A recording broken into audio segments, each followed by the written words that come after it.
is here. Anxious to talk to her. She knew George Carlin real well. I didn't realize how well she knew him, but she wrote an article in the newspaper today about George. Also, what else is she promoting?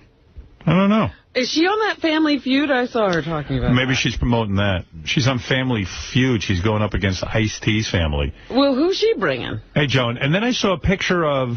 Who did I see a picture of in the paper? Oh, Kathy Lee Gifford's family is on Family Feud. Yeah, I saw that she's going to do it, too. So Frank is being rolled out to do that? It's Cody, Cassidy... And Frank? And Frank... What? Hello. Hi. Doing a documentary on my life. Wait, I can't hear what you're saying. Howard, Hello there. Hey, Joan. Hello, my own darling sweetheart. Hello, sweetheart. Like a bag woman. She's Hello, like, my she's sweetheart. moving in. She's got a I'm bag. moving in. I like your pink jacket. Thank you. If the girlfriend were as stylish as I, You look she would good. have. Yeah, right. You look so good. Let me just say, I'm doing a documentary of my life, and they won't let them come in. I understand Right. that. Yeah. But she came all... Can I just bring Ricky Stern on? Because she is the... Who's Ricky Stern? Ricky Stern is a documentarian who is up for an Academy Award. You want me to meet her? Just let her say hello to you for a second so she didn't come 300 miles for nothing. 300 First of all, miles, why didn't you tell me she was coming? I could have found out something about Yeah, it. I asked them yesterday. They all said no. Oh, they said no. So you They brought said her no. anyway. I brought her anyhow. You want me to say hello to her? Just hello. So I she would feels, say hello to her. Could we just bring Ricky in for 1 second, please? Bring Ricky in. Ricky, my own darling. Sounds like Joan's ass is on the line. Yeah. Hi, Ricky. This is Ricky Stern. She's wonderful. Stern? Stern, documentarian, liberal. Why is she doing you? What have you done? Thank you. Right. No, she wanted to do you, bitch. But Ricky Stern. she reached for the stars and landed on the roof. Ricky, am I related to you in any way? I don't know. I always get asked. Let me understand this because Joan's in a frenzy. You're making a documentary on the life of Joan Rivers? Yes. And what have you learned about Joan Rivers that we should know? What is it that we haven't heard already? I've seen many, many things on Joan. Probably the most controversial is the death of her husband.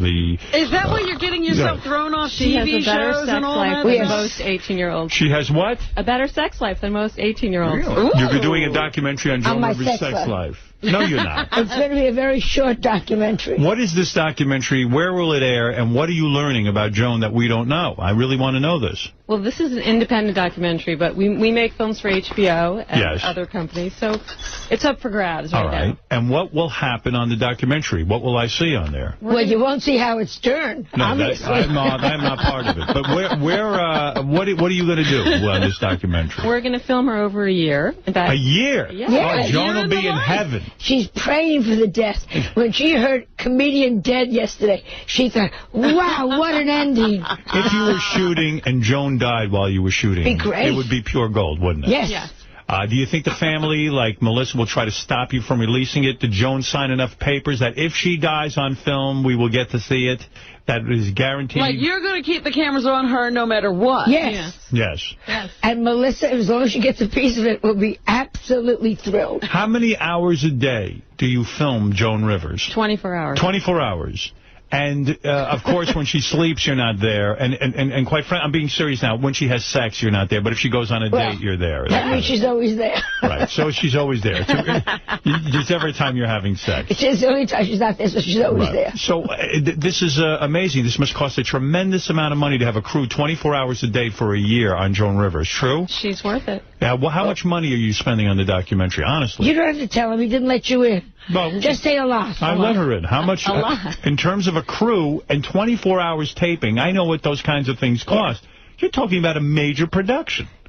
Excuse me, Howard. I'm an icon. No. I'm not saying You know, I get no respect here. I come here, and I feel like Rodney Dangerfield. No, you are an icon. Now, what did you get paid to agree to this, or do you just love having a camera on? I like having a camera around. You do. I'm a lonely old woman. Is that true? You didn't have to pay her anything? Nothing. Nothing. She loves it, right? She soaks up the camera. Yeah. She loves it. I make love to the camera. This is so unbelievable She's for been Joan. waiting for this all her life. Yeah, I mean, really, she has been. You've been waiting your whole life for something You know like how that. sad it is when your documentarian yawns? Now, what will happen? Will Joan share in the profits? Is that what's going to happen? I hope. Yeah. Did you sign an agreement with this production company? Not yet. Right. And you're not kidding me when you say you're going to follow her for a year. Yeah, we will follow her over a year. Wow. And do you find she sticks it up for the camera, or is she being real? Joan, you answer. I'm being real, so it's very boring. Right. I thought you would spice it up, What but about no, when you two are two big machas now. Her whole life is a... Have we seen anything go down between her and her daughter? They do have volatile arguments. Do you see any of that? Not yet. Not yet. How long has this been going on? Not very long Started yet. this morning. Oh. What the most interesting things to me is probably when Joan goes, will you turn off that fucking camera? Something's going yeah, on when she here. starts fighting with you. Do you fight with her about that? Do you say no? No. Has she ever told you to turn off the camera? Nope. Tell the truth. She tells me to turn the camera on. No. Did she ever say to you, you need to shut off the camera now? I'm very upset. Not yet. I don't believe it. Well, nothing much has happened. We were talking about George Carlin. Right. But I figured she's not going to do a whole section on George. All right. Do you feel pressure now to do something outrageous because the camera's on you? No. You don't? I'm just worried she's going to sit there after a year and go, nothing happened. Well, that's right. I mean, what is it they're going to find? That's what I'm trying to get to the bottom of. She does hair and makeup every day. I mean, you know what people want to see. They want to see like a bimbo like Paris Hilton. You're not that type. You're brainy. You know what's going on. Are we going to see Joan go to her gynecologist? Oh. That's a good scene. There you go. That's what I want to see. I want to see her in the stirrups and her legs spread. I can do a high colonic. And she has no bush, you know. She shaves. Really? I know that about her, right? You always well, no, it. at this age, you just lose it. Well, let me tell you, this is fascinating. It's fascinating. I hope it turns out to be interesting, and I hope it's successful for you. And Stern, where did you grow up? New York. New York. Maybe I'm related to you. Maybe. Stern. How many Sterns are there? Millions. There are? I don't know. Is that true? I don't know. Well, you're a documentarian. Go find out. All right. Well, wait a minute. What inspired her to say, I want to do the life, a year in Joan Rivers' life? What inspired Well, she contacted about 800 celebrities, and Joan was the only one that responded. Yes. Hey, I'm an R. Nobody has ever come to me first. Right. Was she the first celebrity you went to? Yeah, we only went to her because we only wanted to do her. Because she's an icon, as she said. Well, I she's agree with that. Hysterically funny. Right. And I'm a Jew. Yeah. Not that many Jews willing to be filmed. Yeah, How many Jews in New York? They went alphabetically. Alan Arkin said no. Adam Arkin said no. And it went down the list. Well, thank you. A pleasure to meet you. I hope you feel vindicated coming here today. And I'd rather be filming. Well, forget that. She's very serious. She was up for Academy Award. Tell the name of your documentary. Documentary. She's a documentary. Documentary. No. What is the name of your documentary, as Joan said? Technically, it was on the short list for the Academy Awards. That one was The Trials of Daryl Hunt. You were on the short list. What does that mean, short list? It means they choose 15 documentaries, and then they narrow it to 5. And so you were one of the 5. 15, not the 5. But you didn't win, did you? No. What did you lose to? I don't want to say. Stupid thing right, about when you win, you can come children. back. When you win, you can come back and film. Okay? I don't need a loser in here. All right, thank you. All right. Isn't that amazing? Lovely all the woman. documentaries, and she was on the short list. Yeah. I think that's just What, were you fabulous. a film major in school? No, I wasn't actually. Yeah. What, were you like a hippie Are you chick? sure she's actually a documentarian? I never saw her before. What are you? Are you a hippie? You strike me as one of those chicks doesn't wear makeup. You're very serious about your work. After I've been filming with Joan, I've been wearing mascara, although not today, but mascara. You're a serious girl. Yeah, there's no nonsense with you. Right. All right. She's wonderful. I know exactly who she is. Very serious, very bright girl. But there's no makeup for her. No, she will. By the end of this year, she's going to look like a tart. She's a pretty girl. Very pretty. She can put a little makeup on and wear something hot. Fix her up. What do you think? She thinks it's a one-way street? Yeah, clean her up. Joan's going to get her doing Botox That and everything. girl will be without panties by this evening. Good. Talk to me about Celebrity Family Feud. Who is in your family? I'm on tonight. Who is on Celebrity Family Feud? Well, you know, we're Jews, so we play to win. Right. You know what I mean? Yeah, Jews always Brought win. in some ringers? So I brought in, I said, we're not going for cutesy-wootsy. We're going for smart. So we brought in my nephew, who's a cardiologist. Okay, he's smart. From Pennsylvania. We brought in my niece, Caroline, who is so smart, who writes books and a column for Forbes. Did you bring your daughter? Of course, Melissa. Right, Melissa. And then we needed a fifth, so we took Sabrina, who is our assistant for 20 years out in California. That's hardly fair. She's not family. She is to us. No, she's not. And she's black. Oh. So when we all stood there, it was like Roker must have liked her. Jew, black, Jew. So I said, my father cheated. So this really... She won for us. This is not really Family Feud. There's a lot of people... Well, it's Family plus Feud. Right. So you're in it, and you're up against Ice-T. Ice-T, who also brought a friend. Did you know who Ice-T was? Were you aware Melissa knew. I knew Ice-T, sort of. Right. But you didn't know he was a celebrity. I knew he's the guy from Law & Order. Right. And he's a rap star. Yeah. Well, I didn't know him then, but I knew him now. He's very serious now. Yeah. Oh, he's yes. An actor. Yeah, serious actor. And his wife. Coco, big tits, nice-looking girl. Very nice. Nice. And then they bring on their mothers. They all bring on... It's hilarious. Wayne Newton brought on the mother and the mother. You didn't bring your mother with you? My mother's dead. That's so You're cruel. kidding. No, that's so cruel. When did you lose her? I just remember I lost her 20 years ago. 1929, Tisha B'Av. So you're telling me... You just break my heart. So you're telling me that you go up against Ice-T's family. Yeah, and Raymond Simone. Raven Simone's family? Yes. Oh, so obviously you survive. Well, I'm not going to tell you who won. You won. I would imagine you won. You had ringers in there. You had a doctor. You had an assistant. Yes. And then when you get down to that lightning round, do you send in the ringers or do you have to Melissa and I did it. Yeah? And we never laughed. They stopped the show and said to us, be more demonstrative. Al Roker, I said to him on this show, I said, that's the greatest gig you could get, Celebrity Family Feud. I would love a job like that. Yeah. They pay you a ton of dough, and really, what are you doing? You're hosting a game show. It's not that hard. And you don't really have to do that much. There's no he pressure. is having the best Well, time. of course he is. What does he say? Come on down, or whatever. I mean, what is it? Let's play the Let's feud. play the is what you have to feud. say. And he doesn't kiss you, thank God, like that other ass did. Richard Dawson. Yeah. Kept you from doing the show, right? Man coming at you with a cold saw. I wasn't really that excited about Family Feud, but then I saw Kathy Lee Gifford and Frank and Cody and Cassidy are going to take on some people, and I got excited about that. I think it's hilariously funny. And Kathy Griffin is on it with her family. Everybody's doing it and I said to Melissa, and you were worried about our relatives. Right. You know, because you always think, oh, my God, I'm so ashamed of my whole family. Right. And then I took a look, and I realized, we're the winners here. This is good. You guys look good. I'm proud to be with this group. Now, you wrote, not so bad. We're on tonight, 8 o'clock. You know it would be good. The Giffords versus the woman's family that Gifford cheated with. That's good. But they never do anything fun like that. Wow. Yeah, that's Susan Johnson's family, come on down. Susan Johnson's husband, who just found out. Right, come on in. So you are in the newspaper today because you wrote about George Carlin. Yeah. We were talking about George Carlin. We loved his work. Guy. I mean, who didn't love George Carlin? But you actually knew the guy pretty well. We started together. It was Pryor and Carlin and me and Woody and Bill Cosby went a little bit ahead of us. Right. But we were all down there in the village. That was your crowd. That was the crowd. Those were the days, weren't they? In the sense that there were so many geniuses around. But you didn't know it. Cabot was down there. You never thought of them as... You thought of them as contemporaries who were trying to make it. And everybody was smart, but everybody was smart.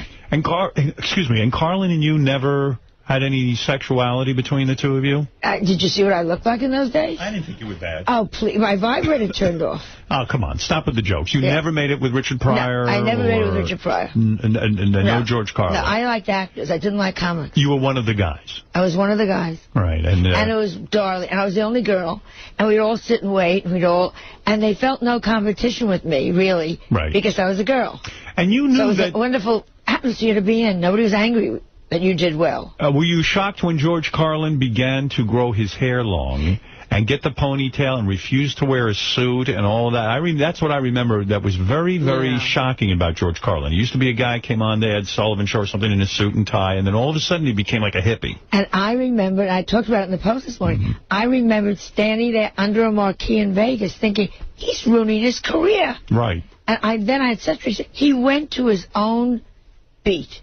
He didn't. You're saying he could have lost a lot of work just because of the clothes he wore. They fired him from Vegas at that point. And you figured he's insane. Yeah. Because you're saying, well, he's doing well. Why would he care what he wears? And they're not going to be he's not going to do Sullivan anymore. You know, because Sullivan was very conservative. Right. And I thought, he's blowing it for himself. Instead, he became bigger. Yeah.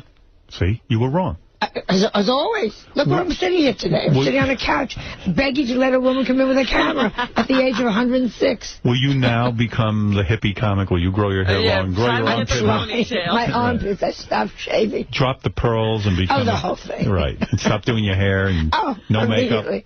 So that was a very brave decision you're saying about George Carlin. Now, when you see a guy like that die, it's scary, right? I mean, this is a guy who came up with you. It doesn't scare me. I'm being very honest with you. Right. Because I figure it's all golden time now for me. Right. You know, as people... Do you count the days now? Do you sit there and go, do you ever go, how many years could I have left? Let's say I got 10, 20, 30 years left. That's it. Yes. Do you really have left? Because at a certain point, that's supposed to be the age limit, and everything else is gravy, right? Full fettle. I don't think I've ever worked better. You know what I mean? I really think I'm at the top of my game. There's no question about it. Because I have no fear anymore. Do you want me at your funeral? Yes. You do? Do you want him to speak? You want me to speak at your funeral? Yeah.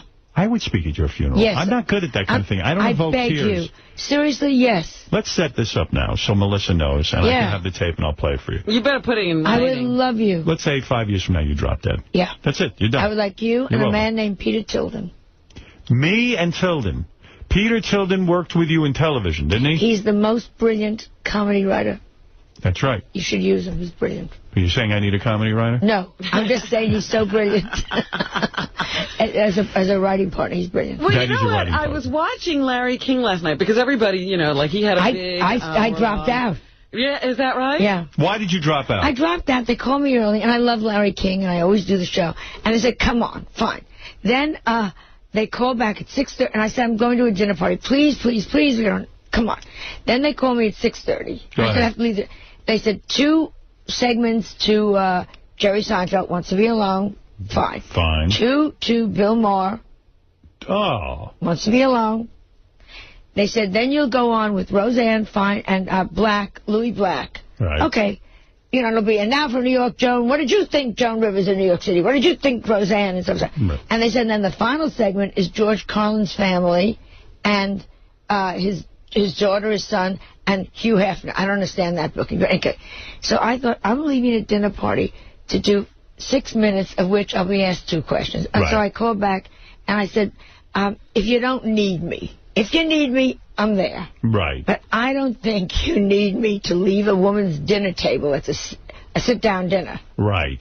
To go say, and now, Joan in New York City, do you believe that he was a good man? Yeah, you're absolutely right. First of all, Jerry Seinfeld... Why did he have to be alone? And Bill Maher have to be alone. You get lumped in with a bunch of other people. You absolutely made the right decision.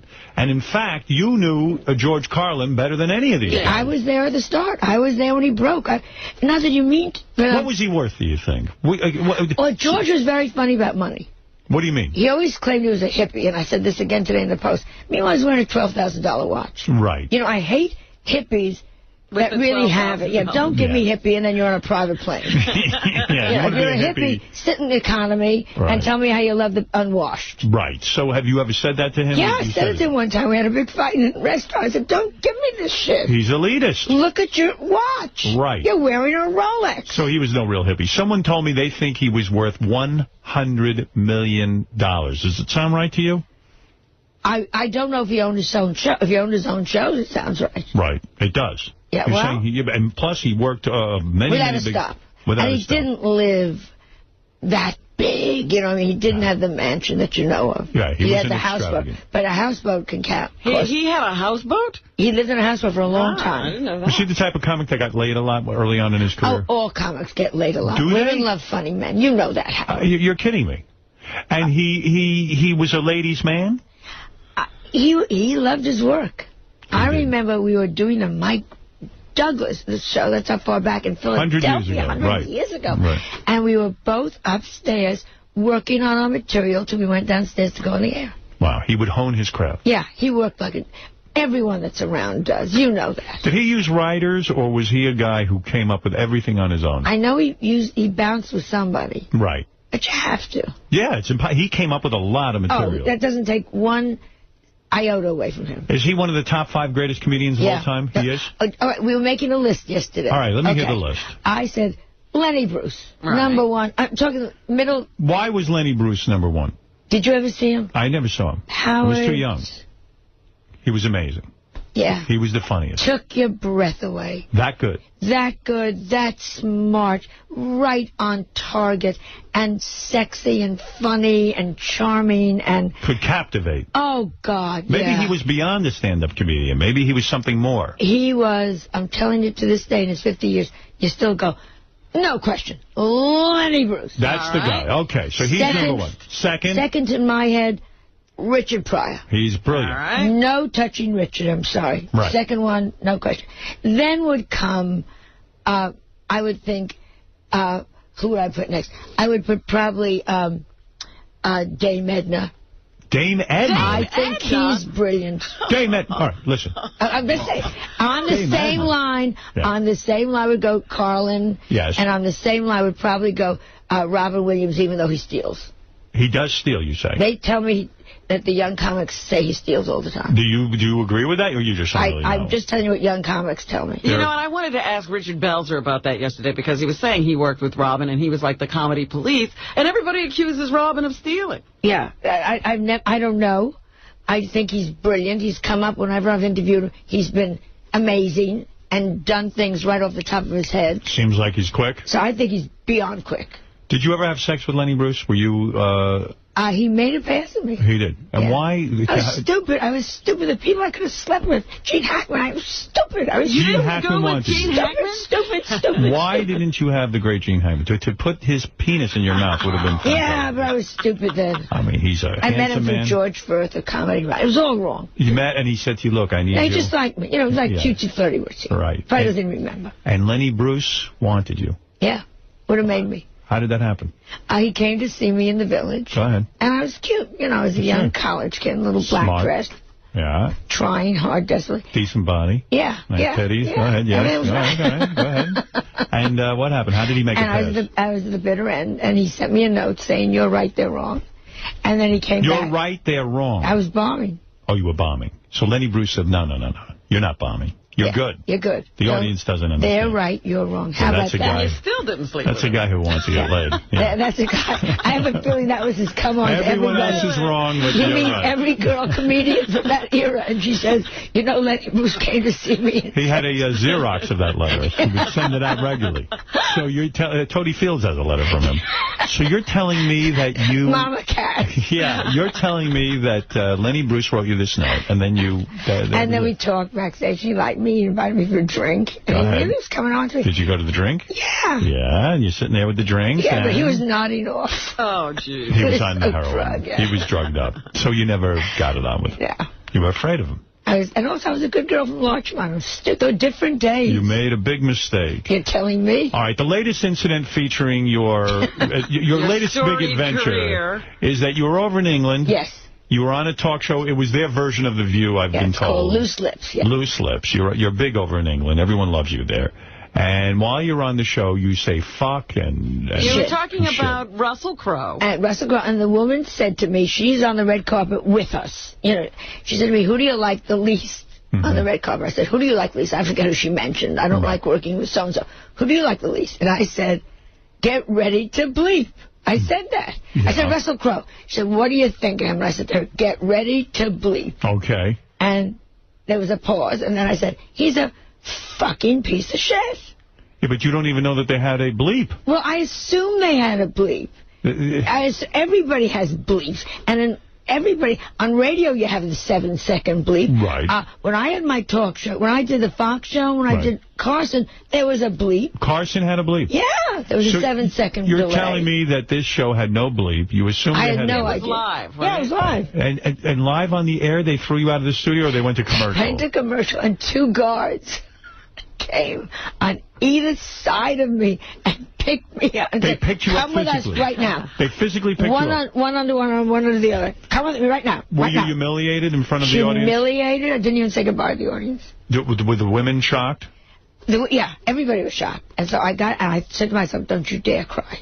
Don't you dare cry. Well, it's such a shock. Right. And I said, you're 75 years old.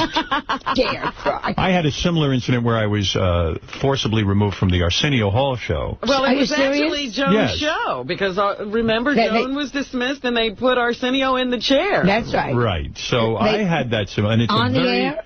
or during commercial? I forget. Wow. It was a similar situation. During commercial, they ushered me out of there. They didn't like what I was saying. I was giving it to him pretty hard. And I gave it to the Fox executives. I told them where they were at and what bullshit artists they were. And they went to commercial. Do you remember exactly what you said? No. You said they were responsible for Edgar's death. That's what it was. They were. That's what he told them. I went on Arsenio's show, and I said, all of you Fox executives be ashamed of yourself. You're responsible for Joan Rivers' husband's suicide. Right. Ooh, what do I know? So Arsenio said, Arsenio curled up in the fetal position. Yeah, and I was going and going and going. And then he said, you'll come back later. And he says, we have a group from Africa coming out to sing. I said, Africa? Who the hell wants to see a group from Africa? Get somebody relevant on here. And that was big because the audience was mostly black. And they're like, boo-hoo-hoo-hoo. And then they go to commercial, and they escorted me out with the guards. Yeah. And I was traumatized because, this takes a lot out of you. Oh, you can't believe it's happening. You can't even believe you're in show business. Like, what am I doing? Why am I putting my body through this? And I was all charged up. And I got on a plane. They threw me right on a plane to California. I was with Baba Booey. I upgraded him to first class so I'd have someone to talk to get over it. And what does he do? He falls asleep, that big dummy. And I'm sitting there, and I go, Gary. What just happened to me? You feel any orange juice? I mean, I needed someone to talk. You know what this does to you. I said to them, by the time I got to my dressing room, I said, I'm turning this around. And there was my poor PR guy, because we're out, I'm doing a show in Edinburgh and then in London. So we're out to this play that I wrote. So that's what we were there to talk about. No. So I said, this is going to sell. You watch. Get everybody, let's start going. You do not throw out. And I said, I'm an icon. Suddenly I became an icon. Well, you are an icon. Listen, but I would never say weren't you on Broadway with Barbra Streisand herself many, many years ago? Yeah, off-Broadway. Off-Broadway. Actually, above Broadway. Before she was the big name that she is today. Babs. She had all the A's in her name. How did you got on a show with her, an off-Broadway show? It was an off-Broadway show called Driftwood. Yeah. And she was a nobody. Yeah, it was her first show. She was still in high school. And you were a nobody at that point. Yeah. You were both nobody. Yeah. And you played lesbians? Yeah. Did you make out with her? You're damn right. She's a great kisser. Did you feel her titties? I didn't feel her titties, but she goes for it. Any fingers? Well, once. She fingered you. Yeah. You're saying Barbra Streisand fingered you. To this day, though, I think James Brolin is a lucky man. You're telling me Barbra Streisand put her finger inside of you. Is that what you're telling my audience? All right, have her escorted out of here. Do you ever speak to Barbra Streisand anymore? Every once in a while. She says things to me like whenever we see each other at a party. And remember, we started together. Right. We worked together for like 3 months. Right. And she'll say to me things like, so you're still in the business? She doesn't even know. Is she so out of it that she doesn't know? She just is so busy being Barbara. Is that insulting to you that she doesn't even know you're still in the business? Oh, she makes me laugh. We went to a dinner party, and I like her because, again, I like people you started with. Right. And I always say to her, hello, Barbara, with all the A's, and she always says to me, hello, Joan Malinsky. That's like our little greeting. Yeah. Barbara with all the A's. Because she was then B-A-R-B-A-R-A at that point. I see. Barbara. Barbara. Right. So I go to this big dinner at the Israeli embassy, and there are 10 people at the table, and she's one of them. I haven't seen her in 7 years. So I waved her, Barbara, hello. And she takes her first finger, and she waves to me like she cocks her finger. She can't even wave with her full hand. She waves with one finger. One finger. Like a princess. Yeah. Thanks. Hello. Yeah. Is that insulting to you? I mean, this girl. No, that became my joke. Right. If you go out like... Maybe that's her only moving part. Maybe when she fingered you on stage. That was the finger. Maybe she's reminding. She was trying. She's saying, smell my finger. I still can smell you on there. Trying to remind me of the good times when we were young. Well, let me tell you something. I read something recently, and I have to question you about this. This is important to me. You're so serious this morning. Yes. You're an icon. I have to introduce you. Yeah. By the way, I see Joan Rivers on Celebrity Family Feud tonight at 8 o'clock. That's why she's here. She's not here. No, I'm here for Harrah's on Saturday. All right. See Joan this Saturday at Harrah's in Atlantic City. See Joan Rivers every Wednesday night at 8 o'clock at the Cutting Room in Manhattan. And Thursday night at the Cutting Room, because it's Gay Pride Week, we have a second show that we put on. You see an icon before anything happens. Before she goes. Listen, I'm telling you, she's no spring chicken. You know what would be terrible if I died here on this show and they didn't get to document it? That's right. That would be terrible. Don't drop dead during my show. Ricky Stern. She'll get over it. Let me tell you, What is with that, Ricky Stearns? You into guys or girls? I like, no, very much into guys. Yeah, children, the whole thing. No kidding. Your dog, Lulu, who died, passed away. You keep losing animals. What is it about you and dogs? I mean, they all die. Well, wouldn't you? This is how I'm going to end up with that fatso. And the fact of the matter is, you even tried to save your dog's life by laying hands on her like a healer. Yeah. Are you now into healing? How would you... I was so desperate. You were going to heal the dog. Howard... When you love a pet, don't start with me because I'll start crying. It's only 3 weeks. Go ahead. She lost a leg. Right. And my joke was, Paul McCartney's dog is trying to hump her. I did all the jokes. And she was wonderful, and she recovered from that. And then she just died of cancer. And I was so upset one night. I just sat there with her and just tried to put good thought. And I was saying, God, please... save my dog. Please help this dog. Joan, please help this dog. And the next day we had to put her down. I'm not making jokes, but... Yeah, look at this. Rather than lay hands on her, I want to take her to the vet. I mean... trust me. You want to see vet? You want to see vet bills? Are you saying Joan was too cheap to go to a vet? You know who took me, which was very sad and very sweet? My Filipino neighbor went with me and we took her to the operator. And I thought, isn't that sweet? And then I realized she was carrying a jar of applesauce.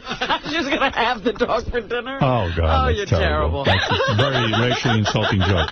So you're saying to me, is it true after the dog passed on? Yeah. You contacted that wacko James Van Prague? And you contacted the dog in heaven. Is that true? No. Did you read that somewhere? I read that somewhere. Is that true? You contacted the dog in heaven. Did you contact the dog in heaven? No, I didn't try to contact my dog. Didn't you try to contact Edgar one time through a meeting? Yeah. You did. You fell for that. Yeah. I was hoping you'd tell me there was money somewhere. Do you think that that's all true? I wish it were true. What could be? Orrin Lehman died. He came to see me 3 times afterwards. Where did he see you? Orrin was your boyfriend. Yeah. He died recently. He didn't want to see you when he was alive. He wasn't seeing you when we didn't see each other for 5 years. So why would he come see you when he's dead? Now he's finally free of you. Because he used to call me, which is sad, in the middle of the dementia. When did you see him?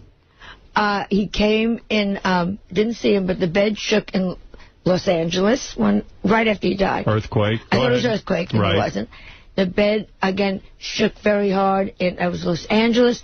I was in London. The bed just really went. Was he alone or was he with some girl? And then the bed shook again in New York. So I called this Sally Glassman, who is this woman I know in New Orleans, and she said, oh, it's Edgar trying to reach you. I said, he's taken 18 years. So it wasn't Edgar, it was Orrin. And then she said to me, well, who has just died? I said, Orrin. She said, is there unfinished business? I said, yes. So you believe in an afterlife? I believe that they really want to come back, they can do something. Do you think Edgar and Orrin are fighting over you in heaven? Is that why the bed is shaking? Have you ever seen what Edgar looked like? Do you think Orrin was shaking the bed so that so we could just throw you out of the bed and onto the floor? Why would he shake your bed? Just to say. Joan, is that what happens when people get older? They start to believe there's a heaven. They get very scared. Probably when you were younger, you never gave it any thought. Never thought about it. Right. Now you think the bed moves and suddenly... This is the first time the bed moved with you in it, didn't it? Well, for years. Right. Orrin must have been quite impressed. Well, let me tell you something. You are an impressive woman. You are an icon. I love you so much. I love you very, very much. You're inviting me to the wedding, you promised. I said you're on the list. Yeah. She doesn't have to write an essay? No. Most people have to write an essay. Who are we voting for here, Barack or McCain? I imagine it's a tough choice for you. I hate them both. I think what the Republicans have done, George Carlin's 8th word should have been Bush. Right. But... I think what the Republicans have done in this country is terrifying. That's right. I just came back from China. It's over. Right. And Barack changed. Tell me what the change is. You don't know what the change is. You haven't made up your mind yet. I don't know. I know when it comes down to it, I'll probably vote for Barack. You think Barack? Yeah. I think so, too. I'm not sure yet, but I'm pretty sure I'll go that way. And, by the way, this is impressive. According to the Pittsburgh Post-Gazette. Oh, we trust them. Joan has made $500 million selling her jewelry on QVC. I don't doubt it. Yeah, right. Then how come I'm selling my country house? Oh, you are? Yeah. You're out of money? Are you like Ed McMahon having... you know how that... I met Joan Collins in London, and the two of us stood there and said, Ed McMahon. We both got so scared. What happened to you that you don't have money for your country house?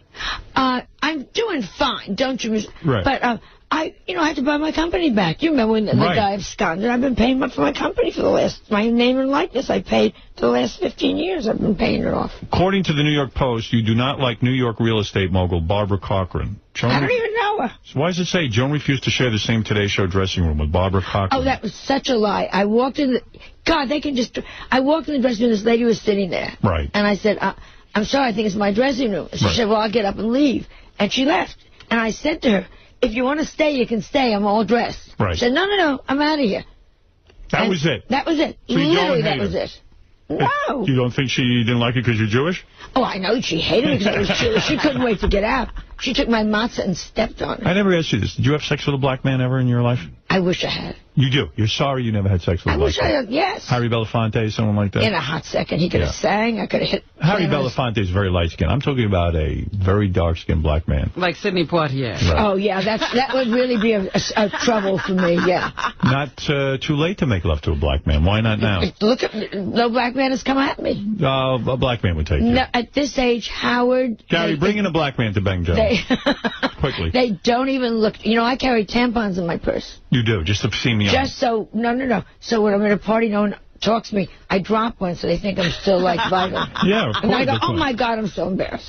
Oh, it's my time of the month. I still got my visitor. Let me tell you, that is the best facelift in the world, to carry a tampon with you as you get older, isn't it? Robin, carry tampons with you. I'm going to take that tip. All right, let's review. Joan Rivers on Celebrity Family Feud tonight at 8 o'clock on NBC. She won't say who won, but I would bet you she won. I think she does pretty well. That's right. She carries birth control pills and tampons in her purse. Yep. So that people will think she's still active. Vital. I can still give them that child they want. Do you still get wet, or do you need KY? Oh, I always needed KY. Always? Even I didn't know where to put it. No, come on. I used to put it on my lips. Well, you do look good. No, my point is that there's a time in your life you don't need KY, and then suddenly you do. Well... Right. Is it embarrassing when you're with a man and you got to slap on the KY? No, because they can't see and they can't remember. These guys are so old. These guys are so old. They're like, wow, you're really wet. Everybody's happy just to be You know, when it's like we're having sex with an older man, he calls out at the moment of climax the name of his nurse. Is it gross having sex with these old men? Ugh, you just keep it very dark. Yeah, I mean... It's gross having sex with me. Because in your... No, stop it. In your mind, you're still a young, vibrant lady, right? Yeah. I mean, and then all of a sudden you're in bed with like a 90-year-old guy. Yeah. It's got to be shocking to you. A lot of flesh slapping. When they get naked, it's got to be something else, right? It ain't pretty. It ain't. No wonder you need that gel. But there was a time in your life where you got turned on and you didn't need to be artificially wettened, right? Yeah, and then I got married. Did you use KY with Edgar? When Melissa was conceived, that was our KY baby. That was luck. All right, listen to me. Let me review. Yes. Because this is what you're really here for.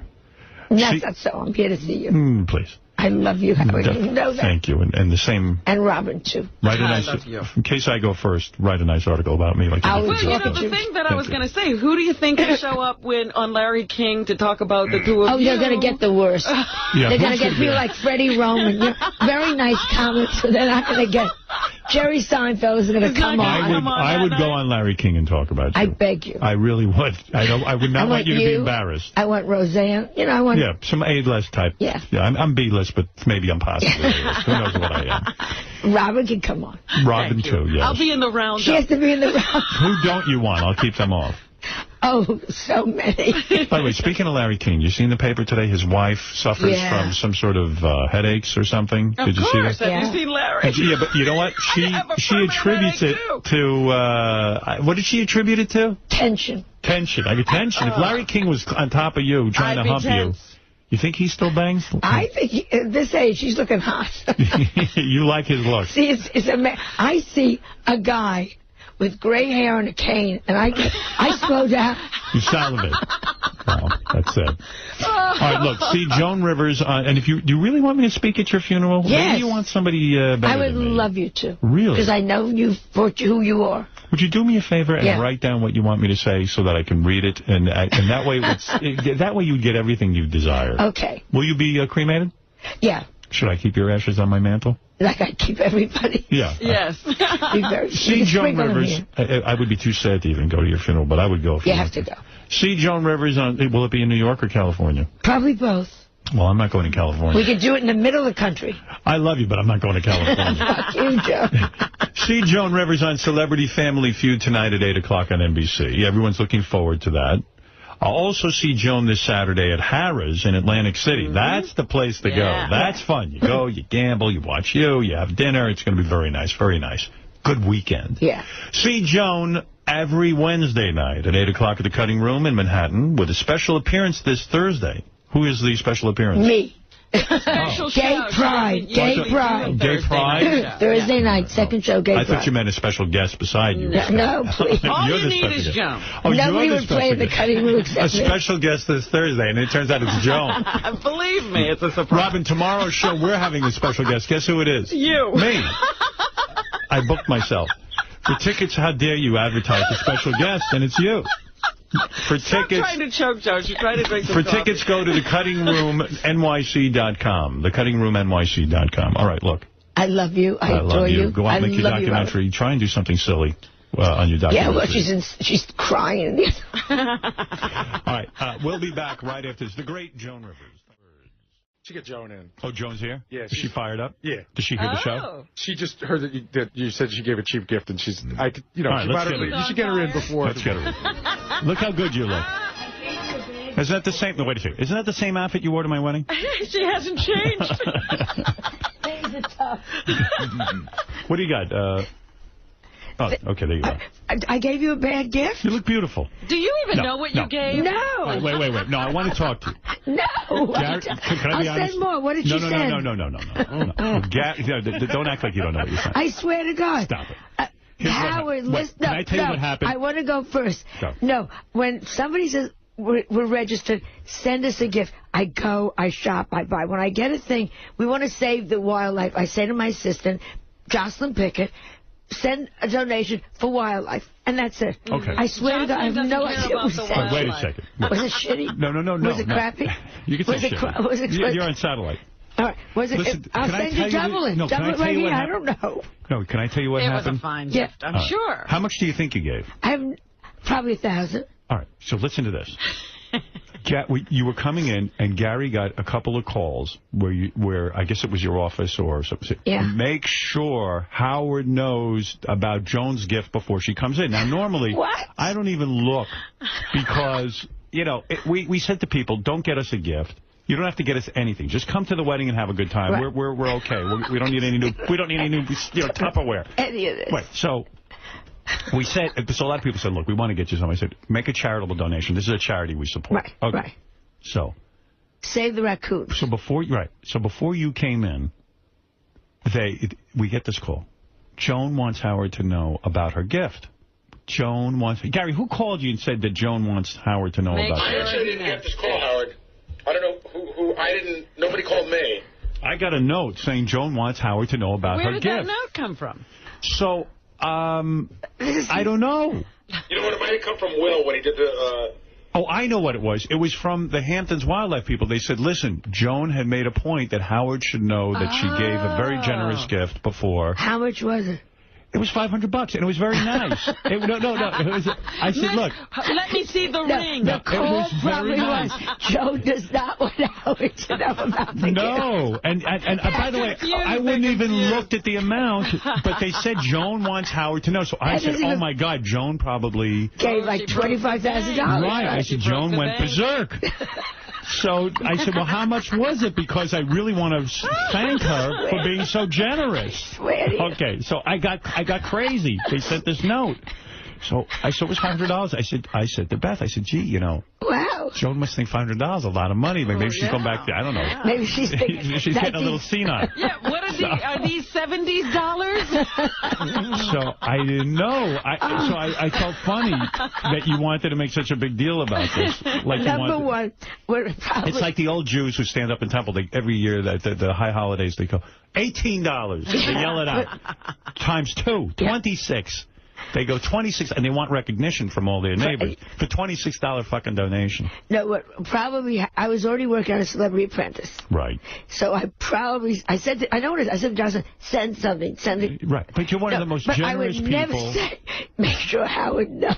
Well, they sent this note over, so it was a big misunderstanding. But no, thank you for the gift, and it is more than generous. We'll get you another one. No, Joan, and no I gifts. promise not to eat squirrels. No gifts. Tell Beth for the month of November, I won't eat any squirrels. It took you 2 years to get over the death of your dog, Spike. Yes. So you are an animal lover. Beyond. So when you make jokes and say save the squirrels or the raccoons, you are very attached to your animals.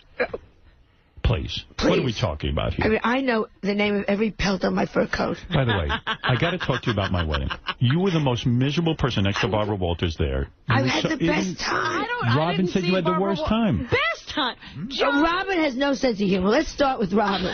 Let's start with this bitch on my left. Go ahead. Stole my puss. Miss Busy.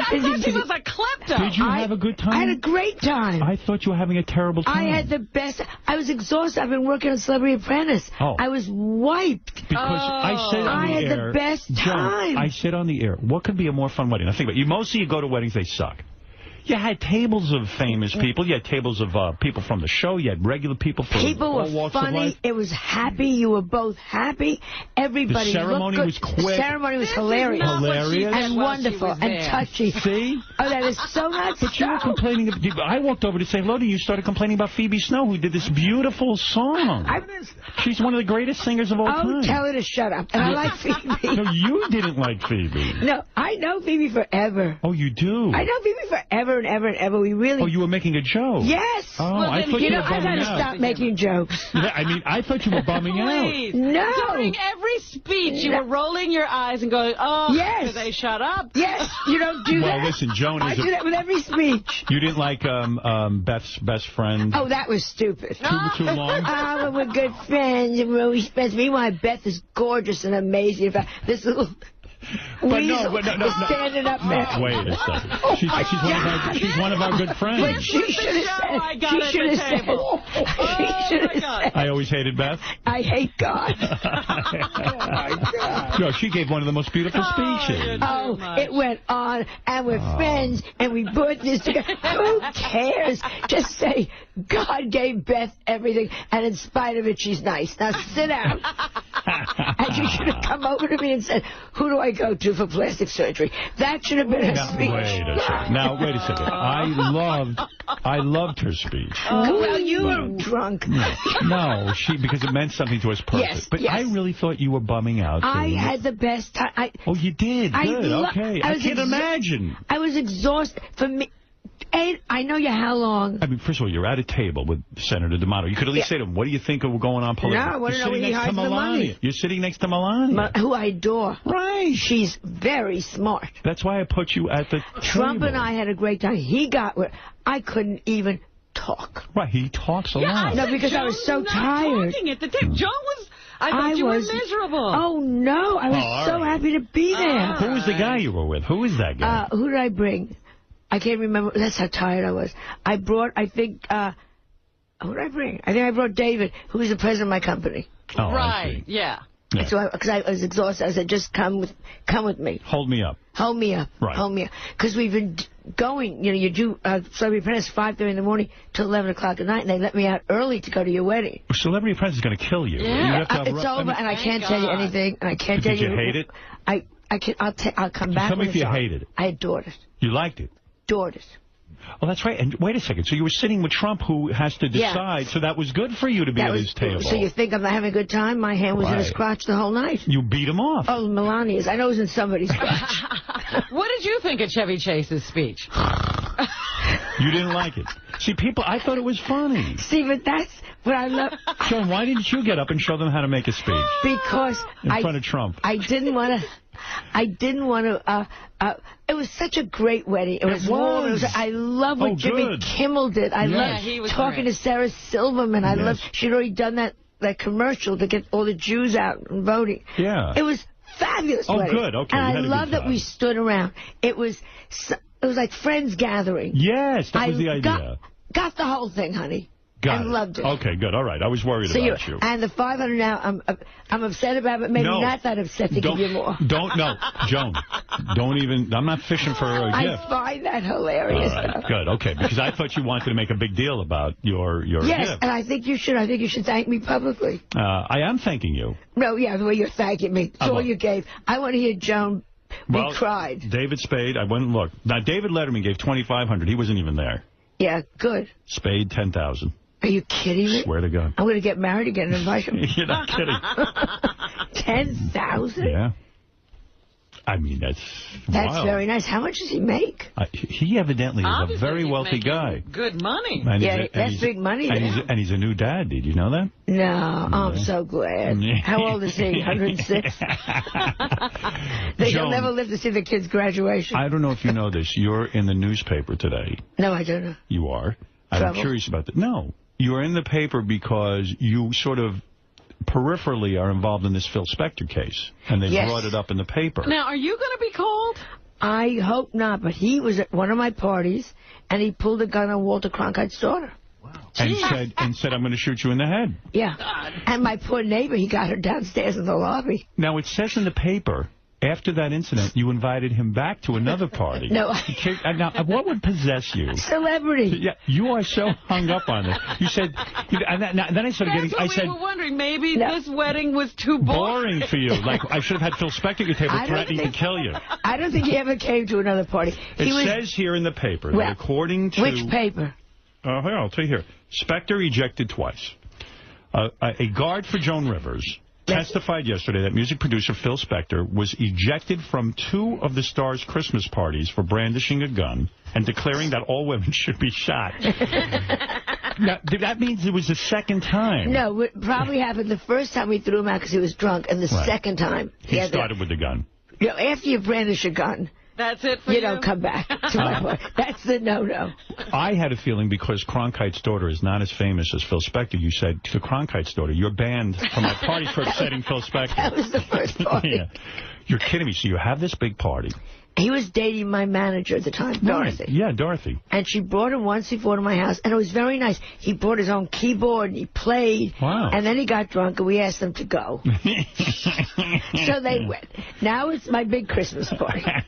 So again, it's a big Christmas party. Dorothy says, I want to bring him. And he shows up with that wild hair. And the hair and the keyboard. And he's going to, what kind of a great party. I have the great Gayman's Choir singing. I have an opera. I got Phil Spector playing. Wow.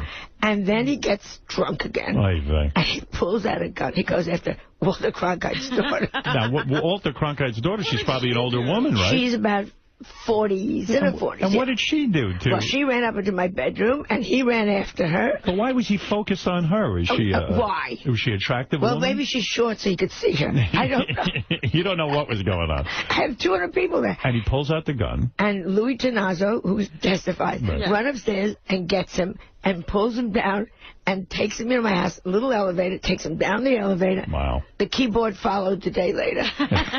So you think... And as he's walking out, brandishing the gun, my nice neighbor comes through and goes, Merry Christmas. He says, fuck you. And brandishes the gun. I had visions of this guy coming back to the next party because you liked it. You know, you're like, okay, at least there was a little action going on. Parties were the talk of the town. Know, I always at the end wanted to go and see Sinatra because I figured for $100 I could get dinner and maybe a death. Right. You know?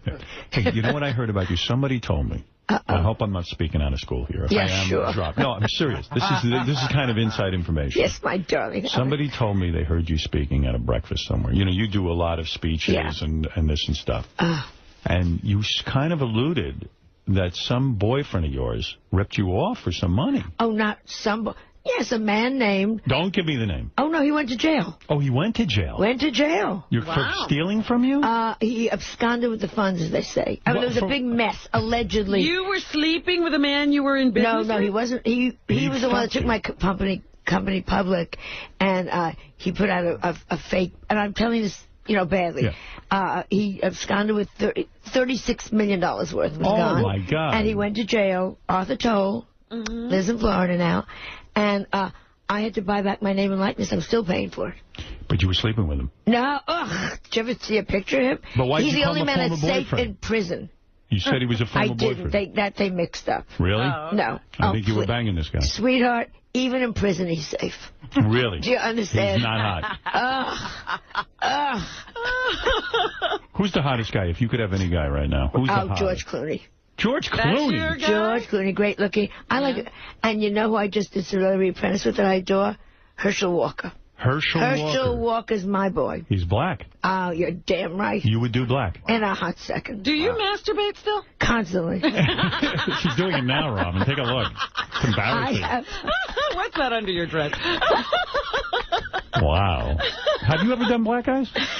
No, because nobody ever asked me out. But black men always loved me. I always loved them. You voting for Barack? Well, he's not black. You know what? He's not Let me explain it. They have a black man on one ticket and a woman on the other. Combined, Michael Jackson. Right. So you're voting... Yeah, I'm voting for Barack. You are? Oh, yeah. You know, I'm going to vote for Barack today, too. Did you vote yet? No, I'm going right after this. Yeah, I'm going to vote for him as well. But I got to tell you something. I have a great fear that he is going to be the worst president since Jimmy Carter. Look, you I have can that keep feeling. Your vote. We don't need your vote. Oh, No, yes. No. I agree with you. I'm very, very insecure about him. I met somebody 2 nights ago at dinner who is so high up in the Democratic Party. Go and ahead. I said to him, congratulations. And he said to me, he's a lightweight. Yeah. Who is this? I will not say. Bill I swear to you. Joe Biden. Joe Biden. Bill Clinton. Joe Biden.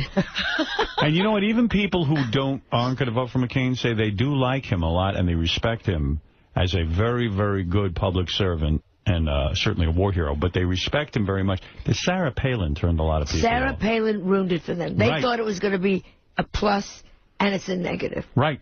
Is that what was the turning point for you? No. I from the beginning, I just think whatever the Republicans have done in 8 years, we got to say no. Well, why blame the Republican? What about it? Isn't it just Bush, maybe? That's a Republican. Yeah, well, he is a Republican. And the people around him were Republicans. No. And they should have shut him up. Put him in a cowboy hat. 6 of the 8 years, it was a Republican Congress. Yeah, I'm not real excited about my choices this time around between the two of these guys, but I'm voting for Obama. I'm voting for Obama. And I pray to God he's good. Yeah, sadly.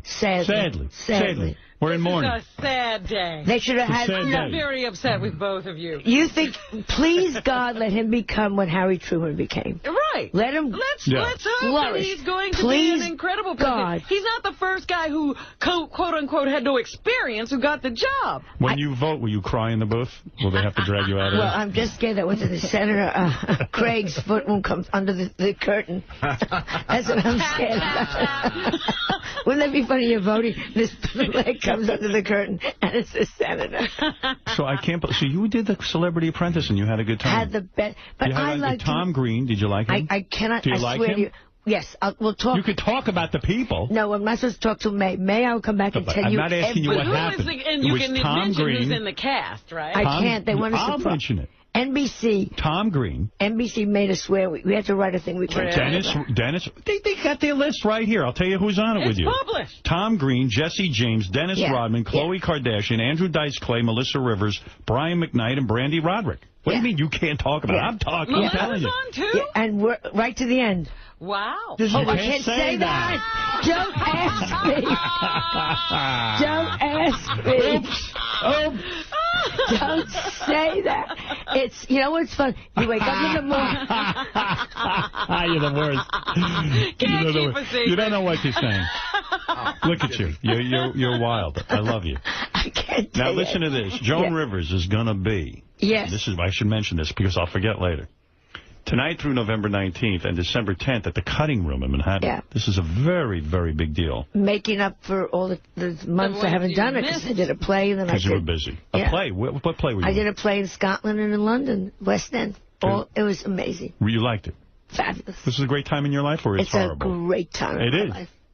Including your stupid wedding. So how about that? I was happy you were there. I just thought you were bumming out. Thrilled to be there. I walked over. You looked like you... No, I was so happy. I was so excited because, like I said, I flew all the way. she was so boring. I flew all the way across the country. Is it horrible to be stuck at a table with Robin? She has no humor. None. I switched purses with her. Switch. I came back to my table. Mine was there. Is gone. And mine was there instead. This ready. You don't notice, and I'm sitting there with her bag open, powdering on her compact. You don't notice it's a different bag and there's a woman at the table using your makeup and sitting there. Who does your hair? You look good. Well, thank you. A man named Raymond Rosario. You weave anything in there, or is that all you? Are you kidding? Everything in here is clipped on. Oh, is that right? Is that true? I did it at your wedding because Donald said to me, your hair looks great. I said, here, look. Comedy first, it kills me. You're kidding me, though. You really clip everything in there? Not every. I have probably three things in what's your real hair look like? Is it close to that? Each one has a name. Have you lost hair since you got older? No. Oh, for Christ's sake. What the hell? You mean you got Age no hair left? Sucks. Age is so horrible. Oh. Men have to feel you down. It's like So do you have to clip into your hair? I don't. I only do it. It's a long process to get you pulled together for even a wedding. Oh, it's a whole process to get me together, walk the dogs. You don't go anywhere. I just feel, truly, okay? I feel everybody usually sees a celebrity once. Right. And, the first thing you say is, I saw Nicole Kidman on the street. What did she look like? Right. So I always want them to be able to say, she looked good.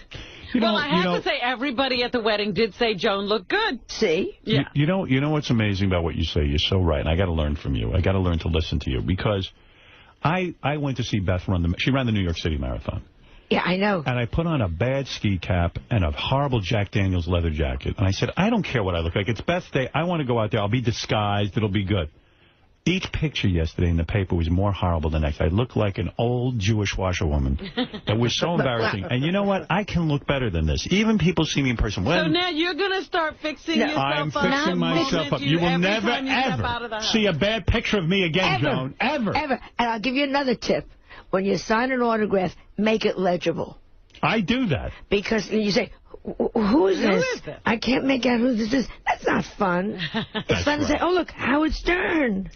Joan Rivers is going to be... Oh, and I should also tell you can get those tickets at spincyclenyc.com/Joan Rivers. And now, Joan's book. Joan has a new book? No, you got to say QVC. That's very important. Oh, QVC. I'm QVC on November. All right. Well, wait, I'm not up to that yet. Oh, all right. He's getting there. I don't know, with that QVC, with that jewelry. What is this new book? Joan's new book is called... Go ahead, give the name. It's called... I'm so tired. You tell me. You don't remember the name of your book? It's a funny... She doesn't know the name of her own book. Joan's book is called... Men are stupid and like big boobs. No. What? Joan's new book is called Cheap Wedding Gifts for everyone. Now, here it is. Joan's book is called Men Are Stupid and They Like Big Boobs. Yes, that's the name of your book. How did you forget the name of your book? Because I've been going for 3 months. Did you write the book? Yes. You did, okay. Right. I actually wrote it. How about that? All by yourself? No, I had a lady named Valerie Frankel who did the most incredible research. It's in stores. Now, what is this book about? It's about everything you ever want to know about plastic surgery. Oh, okay. So it's a serious book. Oh, but funny. I make it funny. Right. But you want to know about facelifts? Go to page 12. You want to know about tummy tucks? Tells you everything. Now, have you had everything that's in the book? I really started checking out just about. She's had everything. Except for a titty implant. You never got the titty implant. No. You're sorry you didn't? You could have these big... I could have been Mrs. Playboy. You could have been unbelievable with those big... It's just a big chest on you. Yeah, I still looked like I was selling M&Ms when I was naked. Who's better in bed, you or Barbara Walters, do you think? I'm going to guess you, and I'll tell you why. I think Barbara. You think so? Yeah. She's done Black Guys.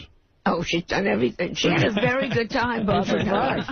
Barbara's had a very colorful life. Right. Someone told us, Paul Mooney said he believes that Barbara Walters made love to Richard Pryor, the great Richard Pryor, but I don't know. I don't have confirmation on that. He never told me that.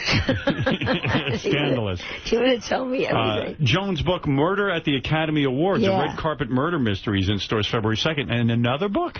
I love murder mysteries. And I've always wanted to do something about the Academy Awards because it's so ripe for a murder. Yes. You know what I mean? They can kill you on the red carpet. They just step over you. And so we came up with a plot that's very funny. And it's about, guess what? A mother and her daughter. And one of them has a dog. And they're on the red carpet. You wrote this yourself? I wrote this with I had a mystery writer. All right, so you're very busy. Yeah. That's what you're saying. You want people to know you're out there doing things. QVC. With the jewelry. Yes. Yes, you're still selling the jewelry. Oh, God, yes. And doing I think well. November 17th and 18th. I know it's a big day. So you're a very wealthy woman. I'm a very busy woman. Yes. Now, you're very wealthy. You can say it. And you are still as edgy as ever. You say that... Thank God. You said, who is the stupidest celebrity you ever met? Do you know who you said? Do you remember? Well, they changed so It was often. Angelina Jolie, you said. She was at one time, because she's probably smart with the lips flapped, so you can't hear what you're saying. I'll tell you what you said. You said, I've worked with Angelina Jolie. She saw a sign that said wet floor one time. And she did. And she did. Yeah. There you go. That could also apply to Pamela Anderson very easily. So when you... Paris Hilton, she goes into the voting booth, she comes out, the sweater's backwards. That's good. Listen to me. Yes, my darling. You're doing well. Thank God. You're going to go vote. You're going to go vote for Obama. Right now. Voting for Obama. I'm going to see what happens when you vote. I'm going to see if your vote counts. Yeah. Do you think he'll win in a landslide? Not in a landslide. Do you think it's going to be close? Is it going to be close? Oh, don't you think with the Midwest and the whole flyover states, as we New Yorkers call it? You know, it's so true because, like, and people lie about who they're going to vote for. The Bradley effect is what they call it. That's called the Bradley effect. They say they're going to... I was there when he said no. I stood on the platform with him. We have a guy, Sal, for example, who works for us. He writes comedy and stuff. And Sal swore to me he was voting for Obama. Somebody drove by his house yesterday. He's got more McCain signs on his lawn. Are you serious? I swear to God. That is funny. And he said to someone, no way am I vote. He said, I lied on the air so that people wouldn't give me a hard time. Oh, here's what he said also. He was for Obama up until a couple of days ago, and then he read something in the New York Post that changed his mind, but I don't know what he read. Oh, the Post. Did he read that Palin died?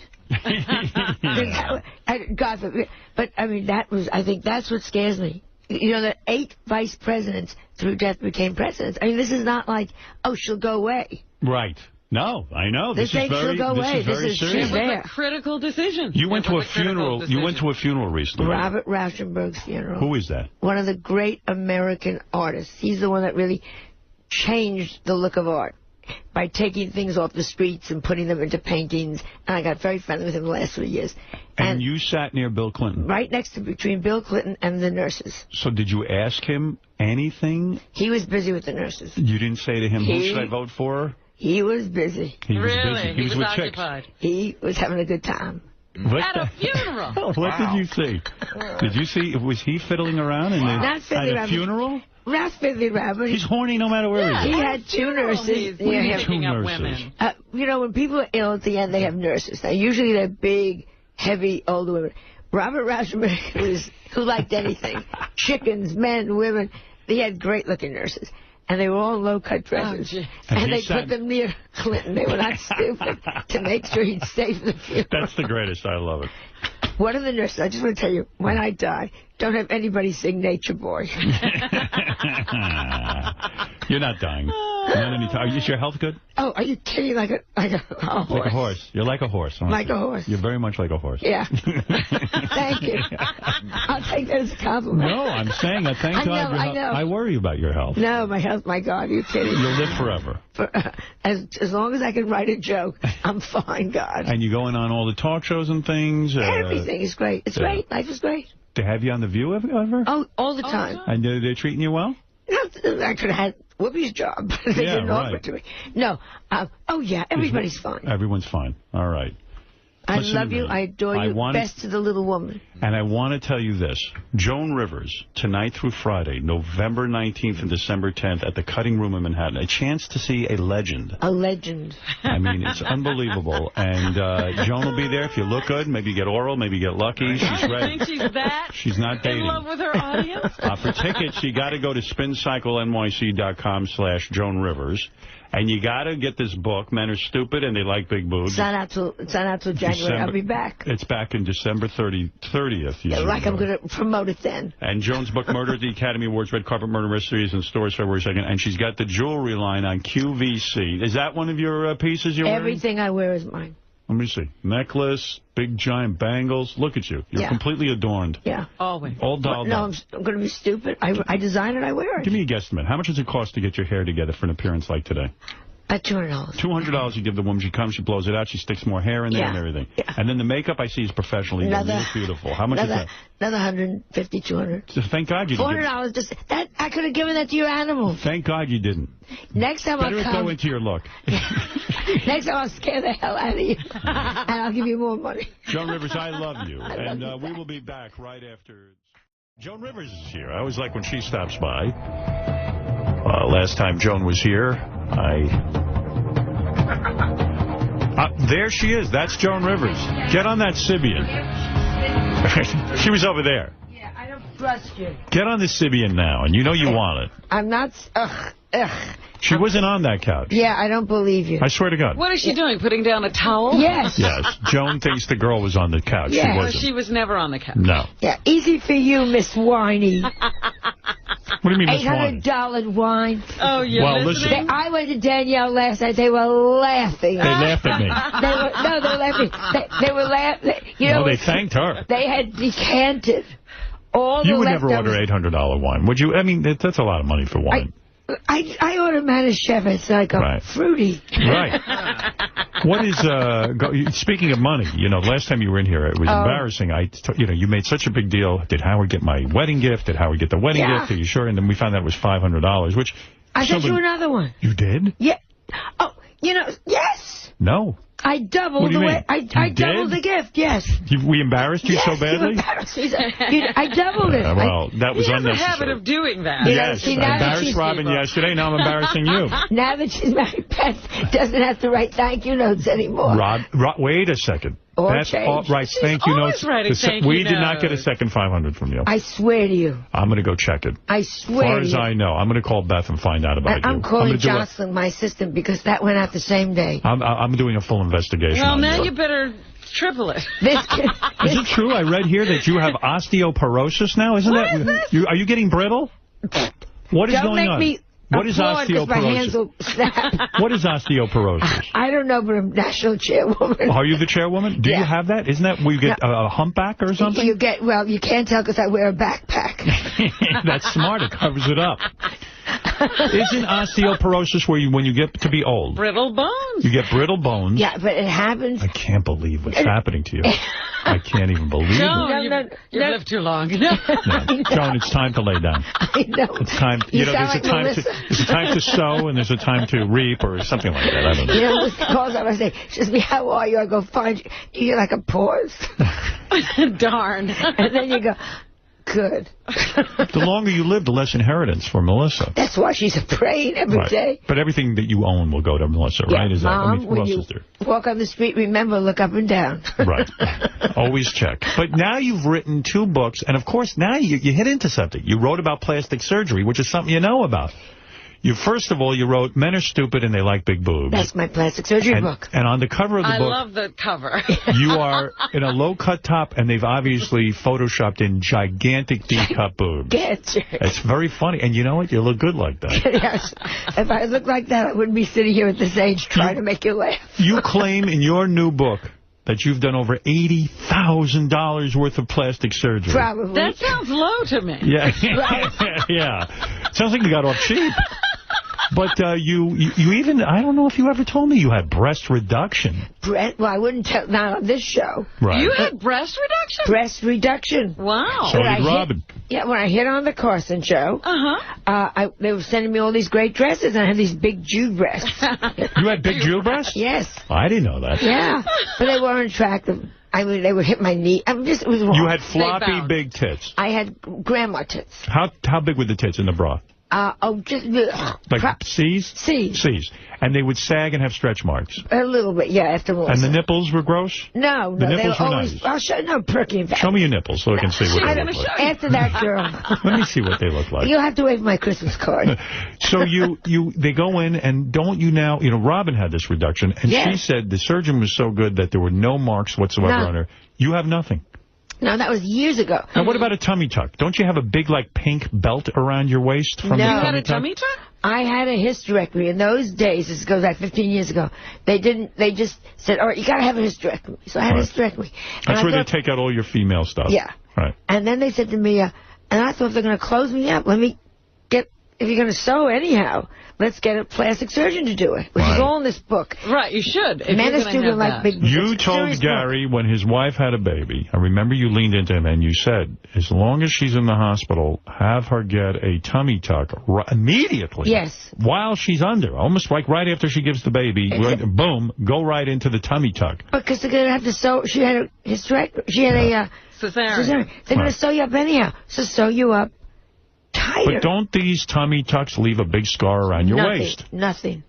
Nothing. Waist? Yes. You're talking about people who are having extra skin removed because that's what I'm talking about. What do you think a tummy tuck is? A tummy tuck is a tummy tuck. They just like remove tuck the extra at the bottom. They remove the extra skin. But it's not all around her waist.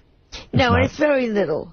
But they just tighten it up. And it was fabulous. I was the only woman that wasn't... All the other women were going, boo, boo, boo, I'm not going to have any more babies. And I was going, I'll be out in the bikini in 2 weeks. No star, huh? Wow, so you are a plastic surgery expert. That's why they hired you to write this book. And it's a serious book told with humor. But any procedure you want to know about is in here. You want to know something? Do you give specific doctors that you recommend? Yeah, I tell you how to get a good doctor. Because everyone I know goes up to Joan Rivers and goes, listen, I'm thinking of getting some plastic surgery. Who do I go to? Who do you go to? What do I do? What do I do? I went to get my schnoz fixed. Like, who do you go to? Who do you go to? Who do you go to? And who do they ask? Joan Rivers, because she's a whole, macher. She's a whore. She's a whore. She's a total slut. Filthy tramp. Plastic surgery whore. You are a plastic surgery whore. So the book is doing great. And then I wrote But there's something troubling me about plastic surgery with you, what you did to your daughter. You forced your daughter to get a nose job at the age of 18. She didn't even want one, and you made her get it. A little slimmer, yeah. You did her a favor. Why did you do that? Because she didn't have... She had my old nose, which was a little too thick. Right. So But she didn't mind it. Oh, too bad. You were embarrassed. You didn't like looking at your old nose. Howard, your children are growing up. Yes. Who's smarter, you or your kids? My kids. Oh, well, you're wrong. I'm afraid to say anything. My kids tame me. They punish him. They're like, what did you say? Yeah. I get yelled at by my kids. No, the point is, first of all, I had a miracle in my life. My kids all have beautiful noses. Yeah. Like they don't even need... Issue. I had money socked away for their nose job. And they didn't... they don't need it. Beautiful little noses. Are you sure you're not a parent that thinks your children are beautiful? No. You know these parents? Yes. I've had women that have come up to me and said to me, my daughter looks just like Nicole Kidman. Wait till you see her. And in walks like Nicole Kidman after an accident. No, I think now maybe I'm wrong, but I think my daughters are very good-looking girls. They've always had boyfriends, and and I always told them growing up, most important, not school, look good. Yes. Always look your best. So you and I are very shallow. Yeah, very shallow. Yeah. Now, I am the shocked, though, that your daughter said, I don't want a nose job, and you made her get one. But maybe that's the way it's got to be. Too bad. She's going to get the money. She can fix it back then. Right. And But do you recommend other plastic surgery to her now? Is she still being forced under the knife? I think she had her boobs done, the daughter. Yeah. Didn't she? No. She did? No. You're probably not allowed to say. No. I would. She's everything I'm not. She's anti what I do. She got the big boobs. She got good boobs. Well, Edgar had big boobs. And Edgar's mother had good boobs. That's right. And then Edgar, of course, had huge boobs. When your daughter, do you recommend in the book that when the daughter doesn't want to get plastic surgery and she needs it, do you punish her? Do you ground her till she gets her plastic surgery? Or do you have her she can do anything she wants in her room. In other words, her nose embarrassed you, is what you're saying. I just thought she'd look a lot prettier. Right. If she slimmed it a little. Pretty's important. Pretty is everything. Everything. Everything. Yes. I'm sorry. All right, so what wouldn't have happened to her if she had kept that old nose? Nothing. She'd probably be a librarian somewhere, very happy. She wouldn't have married that guy. Now, let me understand something. When you say pretty is everything, you speak from experience. You're a woman. You've been around. And that's a very, shall we say, not a popular thing to say in the women's movement and this and that kind of thing. But the fact of the matter is, you're saying the truth. And looks are everything. Looks and youth. Yes. And I remember this every time I'm in an airplane in first class. Go ahead. And I'm lugging and I'm putting my case up overhead and no man helps me. Nobody. And I know that if I were 25 and fabulous. Big tits. Yeah, but they'd all be up there putting it up for me. I know it. You're right. And you told this to your daughter, and you taught her well. Listen, if she still had that old note, she'd be a moneylender. She'd be with Bernie Madoff. Yeah. Why did you say... I got this from him in the mail, by the way. Oh, the jewelry. Very nice. Really? He sent you some of the jewelry? Yeah, with a little note. Talk to me about Bernie Madoff. You're a Jewess. Why did so many Jews fall for this guy's Ponzi scheme? But, I'm sick of it because they're Jews. It's like Ken Lay. Why didn't Protestants all fall for him for Enron? That's true. But you told our people you think the Bernie Madoff scandal is funny. I think it's hilarious. Why is it so funny? Because he thought... Because it just me. Hello. What? Wait, I'm not following. Wait a minute. What are you saying? Why is it funny? Just have a Jewish man. Hello, give me your money. You think that's funny? So you have a good time when you read about people losing their money. I laugh. If you really trusted Bernie Madoff, you just know he was a crook. You met him before? Have you ever met him? I saw him at parties. Hello. And you would say you never invested a dime. Did he try to ask you for money? No, and that broke my heart. Yeah. And who's funnier, Madoff or Charles Manson? I think... no question about it. Manson. Manson. So when you say it's funny, you would see Bernie Madoff at parties. You're in that circle of Palm Beach and the wealthy people and all this. Yeah, you see it all. You go in that circle. And he would be there, and people go, oh, I got to invest with Bernie Madoff. Hi, hello, how are you? Don't you look good? Look good. So you never fell for it? No, he never asked me. If he had asked me, are you kidding? He would have gotten every dime I had. Did you ever warn your friends and say, this guy doesn't look like he's on the level? No. Because no one, this is Palm Beach, you don't talk money. You don't? I just went down there, and they're all crying. They're all saying, you want to hear how I had to go to the sale at Gucci? So these people seem to have some money, but not a lot anymore. Yeah, they still have money, but as I said, it's really breaking their hearts. I see. I have to tip less. But you would feel bad for anyone who lost all of their money. Oh, come on. I mean, that's a terrible thing. That some people, charities lost all their money, all these people. Horrible. I can't believe you're sitting at home laughing about it. Well, what am I going to do? Are you a horrible person? Yes. You are. You really are a horrible person, aren't you? Terrible. Even at my wedding, you were somewhat horrible. Well, you were horrible. Yeah, you were making, everyone said, sitting near you, you were making fun of everything and everyone at the wedding. I was not making fun of everyone. Almost everyone. Almost everyone. Yeah, I think I was thrown in there, too. I mean, like, she'd be sitting next to someone and go, oh, he's disgusting. I was sitting at the table. I heard it. What did she say? Terrible things. Did we have a good time? We had a great time. We had a great time. Our table was a very good table. Yeah. Very good table. You know what's happened to you? You've become so big, so famous. Yeah. Here you are, a friend of Prince Charles, the king, the future king of England. And you even recently had his 60th birthday party. I was at his party. What kind of party did they throw for this guy? Fabulous. I bet she's not criticizing anything there. What goes on? Talk to me about a Prince Charles's birthday party. It's perfect. Who was there? They do a lot of royalty. The wife was there? Oh, of course. I adore her. Yeah, you like her? Love her. You think he really loves her? You would love. Oh, yeah. He's in love. Howard. You admire him because she's not a classic beauty, though. She is so smart and so funny. She sat here. You'd adore her. But you would say, hey, honey, you got to do a little surgery. If she asked me. Right. What would you tell her to do? I don't know. Facelift? I would have to go and look at her. Because she's one of those English women that got the great skin and the great hair. Right. And she doesn't photograph well. See, she's very much like I am. You don't realize... You're much better looking in person. Yeah. Right? Anybody who's ever seen Joan on TV, she's not that heinous. Honestly. And that's true. I can attest to that. You don't see the hump.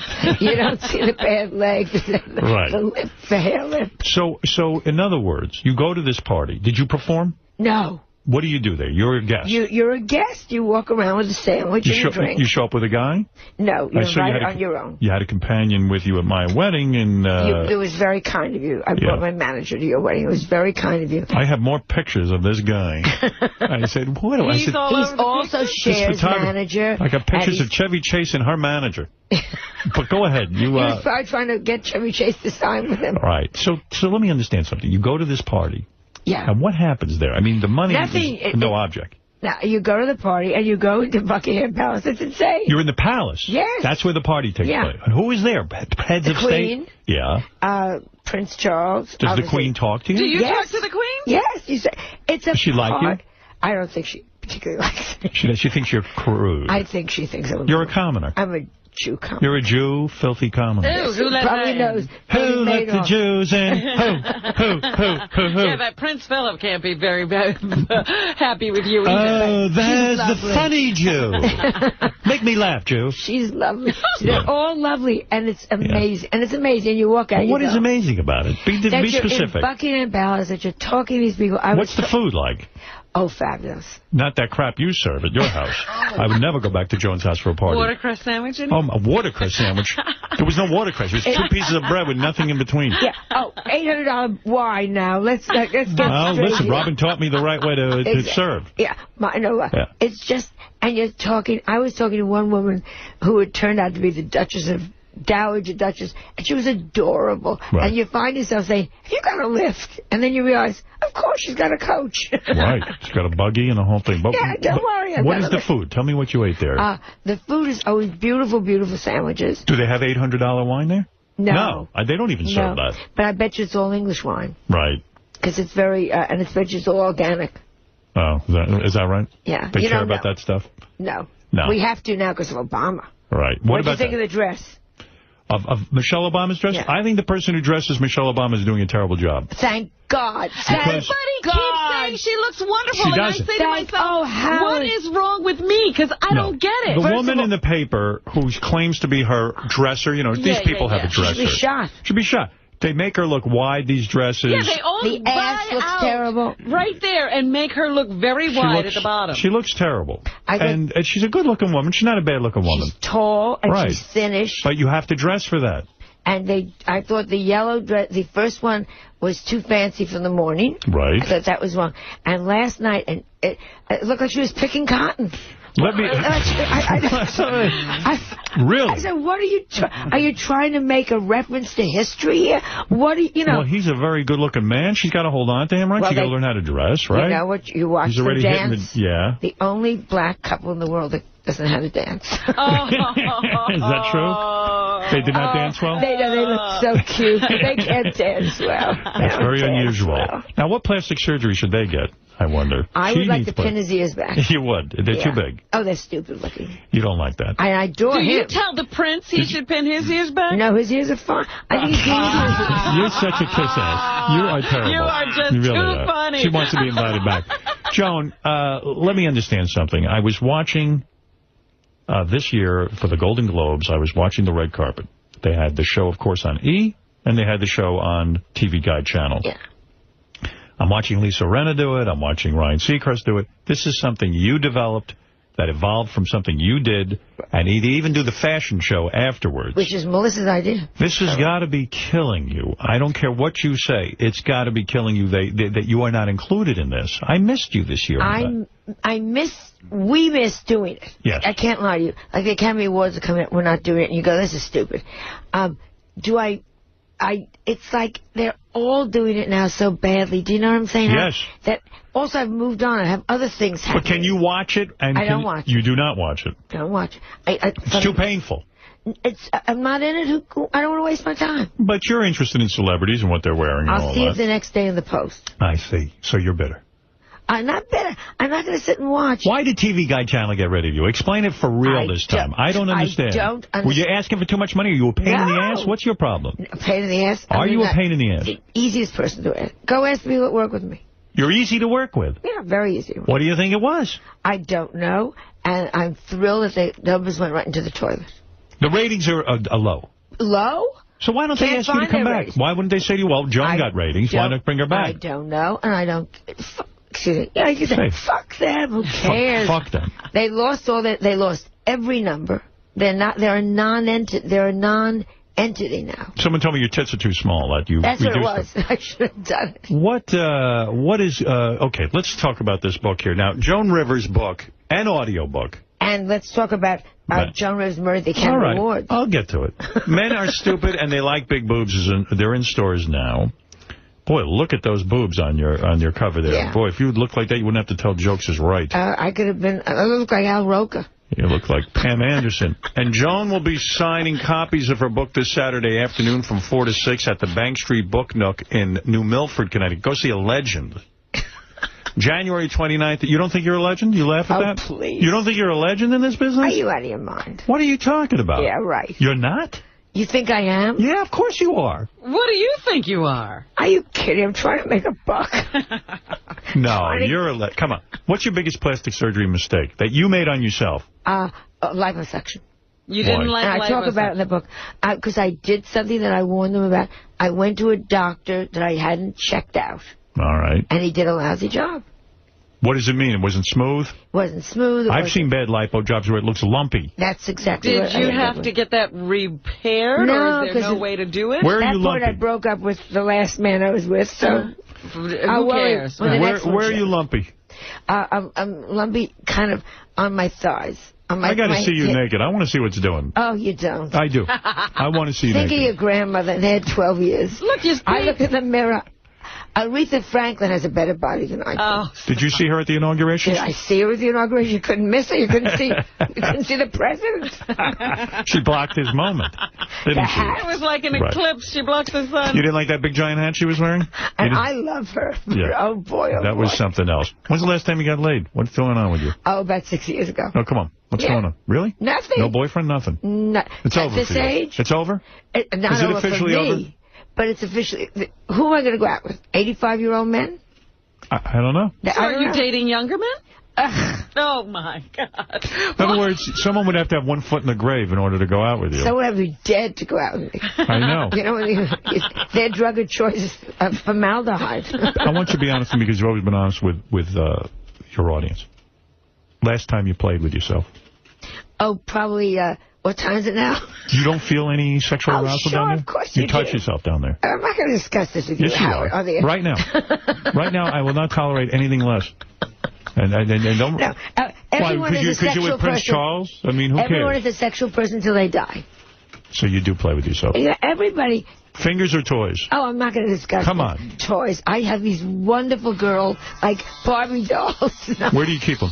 Where do you keep your toys? Oh, right on my bed. Right near your bed. My housekeeper has no idea. She thinks they're like teddy bears. You dress them up like teddy bears? I dress them. And I can't imagine you with your legs spread, touching yourself. I can't even. I would love to see it. Dress them up like an outfit. I can't believe you have toys. Do you know, at your age? A friend of mine, she has this very far house. Right. And the servants unpack you. And one of the servants came to her 2 months ago and said, where do we put their sex toys? Oh, really? Some couple showed up and let these servants unpack the sex toys. You have a friend, you go to their house, and they unpack you? I wouldn't want anybody unpacking me. It's fabulous. Fabulous? I don't want someone unpacking me. And they also pack you. Once you know in advance they're going to do it. I don't want them touching my stuff. Oh, they not only touch it, they iron it. Really? Yeah, they steam it. Take care of it. Honey, you don't know how the very rich wasps live. Do they wipe you? If you ask, I haven't asked. I bet. Now, listen, you got to go see Joan also. 7/30, January 29th. Is that the one? All right, here, let me start again. Joan's going to be signing copies of her new book this Saturday afternoon from 4 to 6 at the Bank Street Book Nook in New Milford, Connecticut. January 29th at 7:30 p.m. at the Barnes & Noble at Lincoln Square in Manhattan. That's a big one, yeah. That's a big one. And January 31st from 11 a.m. to 1 p.m. at the Bookends in Ridgewood, New Jersey. And then Joan also has a novel, Murder at the Academy Awards. You know, Joan's a real writer. I mean, she's written films and all that kind of stuff. Plays. We got great reviews. She's no jerk-off. We got great reviews. Go figure. That's right. And Joan's novel, Murder at the Academy Awards, is in stores now. You wrote it yourself or some other wrote it myself maniac? With a wonderful woman named Geraldine Farmer who helped me with the murder plot. Okay. But I did all the humor, and it takes place in the gift rooms. You know, all the stuff that we see backstage. And it's in a murder mystery. It's a murder mystery. It takes place at the Academy Awards. Also, that's a good idea. I like that. Did you ask Joan about the new president? She said I adore him. You didn't vote for him. I certainly did. You did? No, I'm going to vote for the Nazi. Are you crazy? I voted for him. But did you see when Michelle Obama walked in, did you talk about this yet? No. And gave her the gift. And as they walked through, Laura Bush just hands the gift to someone else. And she practically said, pass along. She didn't even open it. Well, that's arrogance. Yeah.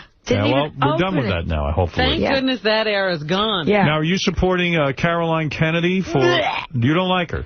Oh, yeah. You don't want her to be your senator? I think Cuomo would be so much better. You do? Yeah. Because, what do you think? Well, listen, I don't know a thing about Caroline Kennedy. I know Cuomo, at least, has run for office. He has performed. I happen to think that if you have a little bit of experience, it goes a long way. It shows you really want to be a public servant. It shows you have a hunger. Can you imagine poor Hillary? Here's the woman that turned everyone.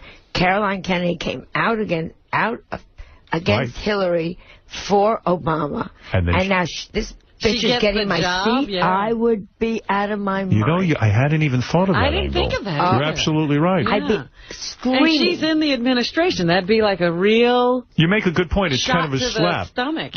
Because Hillary Clinton was burned by the Kennedys. Obama got their support early on. including Caroline's, and then all of a sudden, you're right. And they were the first big Kennedys to come. Remember Caroline? I hate her. You don't like her? She's like a chipmunk. Really? And I've seen her. I've been on boards with her and stuff. You want Cuomo? And so you know her personally. And what are you saying about her? Very, I'm Caroline Kennedy, you're not. Very standoffish, very snobby, you'd say? I smell shit, you know what I mean? Right. Just, you know what I mean, just a little, hello. She's in the room with you, she looks at you like you're a Jew? Yeah. I don't know why. Bernie Madoff loved me. And you've done the same work as her. What committee did you sit on? We were doing the thing in Central Park where we had one day where you could buy everything very inexpensively, and the money all went to the park. It was a huge Central Park Conservancy? But it was even bigger. It was Time Warner ran the whole thing. It was amazing. I see. And she was not paying attention to you. Well, not to anybody. It's too good for the room. I know your mother was Jackie Onassis, but she also slept with a Jew at the end. That's where you got your money from. Well, listen, you're a bitter woman, and I love it. See Joan at the Slipper Room, believe it or not, in Manhattan every Tuesday night in February. I'll tell you about that. That's so sad. What's the matter? I closed rooms. I did Fez. Right, I remember. And that closed because it got so fancy. The owner said, I'll make it into a restaurant. Went into the Tubes. That was the end. Then I'd been working at my lovely cutting room for 4 years. And the owner said, wait a second, let's raise the rent. It's doing so well. Right. So they had to close the cutting room. Wow. So now you're going to close the Slipper Room. Now I'm going to close the Slipper Room. Every Tuesday night in February, you will be there. Till it closes. Till you can close it down. Well, let me tell you something. You've done it again. You come in here, you delight everyone. I love you so much. You spread so much love around. It's insane. Listen, what can I tell you? Joan Rivers is an expert on plastic surgery. I see everyone goes, Joan, what should I do? What should I do? Dominic Barber wants to say hello real quick before Joan leaves. Go ahead, Dominic. 2 or 3 things. Number one, I had breakfast with Andrew Cuomo the other day with 9 other people. He's incredible. He will make an incredible senator, and Joan's right. But I have a plastic surgery question, Joan, and only you should answer it. Should I do the tummy tuck? Are you single? Well, I'm single at the moment, yes. But he's been married 4 times. Yeah, I know, but he was at my wedding. You met him. Yeah, I know. That's what I'm saying, but I don't know his... And he's a former fatso. He got that plastic surgery. He got the band on his stomach. Absolutely. Yeah. Absolutely. I lost about 120, 130 And you're asking me... And I'm a little scared of that. I figured you'd know the answer. You should be scared, and I talk about that in the... I sound like Jackie Collins. Go ahead. Give me a serious I talk about that in the book also. It's an operation. Don't be a fool. Don't go into it lightly. But, of course, you want to look in the mirror and not go... Oh, he's been doing that his whole life. Why should today be different? Everyone goes blow when they meet Dominic. I lost all this weight, and it's scary. I mean, I'm afraid of the surgery, and I went to 1 or 2 doctors. Can you give me a name from the city that you like? No, but I would go to at least 3 and check them out. Don't just think, because Oprah thinks somebody's good. Doesn't make them good. Right. You've got That's a good point. Check them out. A lot of people think if someone famous went for them, that it's going to be good. What's his name, that idiot? They're going to make Surgeon General now? Right. Sanjay Gupta? Sanjay Gupta. What about him? I don't think he went to medical school. You don't even think he's a real doctor. He's too busy. But you know what? TV. But Dominic makes a good point. So, I was reading about this guy on The Biggest Loser. He lost like 200 pounds. Yeah. And got even the tummy tuck thing, gained all the weight back. And the skin grew back in. I'm 6 years into this weight loss. Joan, I did the band. And, Howard was... He'll gain it back. He's gained it back before. He had to have he was rebanded. No, Joan, they're so jealous of us. They're so jealous. Listen to me, my darling angel. Yeah. You do it, but then you got to keep yourself thin. You'll be so happy. Now, how are you going to do that? It's 6 years, and Stacey has me running, so I'm going to have to run now, but I'll listen. Yeah, I'm telling you. I would pay for the video of him running. Now Stacey has him running. Yeah, all right. Thank you, Dominic. That's good. That's all good. I can't be single for 1 minute. Yeah, I mean, he just got a divorce 2 weeks ago. He's like Stacey, and she's got him running. Listen, Joan, there's too many problems for you to solve. But you see, that's why you need her book. It's a reference book if you're thinking about this plastic surgery and everybody's thinking about it. There it is. Get the book. Men are stupid and they look like big boobs. It's in stores now. Joan. I love you. No, I love you. I love you. You know I love you. No, and I sent you the other thing. That's what's killing me. I'm going to check that out. Check it out. I don't think you did. I think yes, I did. cheap. Trust me. My hand cramped when I signed it. I remember. Poor you. Humiliated and just sending me another $500. Well, believe me, that $500's gone out the window. It went to Robin's wine. When are you taking me out to dinner? That's what I want. That paid for half of Robin's wine. There you go. When are you taking me out to dinner? I'm taking you out to dinner someplace take her out. She can't wait for you to order. Although I talked it over with my psychiatrist. He said I was wrong in the Robin situation. I tried to explain that to you, however. He said I was wrong. He said, first of all, Robin's hostility came out there. You know, everyone has love and hate for everyone. Robin's hostility came out? You got knocked a little. You got knocked a little. In your psychiatrist's office? Yeah. I am not even represented. How can this be happening? You're telling the story. I told the truth. And my psychiatrist did say, why didn't I take responsibility and say to Robin, what is the wine you're ordering, and let me look at it on the menu. But I wanted to be a big shot, so and I don't mind. I love you, and I'll spend whatever it takes. Explain to me how I got a shot. He said that Robin's anger came out through that purchase. $800 my bottle. anger came out through the... Yeah, you're angry with me. You're angry with me. You love me, but you hate me, too. This and your hate came This is what Robin should have done. Yeah. She should. When you said Robin picked the wine, she should have said, well, there's a choice of 3 here. There's a really great $800 bottle. There's a $700 bottle. There's a really good Chianti. But, listen, my psychiatrist said I was at fault. That if I had a problem with it... my anger came out with that purchase? Yeah. Yeah. Again, listen, Robin. I'm paying for the wine. I'm paying for the wine. I'm taking you to a restaurant when they have wine, like, you want red or white? Joan, take Robin out to dinner. When you get the bill, you'll drop dead, and Melissa will finally be happy. She'll have all your money. It's a win-win. That's right. Melissa wants you to take me out to dinner. Robin's a very expensive date. All right, listen, Joan Rivers, I love you. Thank you so much, and good luck with the book and the signings and everything else. And it's fantastic. We will be back right after these. Joan Rivers is here. She's performing stand-up this Thursday night at the Gramercy Theater in Manhattan. I can't wait to talk to Joan. Joan Rivers, of course, has been around the block. I'll ask her about the death of Ed McMahon. Yeah. Among other things. And how she killed him. That's right. I didn't know she killed him. That's interesting. Well, this is an interesting alibi. She's here. Right. Right. Okay. He died out there. Well, there's, you could hire somebody. Anyway, Joan Rivers also was just on the Celebrity Apprentice, which I have to ask her about. Didn't she win? Yeah. I'm not sure. I got to ask her. I didn't even watch it, but I know she called a professional poker player a Nazi. Hello. And worse than... Oh, what are you eating? Boy, you almost fell over. Oh, man. What do you got, a baby? You're carrying a baby? Did you have a baby? Yes, it looks like you're holding a baby. I had a baby. It's so wonderful. I'm so proud. What do you think of these women who are at an advanced age and they go to these doctors, 60 years old, and they have babies? It's crazy, right? That's advanced to you. To me, that's a kid. Right, you wish. What are you holding there? Because it's making a lot of noise. I know. Joe. I'll get rid of it. I hate when people, you go to Howard Stern, give me gifts. Who said that? Somebody but it's from God's Love We Deliver, so, which is my charity. I give to them. He can afford food, Joan. Yeah. I know. Don't bring me food. In fact, I contribute to God's Love We Deliver. That's what, I think it's an apron or something. Can I tell you something? I always go crazy if they send out a letter to me or send a gift. Give it to the people who need it. Thank you. I used to be head of cystic fibrosis, and they would send me 69 roses, and I'd say, you know what that costs? You're right. Send it, keep it for the... Can I tell you what I thought that was going to be when you were carrying it? I thought it was Ed McMahon's head.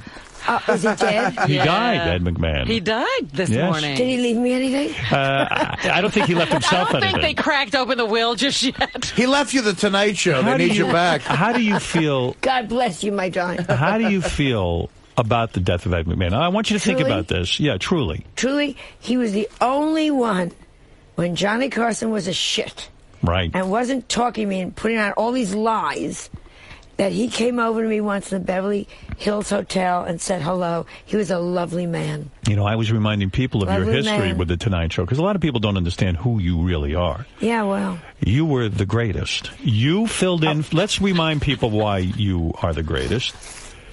You used to go on the... No, listen to me. What do you mean? Why are you waving me off? This is all written, and you planned for him to say this. No, you love when I say this. No, I'm trying to refresh your own memory. I know you're a little Oiva-boodle. Well, this age. Listen to me. Listen to me. You're Goya Shakub. You understand Oiva-boodle? Yes. Right, okay. So listen to me. Now, you're sharp as a tack. But listen to me. The reason I'm bringing up this old history... You were a guest on The Tonight Show. You were so good, Johnny put you on as a guest host. Right. when you started to guest host, your ratings were higher than Johnny's. Right. And so they said to you, you're now the permanent guest host. You would have replaced Johnny Carson, but you moved to Fox. Because they had a letter out saying, here are the 10 people that can replace Johnny. And it was all men. I wasn't on it. And a friend of mine slipped it to me from NBC. So I left to go to Fox. So you're saying after all that went down and Johnny badmouthed you and everyone was mean to you, you are saying that Ed McMahon was man enough to come up to you somewhere and say, you know what, Joan, I don't feel this way about you. Yeah, please don't tell Johnny. And that truly, to do that in public, Johnny was very vindictive. He was not this warm, fuzzy guy. He was a mean, tough killer. That's why he got what he got. Was Ed McMahon good? Was he a talented man? I think in what he did, he was brilliant. Right. In other words, he set the form for that, which is, look at these sycophants you have here. You know what I mean? These guys, they know how to kiss Don't talk to Howard that way. But you, in other words, what you're saying is like Stuttering John, who used to work here, has now become the announcer on The Tonight Show. He had aspirations to be the Ed McMahon. You're saying it might not be as easy as it looks. Oh, it's not. You know, you got to know when to laugh, when to shut up, when to move over, when not. Oh, it's not. Yeah, and you got to always be second fiddle and know you're second fiddle. Right, and be satisfied with that. Shouldn't Ed have spoken out about you publicly rather than do it in a supermarket? He couldn't. He would have lost his job. He would have lost his job. Do you believe that Ed was worth $80 million?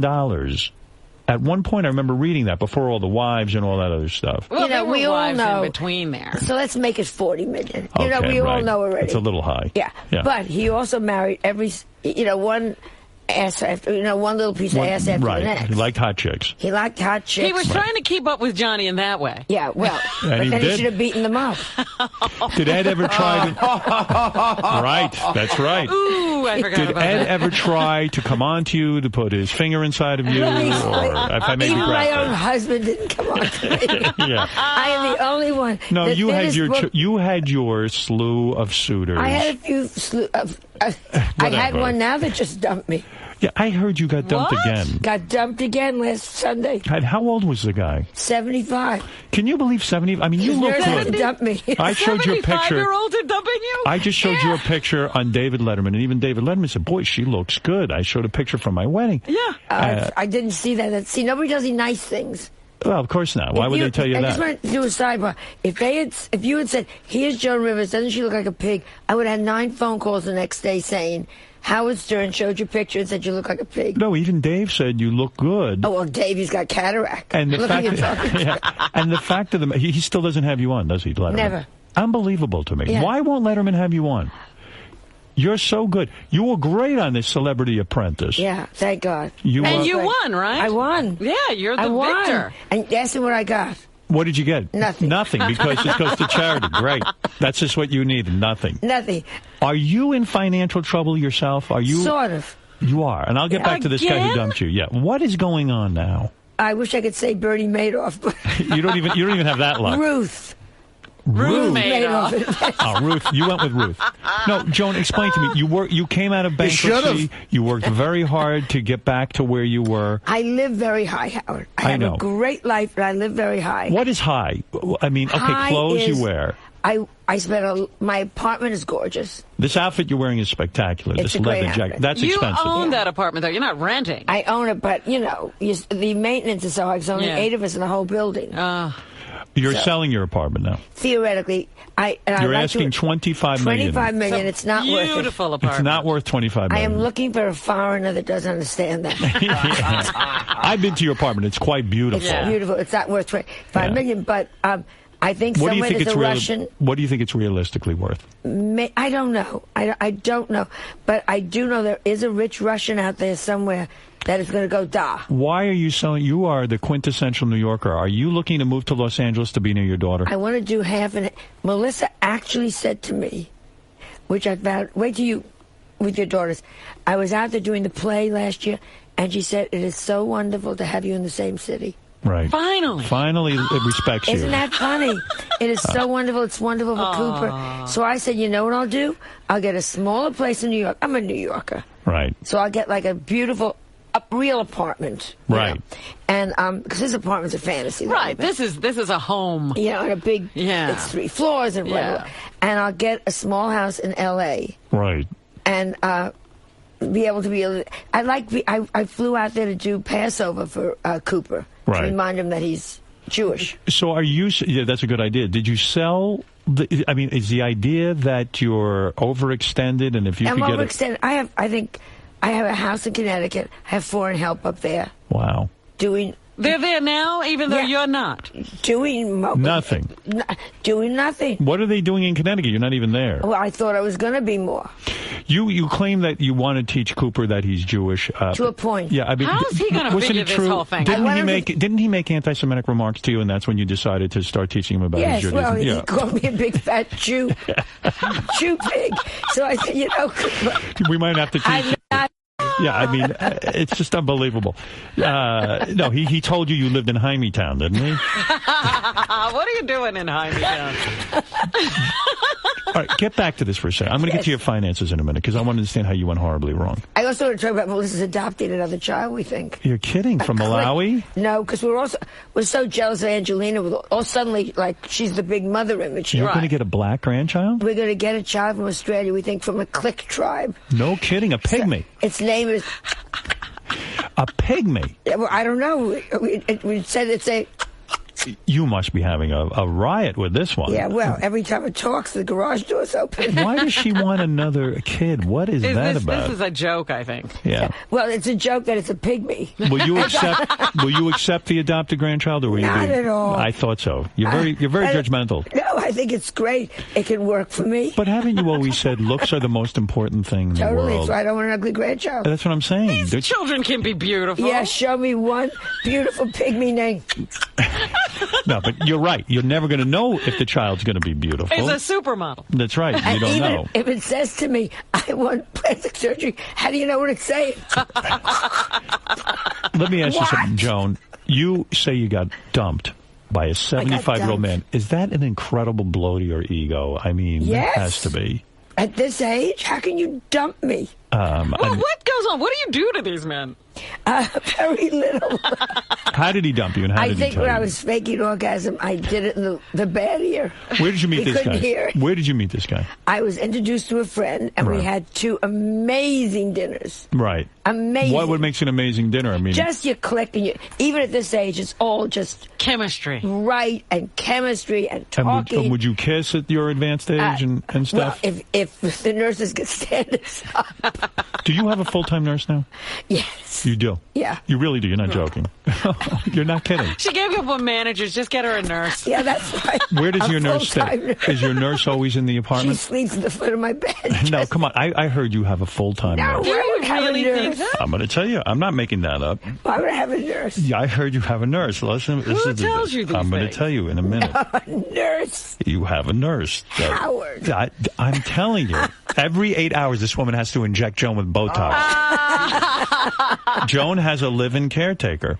No, that's called a housekeeper. Oh, is that what we're calling it? Obviously, that's some serf that wrote that doesn't understand you have a housekeeper named Debbie. So your caretaker is a housekeeper? Yes. All right. So let me understand something. This guy, 75 years old, lucky enough to be going out with a superstar, Joan Rivers. And I was very charming. Right, I bet. And you were on good behavior. You didn't insult him. Stories. You weren't sarcastic. No. And sorry about his dead wife. So you go out 2 times with the guy. You go to dinner with him. Yeah, really good times. No sex, I would assume. Not yet. All right, not yet. Had he gotten your top off at least? Well, yes, but only in the restaurant. How do you hold out at this age? You ought to do it on the table. Joan, I mean, how much time do you have? Put out.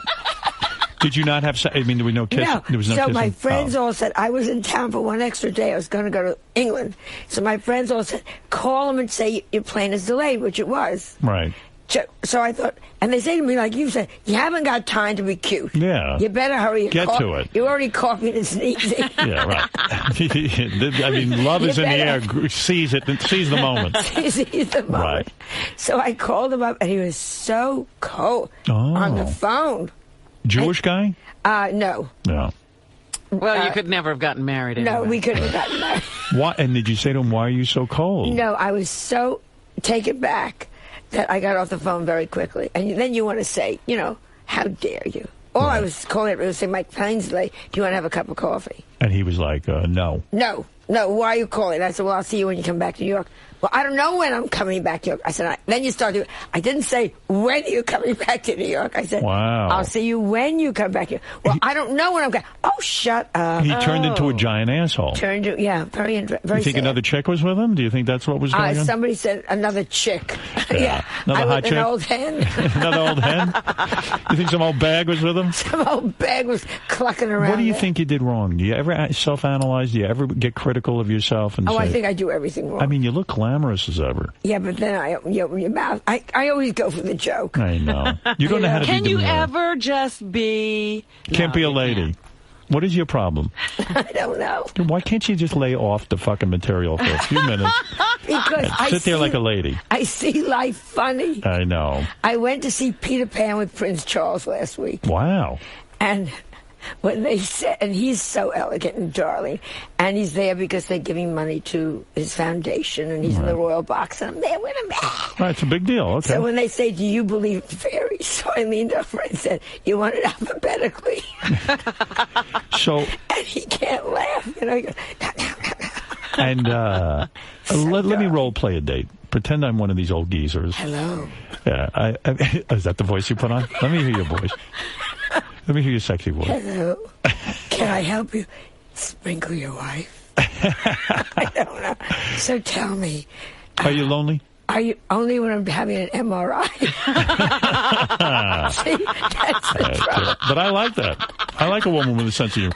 You were on Celebrity Apprentice, and I never heard of half of these celebrities on Celebrity Apprentice. I mean, you're a legitimate, bona fide celebrity. Well, I was even surprised you agreed to do it. I wanted to see. You wanted the truth? I mean, you're a big deal. I wanted to. Two reasons. One, Melissa did it with me, so she got to live with me for 5 weeks, which was great. All right, you love that. Love that. So to get Melissa to live with you have to be on TV. Be on TV, that's right. So we got to be in the kitchen late at night together. That was great.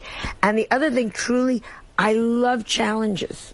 You do? And they give you a challenge, and they say to you, when was the last time someone said to you, okay, Howard, go out, write the copy, take the pictures, get this done by tomorrow. We want a whole new slogan for Sounds exhausting. Chicken of the Sea. Right. And then you do it. And you like that. Loved it. That stimulates your mind. Yeah, loved doing it. Do you think your daughter likes you? I mean, the fact is, I don't know. I really don't know about this. She moved out to California. Well, she had to because the ex-husband's in California, and they split the children 50-50. Okay, all right. That's a good reason. No choice. All right, so you get on there, you like a challenge on Celebrity Apprentice, you get on, and you mixed it up with this professional poker player. And you even, Annie Douche. Who is she to make fun of you? I mean, I never even heard of her. I never heard of her. It became good versus evil. It was just, don't go there. But wait it's a second. not even funny. You said, I believe a professional poker player is like a dirtbag. I believe a professional poker player is, I understand what they do on the table, and that's great. But when you stand up from the table, you do not be duplicitous and sneaky. You know, everything that people do to play poker, to be a good poker player, is a bad thing in real life. What did she do to you? I didn't see the show. I mean, she just rubbed you the wrong way? No, it was always very two-faced, a lot of lies backstage, allegedly, a lot of... come to the boardroom all sweet. Meanwhile, has just done bad things. But you two were playing a game. She was using her game-playing skills. To a point. To a point? Howard, then I'm not a good game player. Right. I still think if you say I'm not a poker player. Right. That's it. Right. I just found that you don't turn people against each other. You don't whisper to Howard. But you found her gross. In other words... I found her just, you couldn't trust her. And she did bad things behind her back, allegedly. It is a strange way to make a living when you think about it. Yeah, but I'm not putting her down. She's a very smart cookie. Right. But would I have her to the dinner table? I don't think so. I see. All right, well, that's it. So you've been dumped by this guy, this 75-year-old guy. Yes. Who fixed you up with this guy? How'd you meet him? A very dear friend who said, I think the two of you get along. We did for 2 meals. And it was so nice to have someone pick up the check. I could tell this one upsets you. Yeah. She thought something was going to happen. Yeah. And this was a guy with money, huh? Well, I guess. Yeah. He picked up the check. Oh, that was nice. That was already a start. If I went out with you, I'd expect you to pick up the check. They all do. I know, it's terrible. Venus de Milo pushes it across with her chin. What? Now, you're a good businesswoman. You're it's constantly selling everything. Jewelry and schmatas. I mean, you're constantly look where I'm busy. going, which we're going to talk about later. I'll talk about that. But I don't understand what happened to you financially. How much money have you lost in this down economy? I lost a lot in this down economy. Were you mostly invested in the stock market? We all lost. Who didn't lose? Everybody did. Everybody. Yeah. Oh, forget about it. So I lost a lot. And how much are we talking about? I'm certainly half. Half? I'm not. There's no sad songs for me. Yeah, I know. But do you think that the 75-year-old guy read in the paper that you were down on your luck and that's why he dumped you? That, and I was going through his wallet when he was in the men's room. I mean, half your money is gone. Yeah. It's very upsetting. If you think about it. You're damn right. But you're not downsizing because of money. No, I feel she's selling the apartment because of it. I'm selling the apartment because I truly would like to do half and half, and my accountant says you can't. I see. All right. Well, then I have an accountant that, those kind of that, you can't, you're overspending. Why not sell your home in Connecticut? I can't sell Connecticut. It's this beautiful house. Why can't you sell it? You mean nobody's buying second houses? You're kidding me. Nobody. You have it on the market and you can't sell it. Have it on the market for a year, not one person has seen it. Wow. Even come to look at it. And it's beautiful. It's fabulous. Well, she always lives in a fabulous place. It's fabulous in a Connecticut way. Aren't there some rich people left in this country? I'm talking to them. Yeah, I ain't buying. I can see the two of you in a little love nest in Connecticut. Oh, please. 84 acres. You ain't the only one who got killed in the stock market. So Comedy Central is going to roast you. They're roasting Are me. you going to be able to take that? I mean, it's going to be vicious. Oh, come on. She's very sensitive. But she can give it back. Yeah. I mean, come on. But it's going to be Who's roasting you?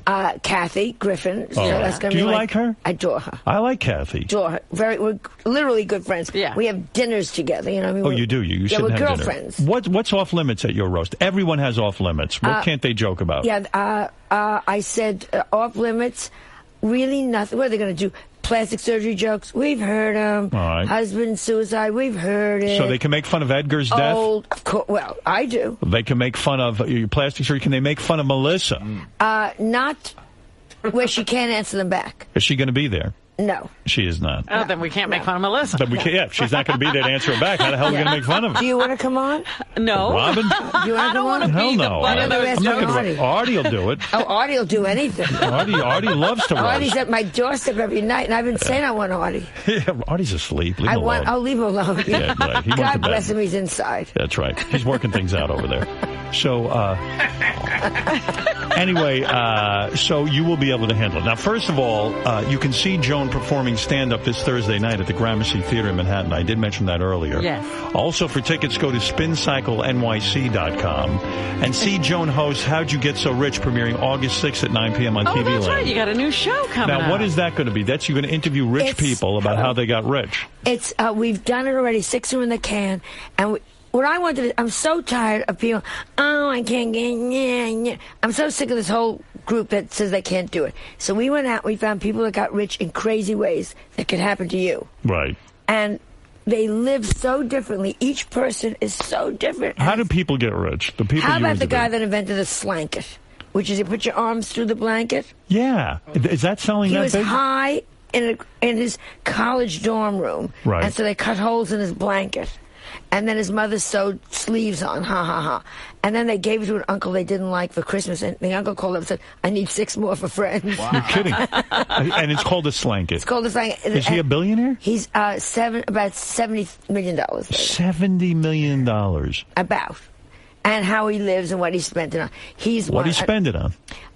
Different things. Some of them buy islands, some of them buy Maseratis. Maserati Shows cars. you how I'm into cars. Yeah.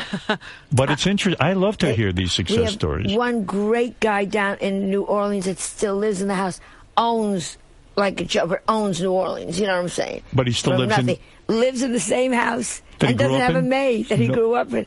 So everybody's Why is that? So is that a sickness? I think he's just darling. I loved him, Blaine. Loved him. And he owns half of New Orleans, and he won't spend a dime on himself. It's not that he won't spend a dime. He's comfortable in his home, and he goes to his neighborhood bar. Then what's the point of having all that money? Give it away. Well, what do you think I was nice to him for? Right. Give it to you. Oh, Blaine. You could use it. So, all right. You got the show. How'd you get so rich? I feel you're on a roll, kind of, career-wise. Yeah, I guess. Comedy Central will roast you. Yes. And you don't get paid for that, though, 9th. do you? You get something, I guess. You get a little something. They always say give it to charity. Yeah. Right. And, you know, a lot of people don't know this about Joan, and I've never told this before. Do you know that her father tried to have her committed to Bellevue? Yeah. Because she was going to become a stand-up comedian. Wow. Do you realize when Joan became a stand-up comedian, women did not become stand-up comics? That's right. It didn't happen. When you see girls today like Sarah Silverman, right, and you see them thriving, the girls on Saturday Night Live, Kathy Griffin, do you ever say, those bitches don't even know how hard I have it? You know what I really say? What do I you can still take you. You feel you can still beat them? You still feel you're better? No question. I'm working better than ever. You're better than Sarah? You know what? You're better than Sarah? I'm not saying I'm better than Sarah. That's what you're saying. You said you could take them. Yeah. In other words, when it came to a comedy fight, you would win. I think I would win. A showdown. And I adore Sarah. I don't mean this against Sarah. I think she's genius. But, you know, I'll stand backstage someplace, and the girls will come over and say, oh, you're the icon, and you open the door, and you want to go fuck yourself. Right. I can still do it blindfolded. In other words, you That's can... why I did Celebrity Apprentice. Don't talk to me in the past. In other words, you're still as relevant as they are. Don't talk about, I'm an icon. I'm doing it in the trenches. I'm in the gutter with you right now. Are you still writing new material? Constantly. Constantly. Well, what I just wrote 2 days ago. 2 days ago you wrote that. Look, the road for you was never easy. When you were going to quit stand-up comedy, Lenny Bruce himself wrote you a note and told you to stay in stand-up comedy. Yeah. Look how you know these things. Of course You're a good I know researcher. He said, you're right, they're wrong. Sent me a note. What was he like, that Lenny Bruce? So sexy. Did you have sex with him? I would have. Yeah? I'm going to say from now on I did. So sexier than me, even. Hardly. Well, Howard. You know, well, not now. You're in the Hall of Fame. But Lenny Bruce was a sexy man. So sexy. And was it his mind, or are you just saying his physical being? No, physically he was terrific. A good-looking guy. Great-looking guy. And smart and funny. I mean, he was the whole package. Yeah. Unfortunately, he was so drugged. He was so sick. He would sit backstage, slumped over. Really, because of the heroin? Yeah, and then he would get up and perform. And you'd go, oh, yeah, that's what I'm thinking. Yes, that's what He was right on. Right on. When he died, were you... I was devastated, because I also used to go and see him at the end when he was so enmeshed in all the lawsuits and the legal stuff, and he wasn't even funny at that point, but you just went... Because it was Lenny Bruce. Because something could have happened. Why didn't it's like Sinatra at the end. And you said he came on to you, didn't he? Yeah. Why didn't you do him? I was stupid. That was so good. I had... Edgar, you're busy doing.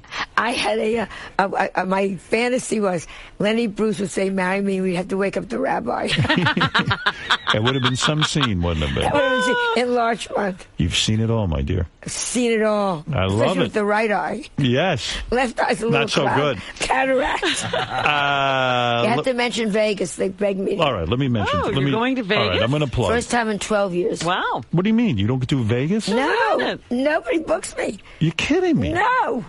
I can't believe what I'm hearing. I go to England. I'm a superstar. It's very interesting. All those altar cockers in Vegas who play the slot machines don't want to see you? But the older cockers are shocked with what I'm talking about. I see. So in other words... I need the younger cockers. You need the young crowd. You need the young cockers. Gay pride shows at the Gramercy Theater. We did that. That happened Thursday, June 25th. Yeah. You got How'd You Get So Rich? That premieres Thursday, August 6th at 9 p.m. on TV Land. Yeah. Comedy Central roast Sunday, August 9th at 10 p.m. on Comedy Central. Then you have the Venetian Hotel in Las Vegas. That's exciting. What we're talking about. That's a big deal. Now we're talking. So how'd you convince him to book you if no one was booking you? Short money.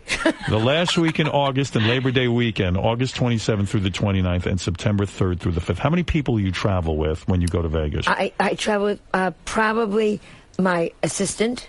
Right. And then a hairdresser. That's it? Yeah. Who does the makeup?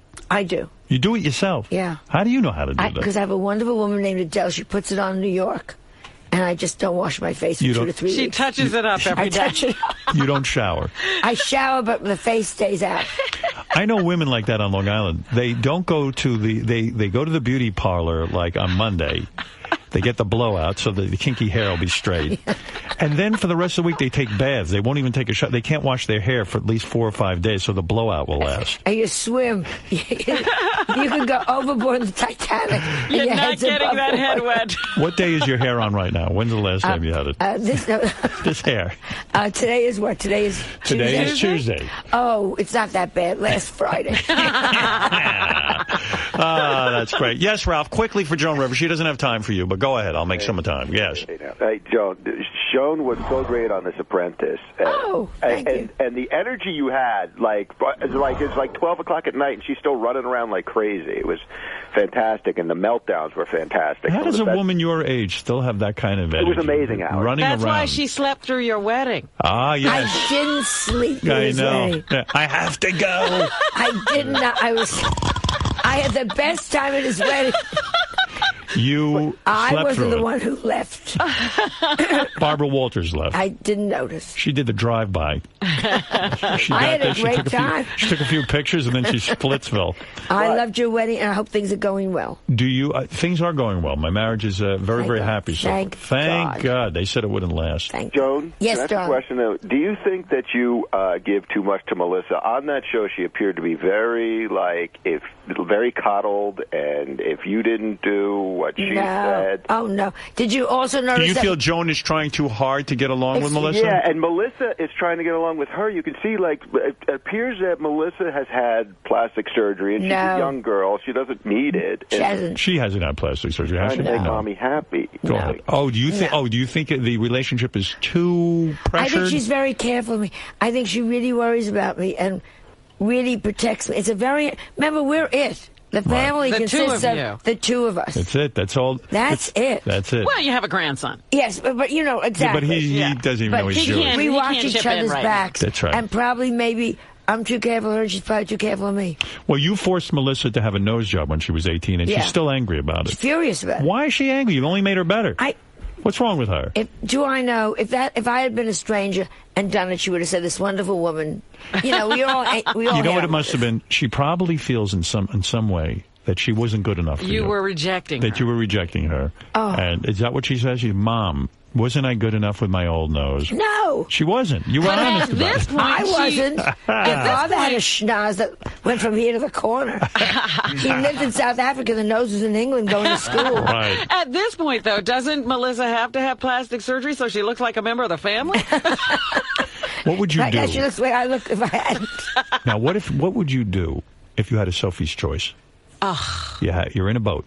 Yeah. You only have to save one, Melissa or your grandson Cooper. What would you do? What would you do? You have to save one of them. I will say this, if you answer me with your 2 daughters. Go ahead. I have 3 daughters. 3? Oh, that's even... Right. Well, get rid of one altogether. And then you have 2 left. Who do you get rid of altogether? Right.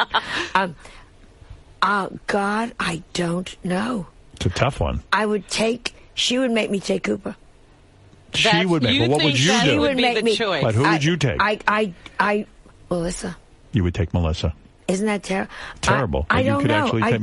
I don't know. Well, she hasn't been with the grandchild that long. You don't know Cooper that well. Let's be honest. He's never given me anything. No. And you got that money invested in your daughter's nose. I would take Melissa because she'd be holding Cooper. Right. There you go. All right. Very nice answer. Listen. Joan Rivers, you are delightful. I love you so much. You know. I love you, too. And you're a horrible person to answer that question that I just gave you. But God, I love you. Now Melissa would hold on to Cooper. There it is. I love you for that. I love you for that. Listen to me. You're terrific. You're hanging in there. You're doing your thing. You are right when you say you're as good as any of these young comics. I happen to agree. I saw her live. She's great. I love you so much. No, we're not just saying it. Well... You know, how many guests have you and let's not go there. I'm not surprised your grandson Cooper hates the Jews. Listen, you're not easy to be with. It's tough. 75-year-old guys are dumping you. I mean, come on. Listen, see Joan Rivers. She's going to go up there. She's going to perform for you this Thursday night at the Gramercy Theater in Manhattan. Yeah. The chance to be near Joan is like no chance you've ever had. And for tickets, go to spincyclenyc.com and see Joan host How'd You Get So Rich? Premiering August 6th at 9 p.m. on TV Land. And then I'm going to watch for that roast on Comedy Central. Yeah. What, are we not selling anything on QVC this week? I just came from yesterday. Oh, okay. She already cleaned them out. And, I had to think. That's right. And then she's on her way to Iran. She's going to be the new Ayatollah. Oh, okay. They're looking for her. Listen, Joan, you did it all. You said it all. And you had a good appearance here. That's all that matters. I love coming. We had a good time, that's all. All right, we're going to take a break, and we'll be back. The great Joan Rivers. Joan Rivers is here. She's triumphant. She has her own new TV show. She just came off a Comedy Central roast where Robin agreed to take on this new role as a roaster. Very brave. She went out there, and, of course, she ended up being the best roaster. Oh, everyone agrees. Stop it. And Joan Rivers has been a frequent guest on this show, but she's never been hotter. Hello. There was some scene going on in that green room with Joan Rivers. Really? Gary said... Thank you, Joan. There's 50 people. She's kissing you because she appreciates you went out to the roast. A lot of people stiffed her and didn't show up. Yes. Hello, my darling. So-called good friends. Hi, Joan. This one over there. Artie couldn't even make it. He didn't even know he was invited. Where were you, Artie? He didn't even know. Is it embarrassing to have a roast thrown for you, and then if the big stars don't come out, you're like, oh, for Christ's sake. No, what happened was, and a lot of it was, hello, I love you, you're so good. Oh, well, and she looked so good. But you said Robin looked like a mudslide. What's wrong with you to say look, that? Robin called me a dry vagina. I mean, let's not go there. And then you said that Robin's father was a nice man. Lucky to get any You were lucky to get any action. So, it was a great joke. I mean, Robin is so beautiful, and yet you try to paint it that she wasn't. Now I have to defend myself. That's right. How dare you? And what about what Robin said to me? Well, it was all true. Come on. Okay. I brought some of the jokes I didn't say. About Robin or just about everyone? Okay, let me hear. What did you hold back? Tell me what you would have said on the roast if they'd given you unlimited time. She is such a bitch. If she had been my slave, I would have called her Cuntikinte. Oh, man, that's great. Why did she do that one? Because... Cuntikinte. I wrote some, so I was kind to Robin. Why did you hold back? Because I used to think she was a nice person. I was worried. Robin, that would have leveled the place. She was so good. I was so worried about her. Is she comfortable? Does she have a nice thing? Are they taking care of her with hair and makeup? Suddenly, I'm worried about Robin, and then she gets out there, and it's vicious. But people were so cruel to you. I mean, it was terrible. People were making fun of your plastic surgery, and I was like, Joan looks terrific. Yeah. What are they doing? That's when they're stupid. Right. Because they did like 1,000 jokes about lips. And I've never done my lips, so that's done. But, the good jokes should be jokes that really hit home. Robin is a cunt, so it's easy. It's like another step. If someone's a cunt, you call them a cunt, it's funny. Yes. Right, if they're not a cunt, what's funny? Was certainly not an insult. No. Yeah, that wouldn't work if I called Did you write other jokes that you held back, or is that the only one? The only ones that really broke my heart. Suzanne Summers figured it out at the last minute. Right. That she shouldn't come on. She hightailed it out of there. What were you going to say about her? I had pages. Did you? You don't have them with you, do you? You what? You don't I brought a few. Okay. What would you have said to Suzanne Summers? Suzanne Summers. Right. Oh, this is still wrong. Oh, I left my Suzanne. Well, what else you got for Robin? You want to go back to Robin? I don't want to hurt her anymore. My God. Cuntikinte's enough. Cuntikinte is just the best. That's one of the best jokes I've ever heard for a roast. That's right. Cuntikinte. Is he awake? Yes. Anyhow. Barely. But what did you... Suzanne Summers. It's amazing what I say. It's amazing what eating well and $100,000 of plastic surgery can do. That's right. She's so old, to get the thigh mass between her legs, they have to sedate us. Why did she not show up at the last minute? Because she realized. You think that's what it was? She couldn't take it? Yeah. She sits there, no, seriously, and she claims it's all herbal, and maybe it is. It's all herbal, I've never done anything. That's her persona. That's her shtick. And she knew somebody must have said, Suzanne, do you think they're not going to say you're lying and you're this and you're that? Because what else would you say? What else would you say about it? Right. The Malibu fire, we know you got insurance. It's an ugly house. It was a slow news day, quick Alan lighted. You would have said all of this. Yeah, and it's all allegedly, and it's fun. Right, you have a good time. Did you like being roasted? I sensed that. Now listen, you know I'm going to ask you about this. I heard you forbid anyone from talking about Melissa. No. Again, the cops get it all. The cops. No, what I said was, she's not on the dais, right. So she can't answer. Right. So don't go after Melissa, because she has no platform to go back after you. Right. So I said, if you want to do Melissa jokes, do them, but they should be sparingly. You love her so much. That's the problem. But it's your child, and she's not. And she got up and she was adorable, and she answered back a little bit, and they were funny. She could. I just said, it's about me. I don't care. You want to say I'm old, you want to say I'm ugly, you want to say I got plastic surgery. Fine. I'm not going to get back at all of you. You love your daughter so much. That's the problem. Yes. You know, and the thing is, if she's on TV with you, though, she becomes part of the thing. You can't have it both ways. No, but she is a whole different angle. When we do the red carpet, she knows who they are. It's already ahead of me. I'm always saying, did you know anyone? Another blonde ass. Did you know anybody at the roast? I mean, a lot of the people. I knew Greg Giraldo. He's terrific, right? Yeah, well, he doesn't talk to me. I don't know. We do K-Rock together. Oh. And he's very cold. He went to Harvard. Big deal. I went to Connecticut and Barnard. Very impressed. He went to Harvard? I didn't know that. Yeah. I love when people go to a good school and think they're the only ones that did. Yeah. And they say, calm down, asshole. You know, we all did. That's right. You have a 5-beta Kappa key? Jingle, jangle, jingle. Right. So anyhow, so I knew Greg. Jeff Ross I knew. He's funny. He's funny. Carl Reiner, I was worried about him. He was great. He was great. How did you get him there, Carl Reiner? Are you friends with him? I'm very friendly with Mel Brooks. Oh. And he and Mel came to see me in a play I did. And I just love... This is a man... I just wanted a different panel. Right. I didn't want the same idiots. Right. You know what I mean? Now, Don't take it personally. I know that Lisa Lampanelli was in here. She was going to be part of your roast. No, she wasn't. I never asked for her. She said that... She lied. She said that she wanted to be the roast master, and you had Kathy Griffin as the roast master. Yes, Kathy's my friend. And she said, that's it, I'm not doing it if I'm not the roast master. All due respect, she's very funny. If you like, I like black men jokes. I think she should spread a little bit. Right. Okay. She's nothing wrong with Lisa Lampanelli. Perfectly fine. Right. Oh, wait, you just made a face. You don't think she's fine. I deny that. You do not like her. Perfectly. You're afraid of her. If Joan made a face. No, she's perfectly fine. I know Joan's faces.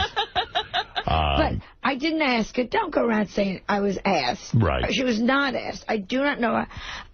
And I wanted Kathy. Kathy's my friend. I thought Kathy was brilliant. Kathy did a great So you like job, Kathy. Yeah. It was a joke that you were angry with her now. Oh, I said to her, well, you know, Howard, you got to make the roast different. Yes. Oh, we all go blah, blah, blah, blah, blah, blah, blah. And then you're going to go blah, blah, blah, blah, blah. Right. You need new people. You need new blood in this thing. Robin, they had never seen Robin before. So that was exciting. It was Robin exciting. Was there. Yes. Carl Reiner, it's a whole... And how do you feel Robin did? I thought Robin did very well. Right. She's not a comedian. Oh, don't give me that. She knew what she was going. She knew what she was doing. Oh, don't start. Yeah, little innocent Robin. Kunta Kinte. Oh, Kunta Kinte. Thank God she didn't pull that out. Robin took a lot of hits at your Oh, my roast. God. It was like, I'm surprised that I'm up already. No. From the devastation. Yeah. Were you upset? No, but it was devastation. They really... My family couldn't watch the roast. And they shouldn't. Especially your father. Well, he can't watch anything. He's in heaven. That's or right. hell. Whatever. Heaven? Robin figured it was coming to her because she was the one black woman on this stage, and also Mario Cantone was the one gay guy on the stage, and she figured, well, they're going to go after the blacks and the gays. But, you know, they say, here are 12 people, Joan, write jokes about this. They say, okay, what can I say about Mario? Well, it's going to have to be gay. Right. Because that's easy. Right. The same way they're going to say about me.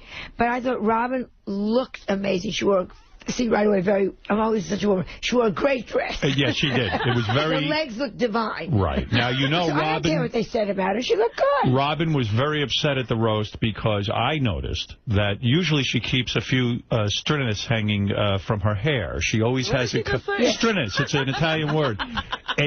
She always has a few braids hanging down. And I said, Robin, why was all of your hair piled on top of your head? Yeah. She said, the car was late. My makeup and hair was not on time. She was very upset. Well, she should have told me because I had makeup and hair sitting around smoking and drinking and collecting checks. No, they didn't get me there, Joan. If I was there, I would have been in hair and makeup. But they didn't get me there. Well, you looked amazing. I thought I looked great. You looked great. Know. Howard's complaining. I liked how you looked, but I know you were upset and frazzled. It was just that I had to do everything very quickly because they got me there late. Do you think Joan did it intentionally to sabotage you because it was you're a beautiful woman? And hope that I bombed. Are you jealous of all the other women? Oh, that bitch. I said, drive her around twice. Right. You showed her. I tried to spill stuff on her dress. So when I read in People magazine that you were pissed at Kathy Griffin, this is all fake. The next night we went out to dinner. The next night we were out at dinner together laughing about it. Is it true that Kathy Griffin recently took you to Cher's house for dinner? That's where we went the next night. Why don't I ever get invited to something cool like that? It was so great. Fuck Kathy Griffin. I have been so much better to her than Joan has. Kathy calls me up and she says, we got to talk about everything last night. So I said, great, let's have dinner tonight. Great. Right. Then she calls me up about an hour before we're going to meet. She says, would you mind if we go to Cher's? And I haven't seen Cher in 8 years, at least. Right. I said, fabulous. So we go to Cher's, and the three of us sat around. It was great. Well, let's stop with the niceties. Yeah. Cher don't look like Cher anymore, right? Cher looks great. Stop it. I swear. Howard, do I tell you the truth? You are in better shape than Cher right now. Cher looks great. Thin as a rail, long hair. Was her son Chastity there? We never discussed that. He's a son now. I know, he's no longer a girl. Woof, woof, I know. Right. A lot of Chastity jokes. A lot of Chastity jokes. Yeah. These breasts of Chastity. When you're sitting there with Cher, Chaz isn't there, is he? No, Elijah Blue was there. Elijah Blue, I know. He's a very nice kid. So what was the big conversation? What did Cher have to say? We talked about Michael Jackson. We all know everybody. Let me ask you about Michael Jackson. Yeah. We talked Brooke Shields of Michael Jackson. Good. I want to get to all of this, and I want to get back to Chastity. But let me understand something. You're at Cher's house. You talk about Michael Jackson, and you know about plastic surgery. They're saying now his nose was a complete prosthetic, a fake nose. Yes. What do you think happens when they take the nose off? If it's a plastic nose and they take it off? It looks, there's skin. But it's like this cartilage apparently is very tender on the nose. So when you've broken it a couple of times, that's why my very good friend Stephen Hoffman, a plastic surgeon, wouldn't do him after the second time. Would not do him. Do you have anything removable? Just my breasts. Just your breast. You can pop out your breasts? Which is good because as my feet are cold, I put them lower. So when you're at Cher's house, she's a very wealtty woman, right? Is she a recluse now? In other words, she doesn't want anyone to see her. She wants everyone to remember her as the old Cher. She's a wreck. She goes, excuse me, she's in Vegas 3 months a year. Oh, she is? Yes, she's doing.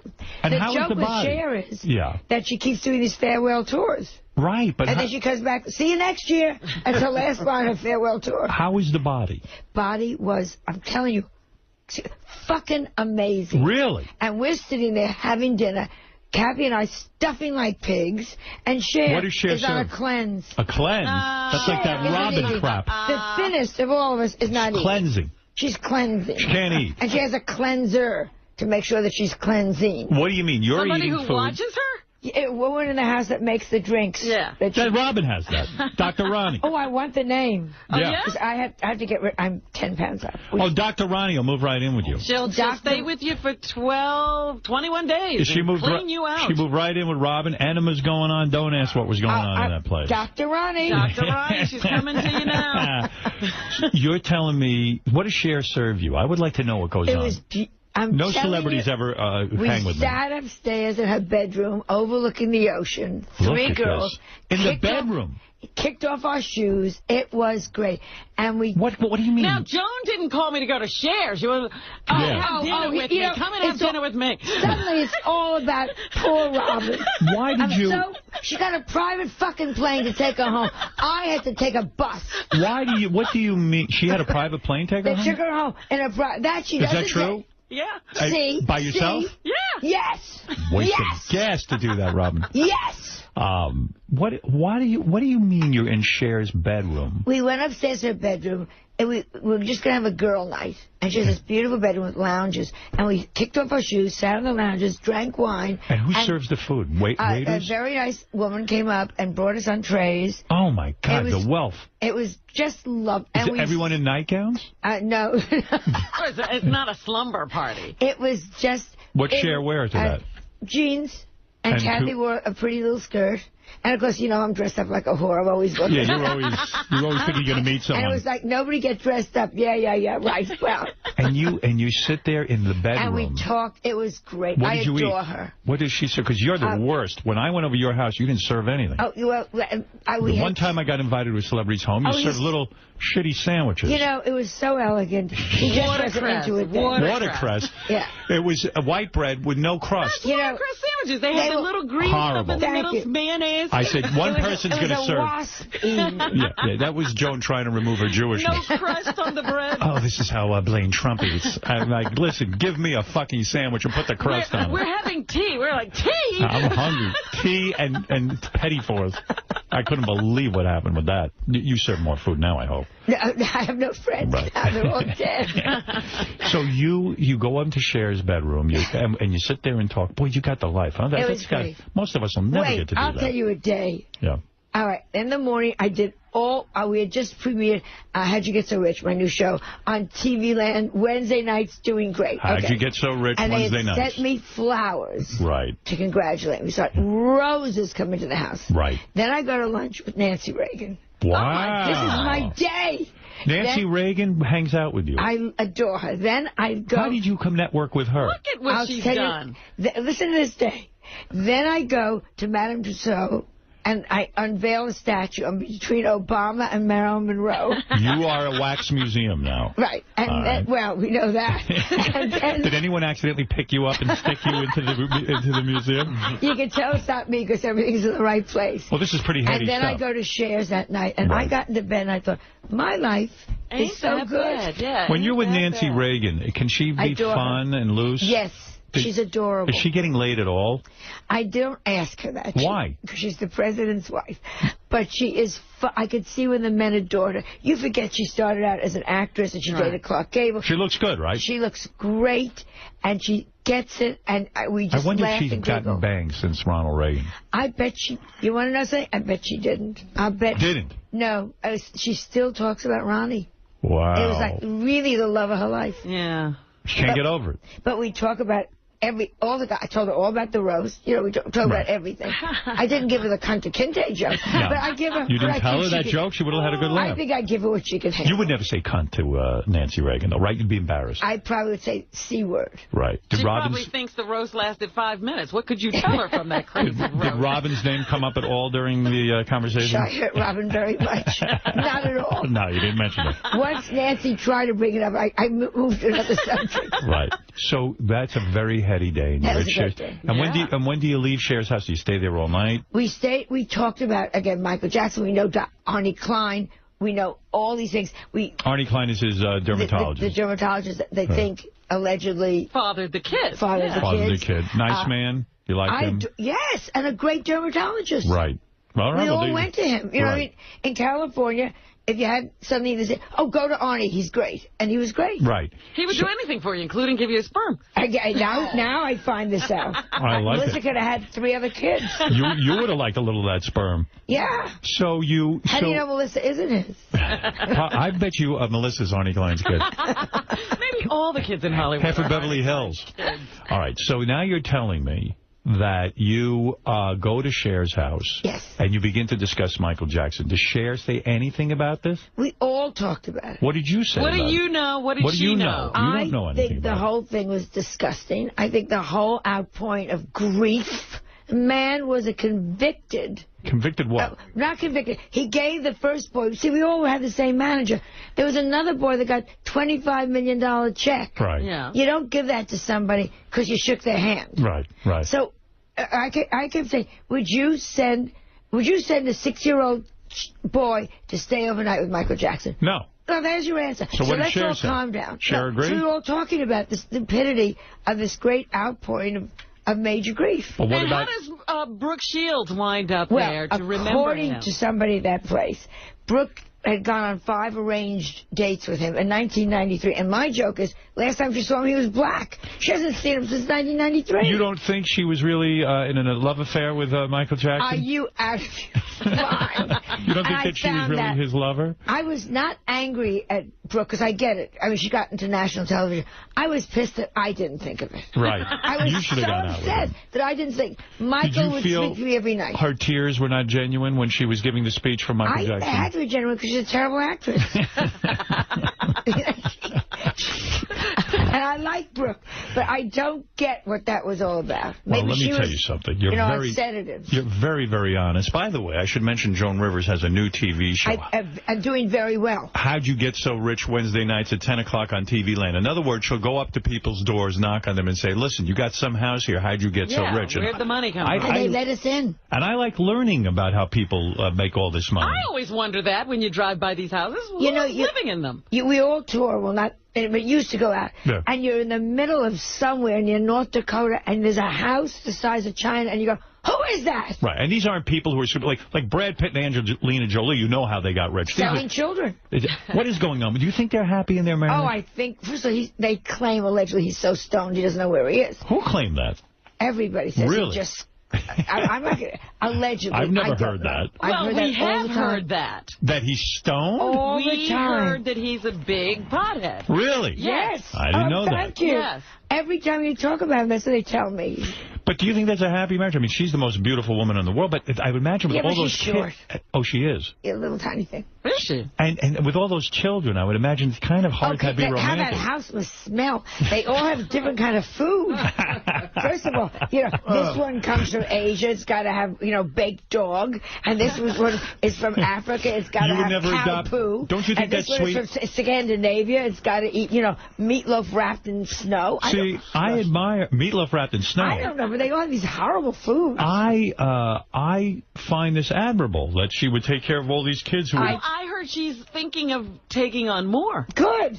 She ought to call up Octomom. They can get... Never mind, the old lady lives in a shoe. Get 2 shoes. Imagine Octomom. You're not a fan of Octomom, I know that. I think she should be put away. And what do you think of this? And I think... And she should be sterilized. What do you... I agree. I'm sorry. And what do you think about this... do you watch this... I don't know these two, Kate and John. John and Kate plus 8. John and Kate plus 8. I think... You watch that show? Never. Me neither. I don't even know who they are. But, when she comes out, I think when you have 8 children, call me stupid, it's no longer about you. Right. I think you've got 8 kids. Get the fuck out of here. Go home and take care of your kids. He should return. He too. I'm a young guy. You should have worn a condom. Right. Right. You're making a lot of sense. You know that wasn't from any condom load. Oh, I know, but Hey, by the way, I defended you. I heard a clip. You were doing, I don't know what you were promoting. Maybe you were promoting How'd You Get So Rich. Yeah. So you're doing these interviews on these TV shows where you're on a satellite. I played this on the air and I defended you. I thought it was totally out of line.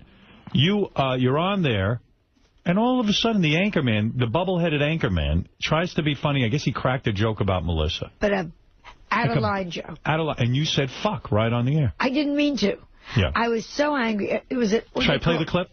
And then you'll explain? Yeah. Let's play the clip, and then you'll explain. All right. Here is Joan. She's doing a promotion. And see if you agree with me. I think Joan was within her rights to go crazy. They're lucky to get Joan as a guest. That's right. Listen to this. I defended Joan on this. I perform all over the United States, and I'll go for a drive outside of God knows where, St. Paul, Minnesota, and you say, look at that big house. How'd they get so rich? So we now stop, and we ring the bell, we ask them, and then we go in, and we see what they spent the money on, and how much each thing costs. Yeah. Did you ever run up to someone and say, hey, how did you get so rich? And the woman said, by riding on my mom's coattails. And you said, Melissa, this is my show. What are you doing? And I think we're going to end the interview right now. Don't get so fucking smart. We'll apologize for Joan's language right there at the end. You're just trying to be funny with her, and I had no idea that she would do that. We apologize for that this morning. Right. Wow, I did not expect her to go there at all. I was just goofing around. Well, from there to the complete opposite end of the spectrum, we're just giving away some fun prizes a little bit later on. First of all, but first, we got to choose a kid to go to Hollywood. As I said, this is a straight newscast, and the bubble-headed anchorman has never said it. Anchor people cannot ad-lib for anything. And it was out of left field. It wasn't that kind of thing. I was tired. Right. It was totally inappropriate and enough. Right. Just enough. I agree with you on that. And I don't know who you are, and this is, I'm sitting here being nice on your stupid show in Sacramento. You know, wow, look where I am. Right. Plus, the guy's not funny. He's not a funny guy. Right. And, he's annoying. And I'm sorry for him because I'm sure, but what upset me the most, and I shouldn't have said fuck. I just said, that's it. I'm fucking out of here. Right. But that they apologize for me? Yeah, that's the kicker. Are you out of your mind? What about what he said? I think when someone comes in, except on this show, they are a guest, you should treat them with respect. We've yet to treat anyone with respect. You know what you get here. Yeah. By the way. I don't know why I brought it up on this show. You know, I know Joan's spoken to me about this before, but I cannot wait for this new Jay Leno show to bomb. I know. You and me, huh? Jay never put you on The Tonight Show. Ever. Ever. You were one-time host of that show, and certainly you're relevant. I mean, I understand when people they're not relevant anymore. You're out there. You're on television. You're a celebrity. Why is he carrying on this Johnny Carson feud? Johnny didn't even like him. Because I think that's where he stopped, Jay. That's where the show stopped. How bad is this going to bomb in prime time? I don't know. I think it's good because, as I said before, the Midwesterners will be able to go to sleep earlier because he makes your toes off. So it's all good. So lights will go off, and that's good for the planet. So it'll be green. It's a good green thing. Well, let me tell you. NBC is being green for us. You know, after Jay Leno, you know, they have a little disclaimer at the end of the show. Yeah. It says, do not drive car or operate heavy machinery if you watch this show. It's like a Valium. So are you lonely? Not lonely. See, you're asking. No. Are you lonely? Melissa is out in California. And with Cooper, and I see them a lot. Yeah, a lot, but you're mostly here. It was very charming because when I was talking to Joan about maybe getting together, the one night I had free, she says, I promised my grandson that I was doing something with him tonight. And I was like, isn't that sweet? Robin, do you believe that? Oh, you think she didn't want to be She doesn't want to be with you. When she accepted him, but come up with an excuse. Grandson lives in California. What is she doing? We were in California. I called her up, and then I gave you the next. And the next night was Cher's night, and you were gone. That same night was Cher's night. Yeah, probably. No, the day after was Cher. Yeah. She blew you off for Cher. Oh, I blew her off just hoping they'd invite me to Cher. You know what, because we're going to turn off the microphones when you leave here, and you're going to turn to me and you're going to go, oh, that's Cher. Oh, she looks like a bomb hitter. Yeah, no. I know you're afraid to tell me the truth. She looked great. I heard what was going on in our green room. You've got an entourage with you today. Because I'm going down to QVC. I know. You've got people. They said at one point Joan has her hand out. Someone's doing her nails. And you were stuffing in. She is a diva. But I was shocked. Joan was stuffing in Klondike bars. Really? Aren't those the best? That is shocking. They better send me some. They are fabulous. But I just like the plain one. I like the original. That's the original. 25% more chocolatey. And are they your sponsor? Yes, and we have they gave us a whole freezer full of them. I went nuts. I heard you went berserk. Yes. And you're very controlled about your eating. Not when it comes to Klondike. She was the one who used to go to a party and suck on one Lifesaver? Yeah. You're eating Klondike bars? For breakfast, you ate a Klondike bar. Delicious. You've got the eating habits of Artie Lang. Yes. I mean, it's unbelievable. But I'm awake. It is. Last time I was here, he slept through the whole. I know. You're goddamn right he did. Believe me, we've seen that many days. My boy needs his rest. I'm not healthy. So I ask if you're lonely because I would imagine at the end of a full day, you go home to your own apartment. Yes. You don't really have anyone around. You don't have a man anymore. No, very sad. It's sad, right? It's sad at this point in your life. Do you ever say to yourself, at this age, I'm scared to lie down. Did you ever say, God, why didn't you take me already? Oh, no. Stop it. In other words, when you're very lonely, are you one of the... Dare you?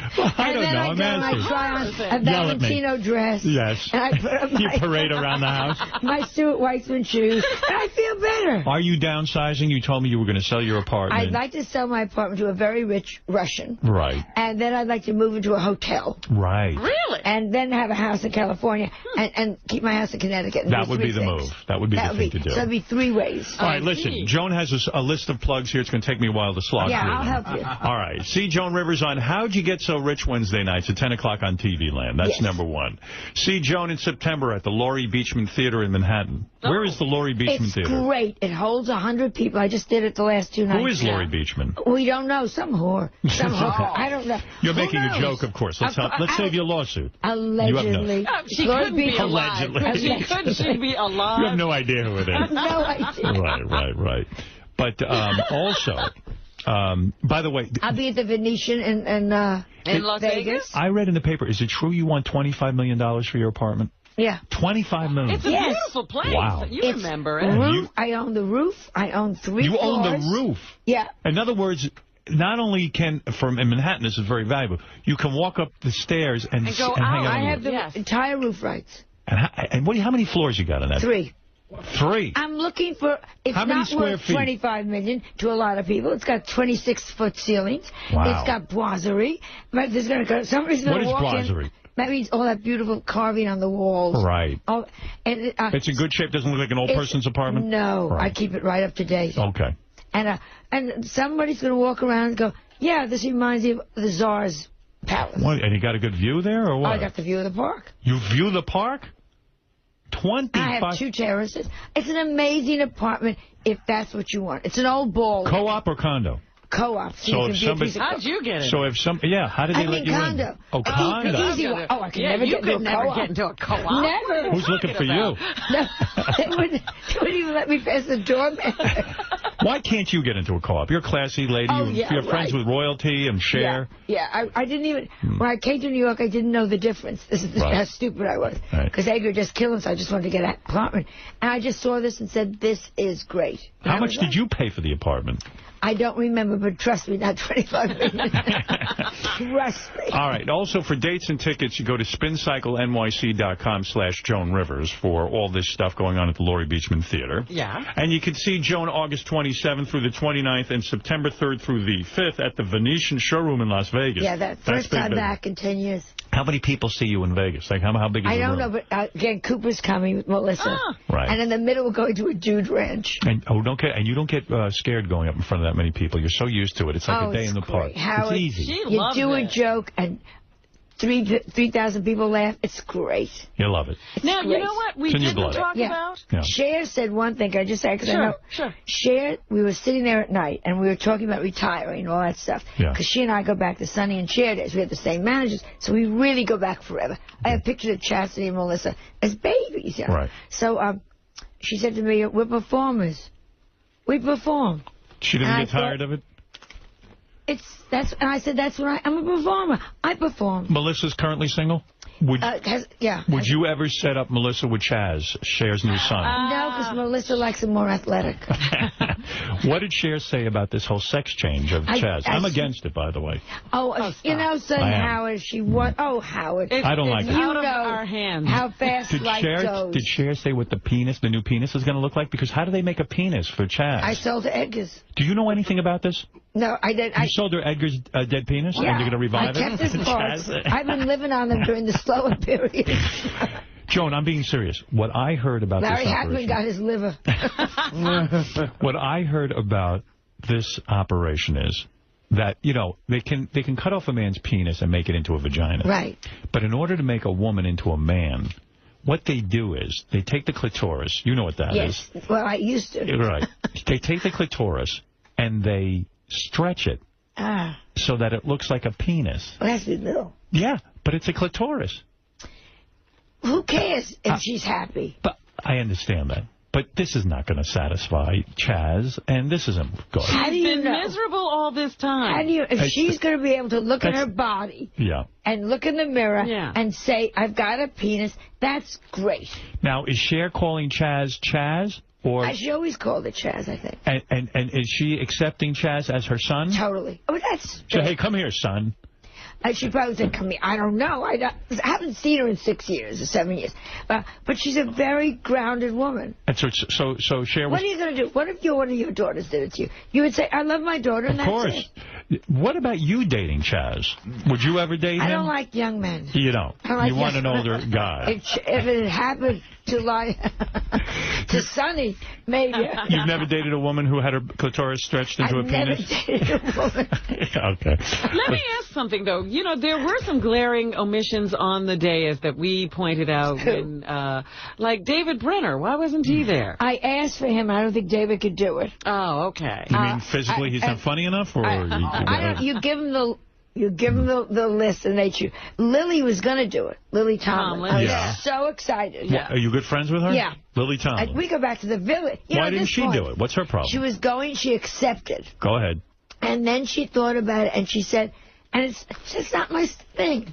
She's not a roaster. She doesn't want to get up and say mean things about So she called me and she said, I loved the roast. Right. I also loved your new show, How'd You Get So Rich, Joan, that's on 10 o'clock on TV Land. But she said, I loved the roast. And she said, but I think I was right not doing it. I called her back and said, absolutely right. Do you think you're getting angrier as you get older? Because someone told me you smacked a guy across the face backstage at the roast. Oh, is that true? No. We did it. What? Viral video. Viral? We said, let's see if we could send something out. So we did a whole thing. It was a goof. But people are writing me. First of all, I say, I need a drink. And Jocelyn, my assistant, says, it's not noon yet. And then I get very angry. And then we have somebody come over and I slap him. Right. And then I bit somebody's leg. Now, if you don't think. So it was a joke. It's a joke. Now I'm getting letters. People are mad at you. Mad. Look up, I guess, Joan Rivers drunk. Or say typical drunken behavior. The guy should sue her for biting his leg. You go, it's a joke. What is this thing now? The most shocking news in show business, and I need your comment on this, and you haven't commented anywhere else. Ivanka Trump is becoming Jewish. Yes. This must be sending shockwaves through the world, especially the world of society. And you talked to Donald Trump. Yeah. Yes. What do you make of this? She's madly in love with him. But he's got to be destroyed, Donald Trump. This has got to be the worst nightmare ever. No, probably the worst nightmare ever was being married to Ivana. This is not as bad as that? No. All right. Listen, Joan, everybody loves your new show, How'd You Get So Rich? We know that it's a big hit. You don't have to brag about it. If you can find TV Land, and it's worth finding. I'm going to find TV Land eventually. Yeah. I'll see you one of these days on there. That's Wednesday night. It's 10 o'clock on TV Land. And don't forget to go see Joan in September at the Laurie Beachman Theater in Manhattan. And as I said, you can go to this website, spincyclenyc.com/Joan Rivers, get tickets. And go see Joan August 27th through the 29th, and September 3rd through the 5th at the Venetian Showroom in Las Vegas. And for tickets, go to Venetian.com. You know I love you. I love you so much. It's like therapy coming here. Of course it is. These other shows, they don't know what they're doing. Can't say anything. You can't say anything. Got to keep your mouth. You can't even say Kanta Kinte. No, can't say Kanta. We'll be back right after these words. Joan Rivers, everybody. Hello, darling.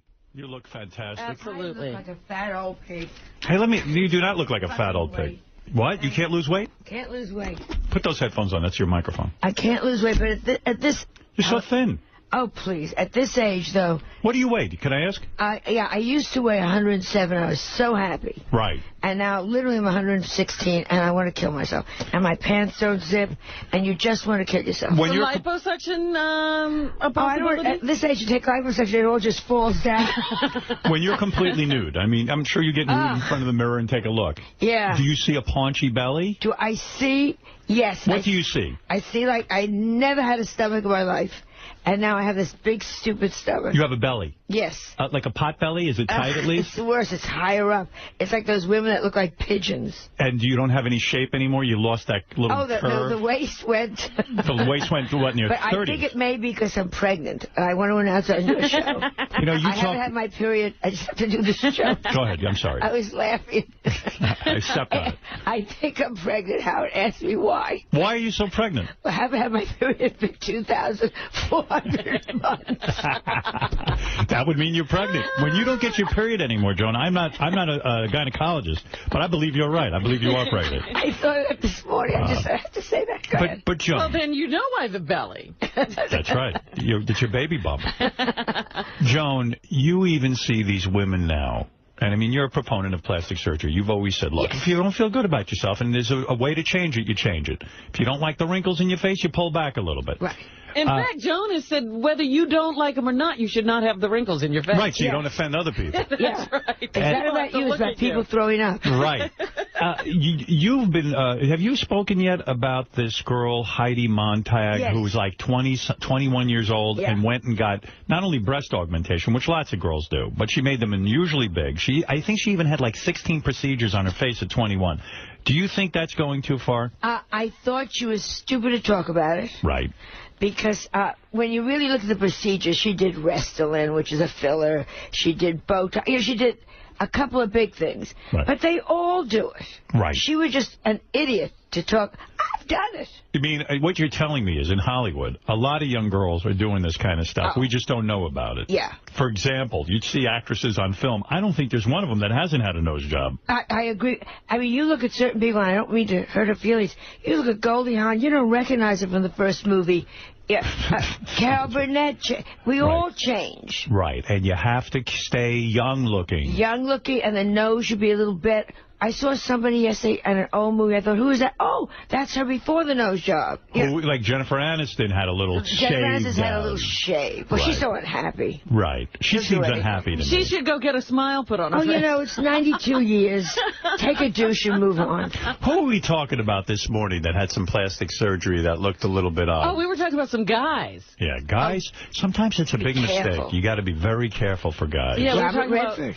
Robert Redford. Oh, yeah. Oh, that was a shame. I thought that was my Tanta Helen. That was Booby. My Booby.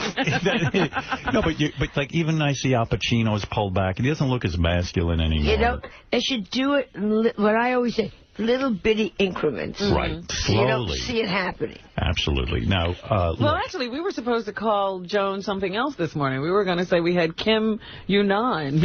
Some people thought you looked like Kim Yunnan from the Olympics with your recent surgeries. But, I look like the poor guy that was killed on the luge. Yeah.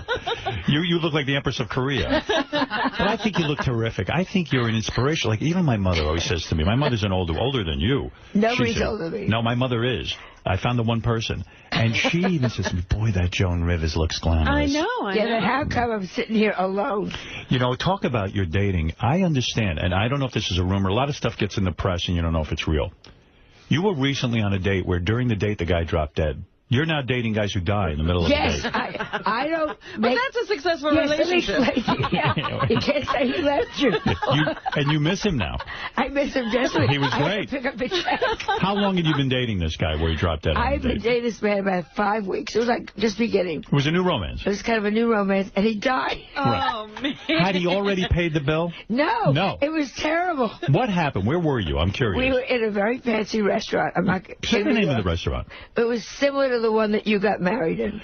So why wouldn't you say? It certainly wasn't the food they that don't killed like him. this. First of all, Le Cirque, which is such a fabulous restaurant. Right. They don't like you to say that older, you know. Right. You don't like to check your coat and see walkers. Right.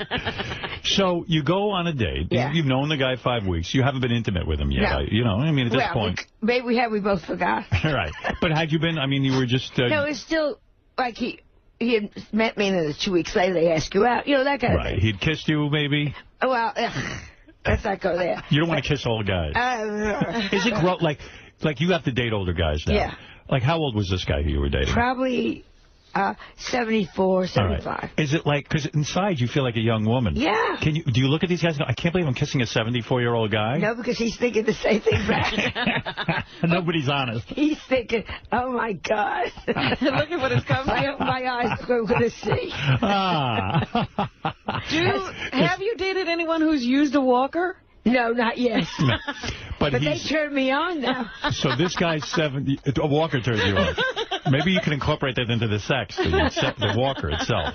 You see, look at how nicely he decorated his walker. So you see this 74-year-old guy, and okay, it's companionship is what you're saying. We're having a very good time. And he's from out of town, and we're having a very nice time. Right. How'd you meet this guy? Through a friend of mine a mutual friend who said, you're really going to like him. The wife died. Right. And he scattered the ashes, and he cried, and he was a nice man. Right. In other words, he had some compassion. He wasn't like the typical guy who's just going to fuck you and leave you. And this age, that can't happen. It takes him 4 days. It takes 4 days just to fuck you. Yeah. Right. So no one can fuck you and leave you. Impossible. Just working their way in takes 2 days. Yeah. The only thing that upsets me is when the moment of climax, they usually call it the nurse's pain. Why is it difficult to get inside of you? Because you're naturally dry now? You don't lubricate? Dry. Yeah, dry. 2 Arabs. You have Arabs living in your vagina. That's how dry you are? Wow. Wow. That's amazing. No, but seriously, in other words, you have to... So you're on the date. On the date. At a fancy restaurant. Yes. And you're sitting there talking, have nice conversation. And he's very quiet. And he slumped over in the chair? Kind of slumped over. Oh, my God. When was this? This is about 7 months ago. How long do you keep talking before you say, well... Knowing me, I was in the middle of a good story. And you know what? She's very narcissistic. She was like, she didn't really notice that he wasn't contributing. She was looking around the restaurant, looking at her phone. I thought, Jesus, small eater.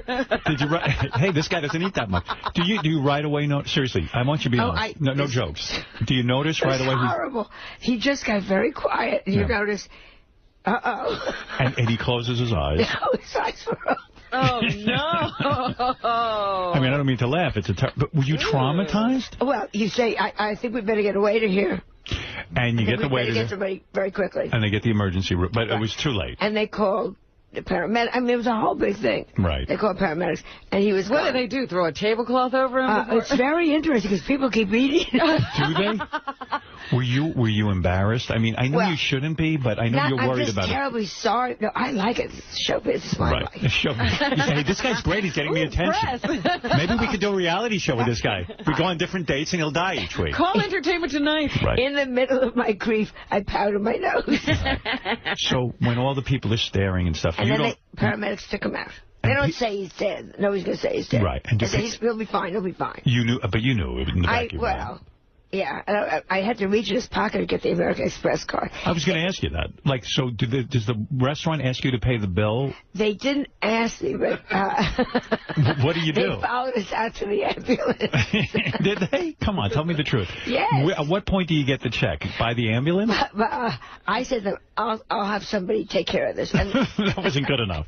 So I left him his shoes. You just left the shoes at the table. His shoes and his wristwatch. Did you cry? Were you crying? Were you? No, I didn't. I felt terribly sorry. I mean, I had to call up the daughters and...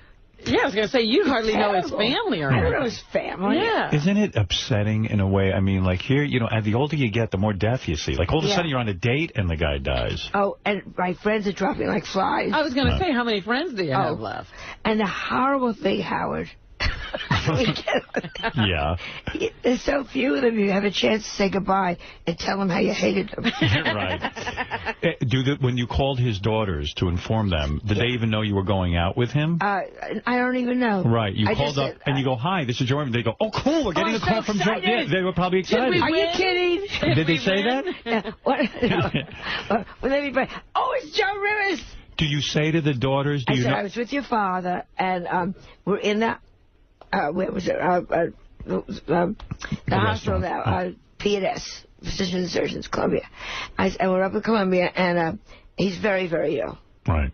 I didn't want to be the one to say. Right, to break the news. Yeah. Yeah. You said, did you ask his daughter if they know any single guys?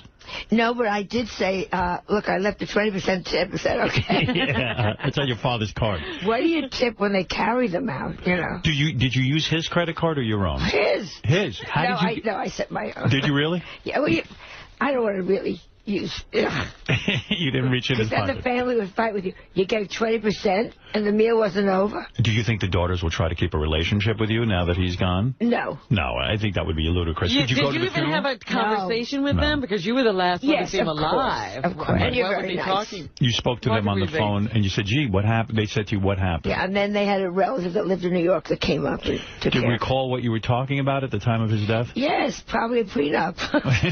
You were moving that fast along. I was moving. Well, at this age, you have to. And what was the cause of death? A heart attack? Heart attack. Heart attack. Boy, that's something. I'm so sorry for you. I mean, you know, you're trying to feel youthful and appear youthful, and then you're on a date and the guy drops dead. And I just ordered this really good salmon meal. Right. I couldn't eat it.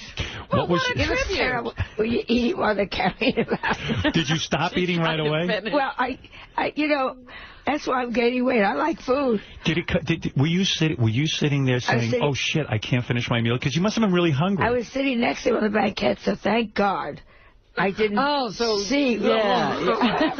Like the stuff coming out. He didn't even make a noise. I guess he was rattling. I thought he was laughing. Right, you thought you were laughing at one of your jokes. But what a tribute. He probably felt a little bad before, but he was going out with Joan Rivers, so he pulled himself together. But he really saw me in bright light. He passed out. But, I mean, in a way, you know, I know when I'm like you, I try to stay thin. And when I go to dinner, like, I starve myself all day. You know, I eat my lunch, and that's it. I'm done. And then not till dinner. So then you finally get to dinner. You're probably hungry as hell. You're sitting there, and you're like, oh, shit, I know this is shallow. I wish the guy hadn't died. I wish I could have finished my meal. Oh, yes. And they had really popovers. Oh, did you go out to eat after you took him to the hospital? No, when I went home, I did my own way of... And we all mourn in our own way. Right. I mourned with a great steak. Yeah, you did. You cooked something. But can you imagine the next day, Melissa probably says, how was your date? Oh, he died. That one I lost him. Oh, really? Another woman? No. Are you going to see him again? Father time. So. Yeah. He left me, just like every other man. Well, I'm very, very sorry for you. I don't know if you heard when you were walking in, I was in the middle of doing an interview with CBS this morning, the CBS show. And they were asking me about Jay Leno and Conan O'Brien. You, more than anyone, must have feelings about this. You don't like Jay, do you? I am so happy he's back because I don't take Ambien anymore. Right. You can sleep through the show. I can sleep right. You know, you get into bed and you know you're going to miss nothing. So you can shut your eyes. Right. And not worry. But what do you think? I don't like. Go ahead. My take on it was that I thought that, you know, like when you had your falling out with NBC, you went over to Fox. Right. This guy has a lot of money. NBC fired him twice. Don't you have some pride and then go take your show to another network? He certainly could have. He sucks NBC's corporate balls till the day he dies. He's pathetic. He's not a nice, theoretically, they say, man to start with. And what's that great thing when he fired? Remember, he got the Tonight Show and then he fired his manager that had cancer. Yeah. And Helen Kushnick. Yeah. And she said to him, Jay, he said, I'm firing you, you're not any good. And the story is, she said, Jay, I fed you steak, but I never showed you how I killed a cow. Right. Which I love that. Mm-hmm. So he's a tough guy, and he wants that money, and he's going to get that money. Right. Now, do you feel bad for Conan O'Brien? Yeah, $40 million later. Oh, boo-hoo. You don't feel bad for him. The luckiest unfunny white man in America. You feel he's unfunny? I don't find him funny. Maybe it's generational. Will you think that he'll go to Fox? Do you think he'll get another show? I think he's already got the Fox deal that they signed in the back of a car somewhere. No kidding. Oh, of course. No, he's sitting around doing nothing. But if he bombed and he didn't get any ratings, wouldn't that stick with him? Yeah, but they all forget he didn't get any ratings. They all forget that Leno didn't get any ratings. They're all screaming like these guys were doing great. Right. It takes time. Darlings, Letterman's doing great. Right. Go watch, who else is on that? See, I watch movies. Jimmy Kimmel. Jimmy Kimmel, I adore. Right. Jimmy Fallon, I think, is going to be very strong. Right. But they're all screaming like these guys were doing well. These guys suck. That's why they fight. You know, in a sense, when you had your late night show with Fox, they didn't give you enough time, did they? No, they gave me 6 months. And they said to me, I met the president afterwards. He said to me, it was never the ratings. Barry Diller hated Edgar. Edgar hated Barry Diller and Murdoch, and it was fought on that. It was a private thing. You were up probably against the guy who was the king of late night, Johnny Carson. It was going to take time for you to defeat him. But they told me, Jamie Kellner, who was the president then, said to me, we were always in the black with you. You always made money. Always made money for them. He said we were never in the red. It wasn't about that. And I knew it wasn't about that. Believe me, now when you think about what these guys get in the ratings in late night, if they had your kind of ratings, they'd be tap dancing. They would be the king of the late night. Yeah, you never think of that. Howard, who looks back? I do. I don't. I never look forward. I always look to the past history. You are such a liar. That's the way I operate. I can't. I'm stuck in the past. You are such a liar. All right, let me find out about what recently happened to you on this plane, because I don't understand it. You were detained. Where were you? Well, that's the old plane. I just had it happen again. What is it? I was held in Costa Rica. They took me off the last plane. The next plane was 4 days later. Right. And they took me off because one woman, didn't understand that Joan Rivers, a.k.a. also known as Joan Rosenberg, is the same person. So they kept me in Costa Rica with $100 in my pocket. Good Lord. Why only $100? Because I had given all my money to Melissa. Right. Because I said, I don't need cash. I'm going home. Here, in case they're stopping in Atlanta, here, take money. Right. Boy, that Melissa's lucky, huh? Yeah. You empty out your pockets and give to Melissa. Yeah. Well, you have children. Goddess. I have children. And when your children get on a plane ahead of you and they're going to stop and you're not, you say, here, you stop in Atlanta and you and Cooper, do you have cash? She said, no. I said, here. So I'm stuck there. This one bitch just wasn't going to let me go. I mean, I look at you. I don't see terrorists. Terrorists? I mean, you're an older woman. I'm a Jew. Yeah. What terrorist orders a kosher meal? I mean, that would be brilliant, though, wouldn't it? I had a bagel strapped to my waist. But in all seriousness, when you want to get home and you're in some place, why are you even in Costa Rica? I mean, that sounds horrible. Well, that was our vacation. It was beautiful. It was nice. But this just happened now in Toronto. What happened in Toronto? I must look like a fucking terrorist. They pulled me out of line in Toronto. Not cute. I was coming home Saturday. I was going to L.A. Go ahead. And they go through everything. I have 40 minutes to make the plane. Everything. And then you have to check this. You have to go back to the back of the line. You have to go. I kept saying, I'm not a terrorist. Right. So did they kick you off the plane? They finally this time I just stood there and cried. Oh, my goodness. They reduced you to tears. And you're a pretty tough woman, but... Right. I said, the only way I could bring your plane down is by whining. Let me understand that. Were they trying to keep you off the plane? Did they say to you, I'm sorry, ma'am, you can't come on the plane? We have to check everything. So they checked everything. But it's international, and I was there 2 hours ahead. It's now 40 minutes of plane time. And then there's that rule, international, 1 hour, or you don't go. Oh, so you would have missed the flight. I could say, what do you want? Do you think it's because you're famous and people want to touch you and interact with you? I think partially that, and I think partially it's about age. Right. When they don't recognize you. Who are you going to go after? You're going to go after a lady who's there by herself. I see my mother. Like, my mother goes to a movie theater where it's a rough neighborhood, and they put her through the metal detector 7 times. Yeah, your mother. My mother. Like, that's, come on. Stop it already. Yeah, I have this, I think it's my coat. I have this coat that I was pregnant with Melissa in. It's 38-year-old fur coat. That doesn't sound like you. To wear a 38-year-old coat. It looks fabulous. Still looks great. God bless Dennis Basso. Right. Yeah. And so I think they see, and I use it like a blanket. Right. 38 years old. Right. And I think they see the coat and they get angry. Because of the anti-fur industry. You want to say, these sables died before you were born. Right. It might as well wear. Do you really think the security people are anti-fur? I think they're anti-quote-unquote rich. They see a rich old woman in a fur, and they're going to teach her a lesson. Jewelry, they think it's real. Right. Let's take that old bitch out of line. Spread them. It just seems to be happening to you over and over again. Over and over again. It's very upsetting. Yeah. Yeah, really. So now... And then they put me on with children behind me. You hate kids. I hate children. I'm sorry. I hate noisy kids on the plane. And they're boring. I know about SpongeBob. Shut up. Don't say that, SpongeBob. I know about him, and he's gay. Here you're a woman who had kids and everything, but it's just hard to tolerate other people's kids. Other people's ugly children, and they think they're attractive. All right. What about the Christmas cards, Howard? And those horrible families keep getting bigger. and they send you pictures. And then you say, is that a new child or a dog? It's very upsetting. By the way, we were having a good laugh the other day. We listened to this TV show, Ghost Stories. Oh, yes. Where you whip out that story about a ghost living in your apartment. True. It's not true. Listen to me. Why don't you take a camera out and videotape the ghost? And then you would be the biggest thing on television. Why would you not do that if you see a vision of a ghost in your apartment? Look, I'm getting quiet because I'm thinking, this is not stupid.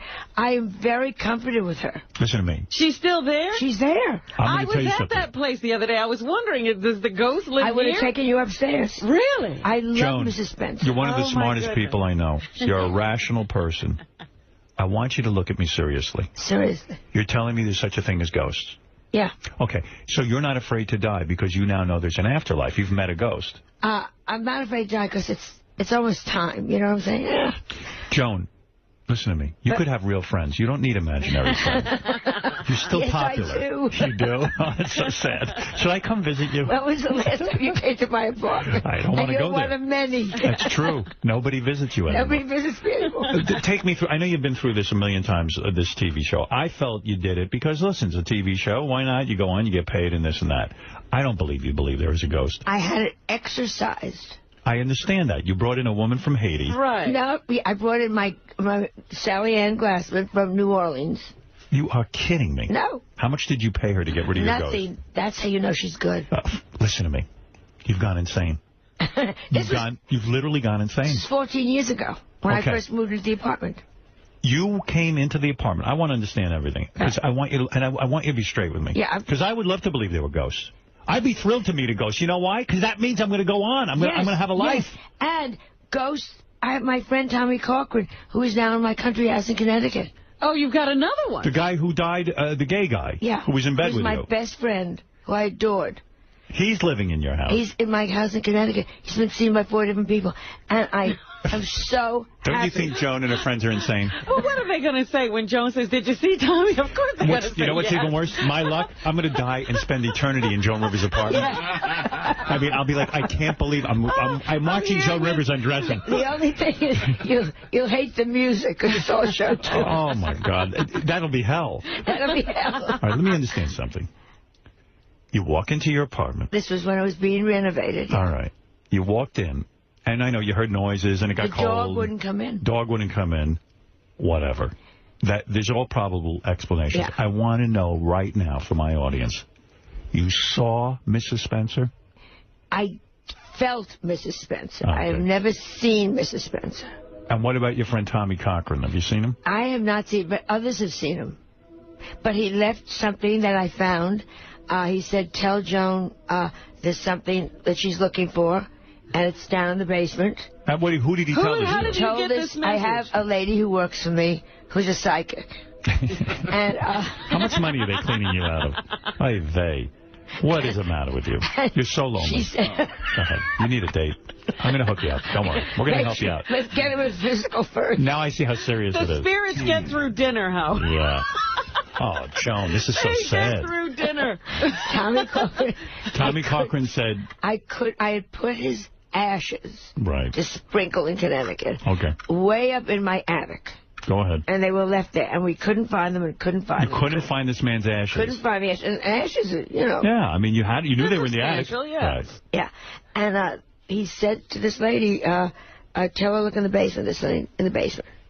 And I went down the basement, there were the ashes. And nobody knew what was in them and how they got that. So how special could this guy have been to you if you lost his ashes? I mean, really. Well, I put them up there. I don't know how but you're always asking for something. My mother died, and I was in California, and my mother was in New York, and I said, give me a sign, give me a sign. And I bought my mother a lot of these things happening, a little gold fish. Right. And I opened my medicine chest in California, and there was the fish on the shelf. So she moved the fish from New York to California. Your mother. There it was. But you've never seen a ghost. No. My dogs know when Mrs. Spencer comes and visits me. All right, Mrs. Spencer. So you have to watch the dogs to see if she's in the room. Absolutely, they know when Mrs. Spencer's there. My God. I know, it's great. Mrs. Spencer is on the air. Yes, Mrs. Spencer. Wait a minute, why not Spike? How come Spike isn't... I don't know. There he is. I hear him. You are out of control. Did you get into a fight with Victoria Beckham, Spice Girl? I just dislike her so much. Well, now, she's a fashion plate. She's into her appearance. I would think you would click with her. She is so... You know how we travel a lot, all of us in this business. Right. And certain people, I always say...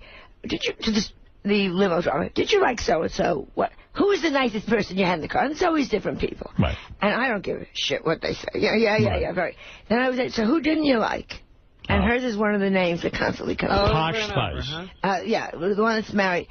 She's just, you know when someone gets too much money and thinks it's entitlement, so they're nasty to the people that can't answer back. Have you met this woman, or you I've just... never had the...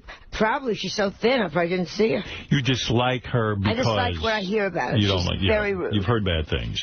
Also, I just want to say something that we should mention, which I think is a triumph for you. I thought you were one of the best things on the E! Network when you and Melissa worked together there.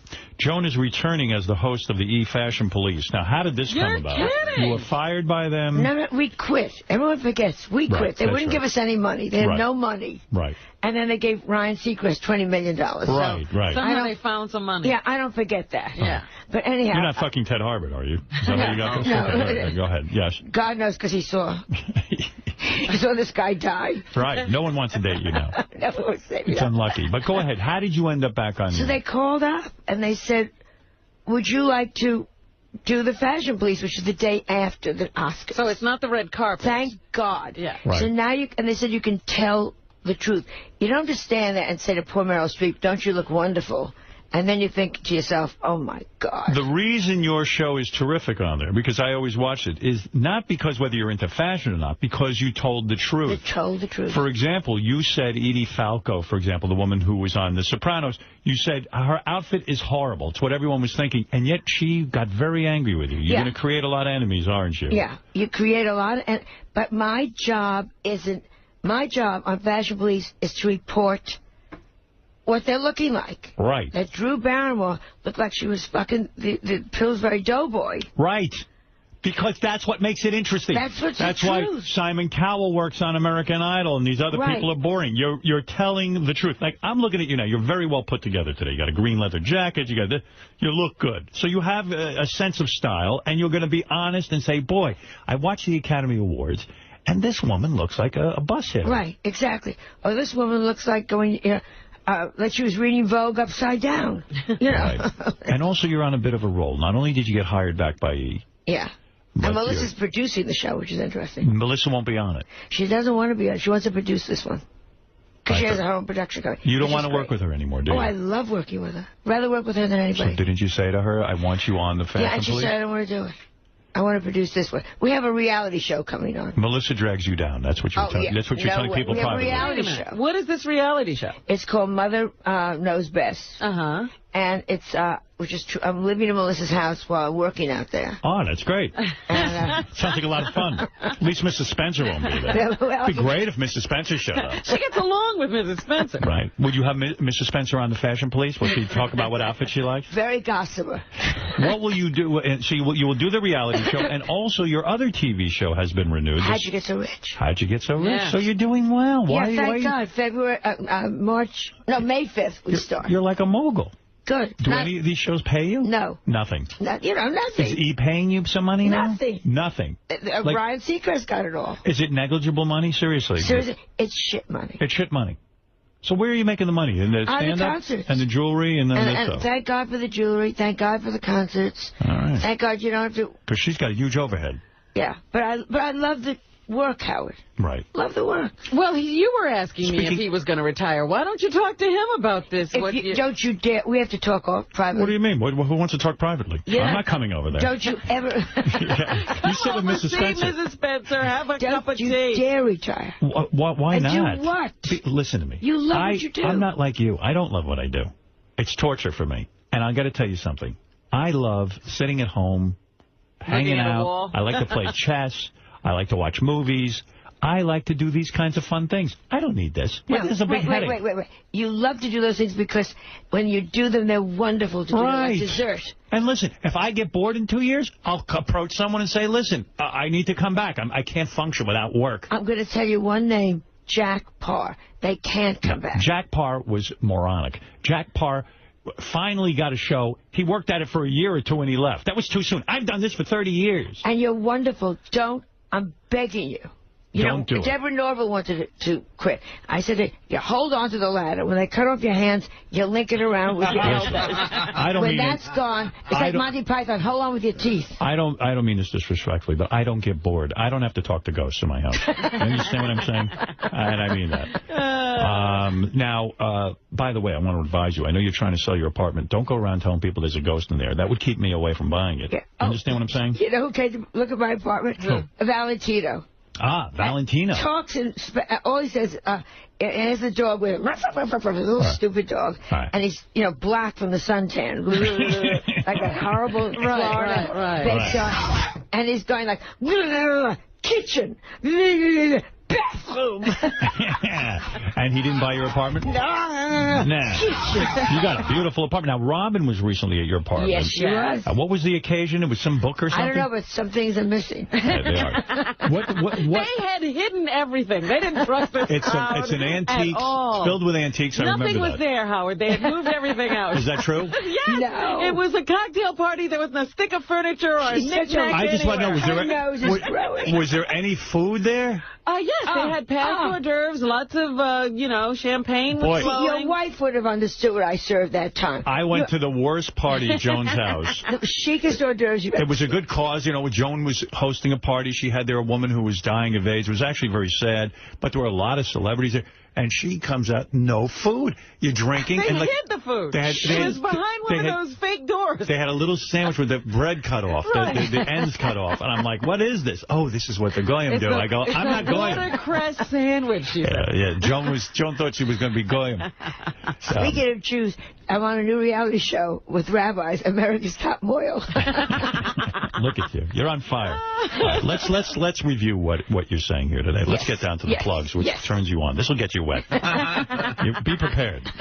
See Joan Rivers host E's Fashion Police. Oscars special this Monday night, 10 o'clock on E. My prediction will be the E will incorporate her now more into their programming. This is the beginning. They would be smart to do that. That's right. They would be smart to do that, but Joan's a good link with them. It's a good match. I love them. And I like your attitude on there. Everybody else is trying to capture that magic of the red carpet. Nobody ever did it as well. In other words, you will look at the women on the Academy Awards, and then the next day you will look at their outfits and say, good Lord, who dresses these people? Who did it right and who messed it up completely? Yeah, and that's the fun. And you'll have a couple of gay guys sitting there with you, and they'll comment, oh, look at that dress, it's horrible. I wouldn't be caught dead in that.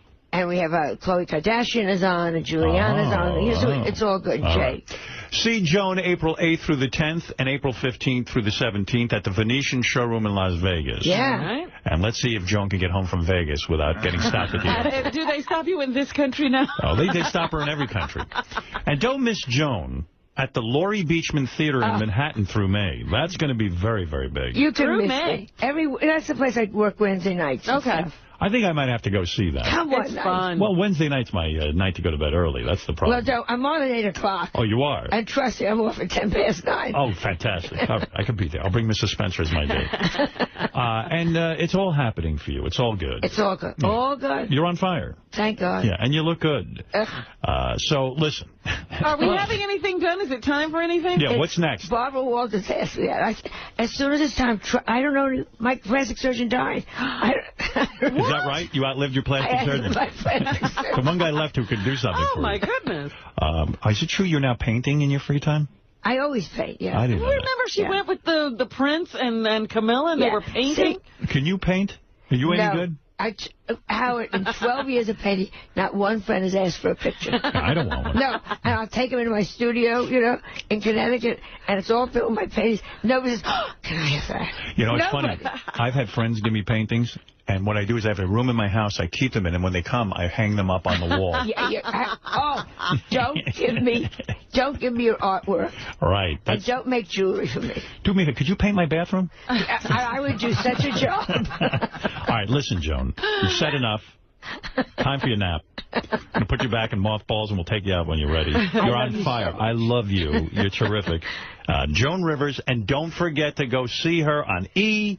And see Joan April 8th through the 10th and April 15th through the 17th at the Venetian showroom in Vegas. Rob and I will be flying out. I know that. And don't miss Joan at the Laurie Beachman Theater in Manhattan through May. Thanks, Joan. We'll be back right after these words. Love you. Joan Rivers is here. She's triumphant. She has her own... And good morning. Welcome to the show. Busy show today. I see Joan Rivers is stopping by. She's promoting a new movie that I happened to see yesterday. You watched it? Yeah, it's really good. It's a look at her life, a reality movie, so to speak. And so do they just really put the cameras on her and follow her around? Yeah, it's actually, and I don't know if you'd have this reaction to it, I found it depressing but fascinating. She is an unusual woman. I'm more unusual than you could ever think? Well, I happen to be a huge fan of Joan Rivers, especially her place in history. And what you get from this is, every performer's insecure, but I've never seen insecurity like this. And it's a weird insecurity. It's like, one minute she's talking about how don't call her an icon because she could kick any young comedian's ass right now. Sarah she doesn't Silverman, want to be thought of as over. Over, right.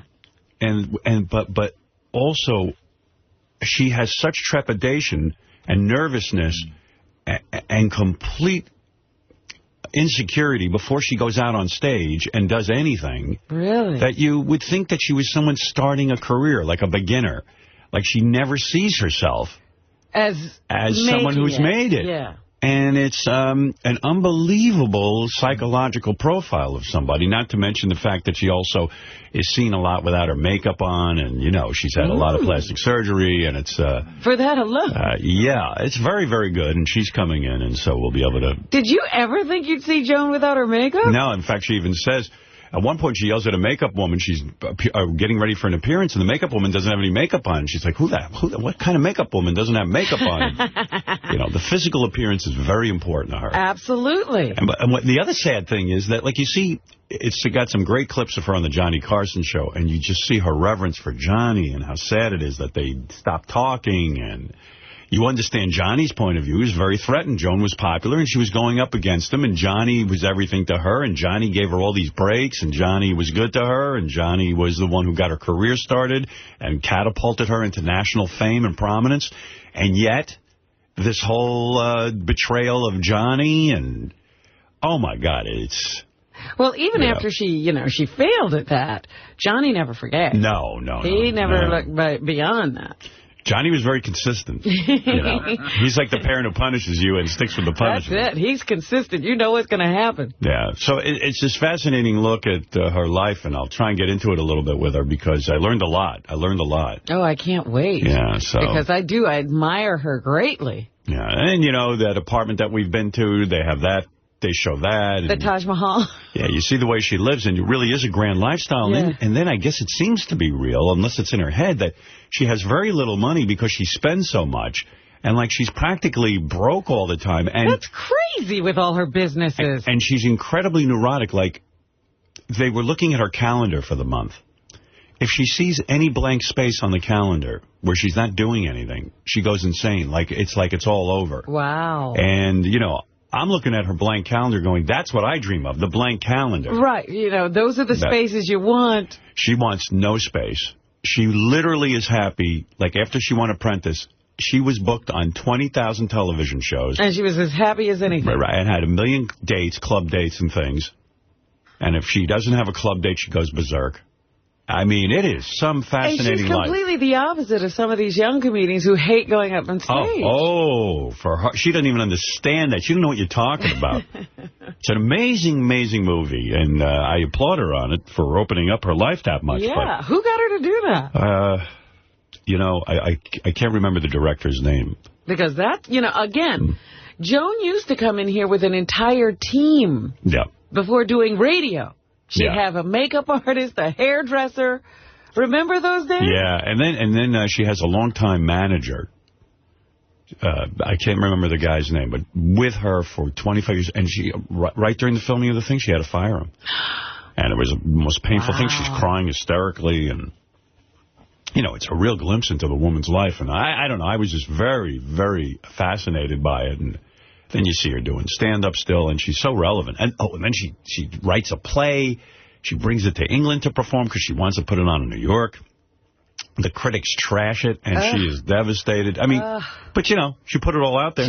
She bounces back, then. Yeah. That's the beauty of her. But if you were watching this from Mars, you would swear this is a woman who was just starting her career, not someone who had a career and is sort of in a place where she can... sit back and take some pride in what she's done. No. There's no sitting back. There's no, wow, I've done it all kind of moment. No, I know how to do this in walking out on stage, just sort of blasé. She reminds me of a kid just out of high school going, okay, what am I going to do? I'm not going to college. What do I do in my life? Yeah. That's exactly what the movie points out, and it's crazy because she's 77 years old as she's carrying on like this. It's wild, wild. Does it show her with her grandchild? That was Yes. the other thing that fascinated me. Yes. I was like, Joan has a grandchild. A grandson, good-looking kid, thank God, because you know Joan's into looks. Absolutely. And she's cracking jokes around the kid. The kid doesn't care about that. you know what I mean? And then the relationship. She's still a comedian. Gets in a little bit of relationship with Melissa to explore some more about her husband's suicide. It's pretty crazy stuff. Wow. I think you'll enjoy it. I'm looking forward to it. Yeah.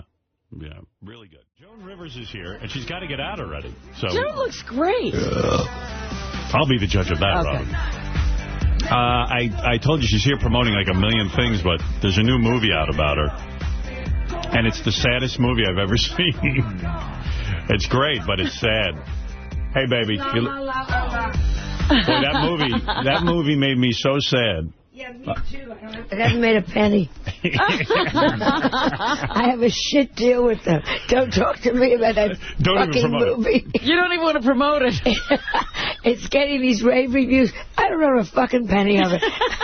Can I tell you something? You know, I've known you a lot of years. And, I mean, we know each other from the show and stuff. We don't socialize a lot. Thank you. Right.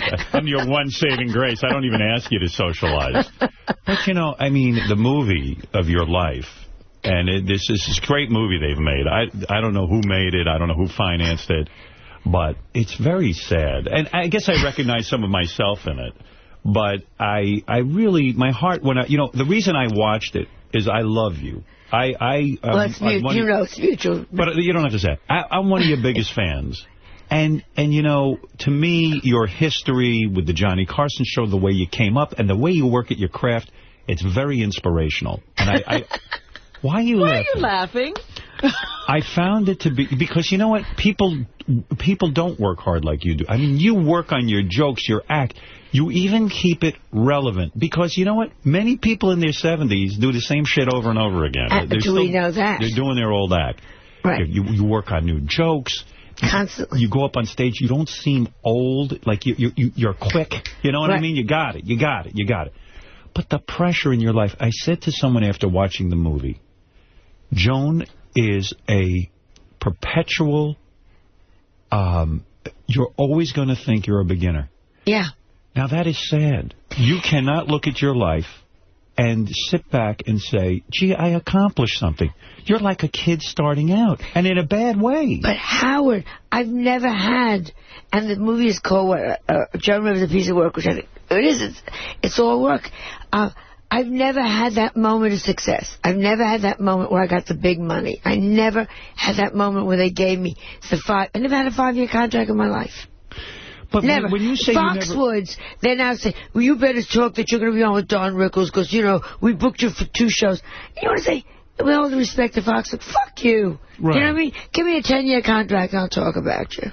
And they're nice. I don't mean Foxwoods specifically. Well, one of the things I get, you have a lavish lifestyle, but like you kind of have no money. Like you're living, I have no money. You're living like literally like you go out, you do your gigs.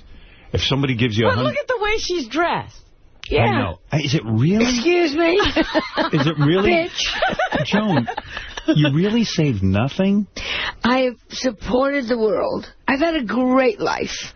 No, I'm sure if you not throw me out. When I die and they sell this and they sell that and they sell everything, Melissa will be just fine. Yeah, but if you got sick tomorrow, God forbid, but you're in trouble. Yeah. Like, would you have to go somewhere? You would probably be renting my house. Really? Yeah. I mean, what's going on that you're so irresponsible with money? Well, it was always, I never got the money. I was always career moves. Still is career moves. And I also I do what I want to do. You know what I'm saying? You're one of those famous people who doesn't have a lot of money. Yeah.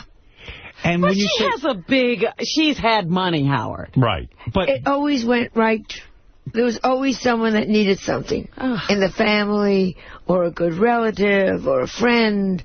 There was always someone that needed money. Yeah, in the movie I even get the feeling that you're constantly writing checks. I see that. Yeah. And you're signing these checks. And you pay for the... What did you pay for? It was something like really wild. It was somebody's... No, what I do with people that work for me, if you they send them to private schools. I send their kids to good schools. You send all their children to private schools? Yeah. I mean, that's very generous, but... No, it's about the next generation. Yeah, if you work for me and you're having a rough...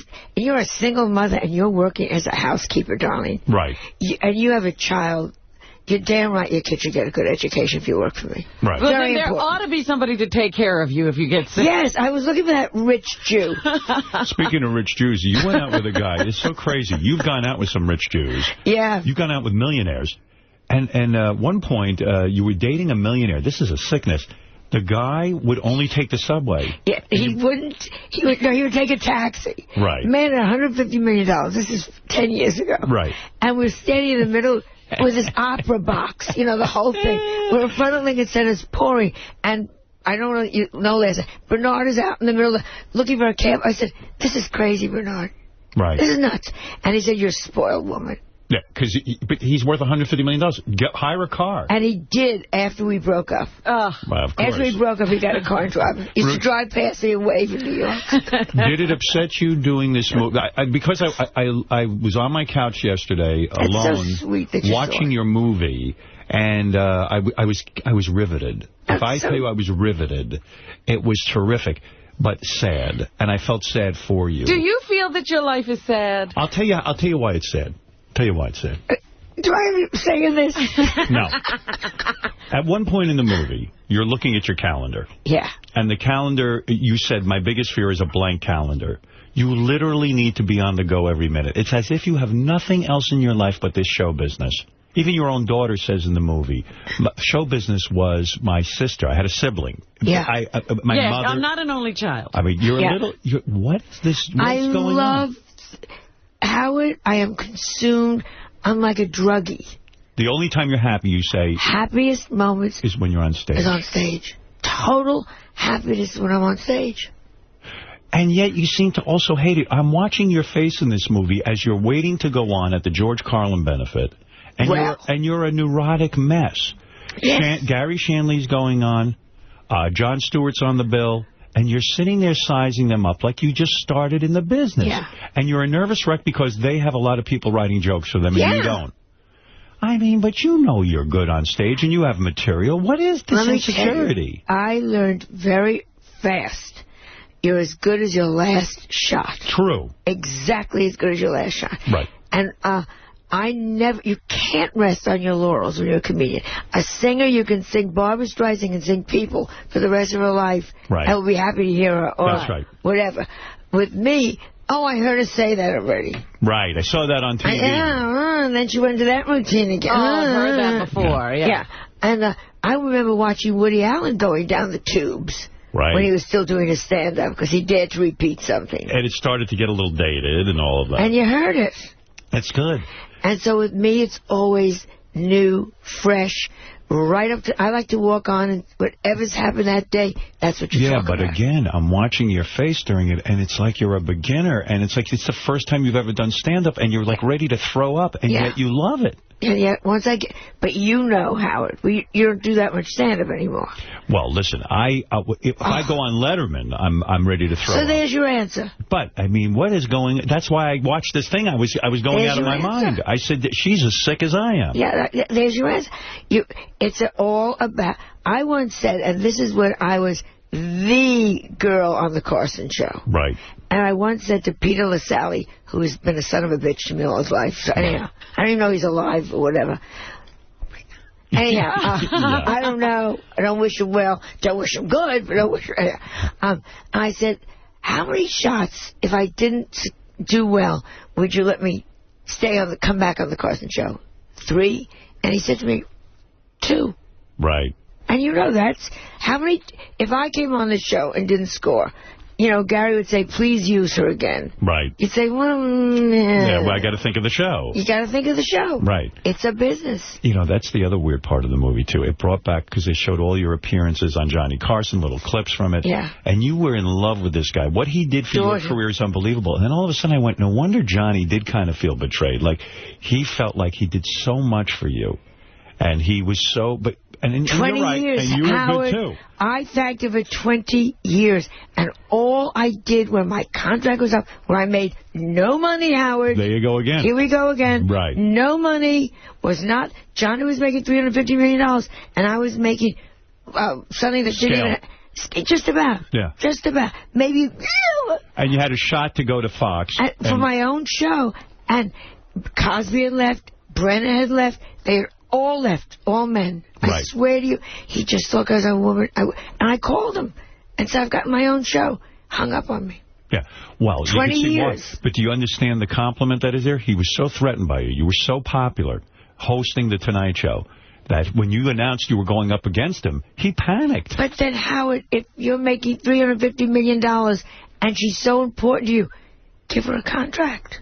Right. Well, give her you're a right. contract. Well, he wouldn't. Give her a generous. little money. Give her enough that she doesn't have to, when Fox comes and offers you something, that you say, you have to grab it. Yeah. How can I turn this down? How can I turn this down? That's the other sad part of the movie. How Fox built you up and then tore you down in a minute. Thursday to Friday. Still can't discuss it. Still can't discuss it. You still can't discuss what happened at Fox. Well, I saw you started to cry when they said... I watched the movie, and the 2 times I cried in that movie, and I've seen it now 15 times. Right.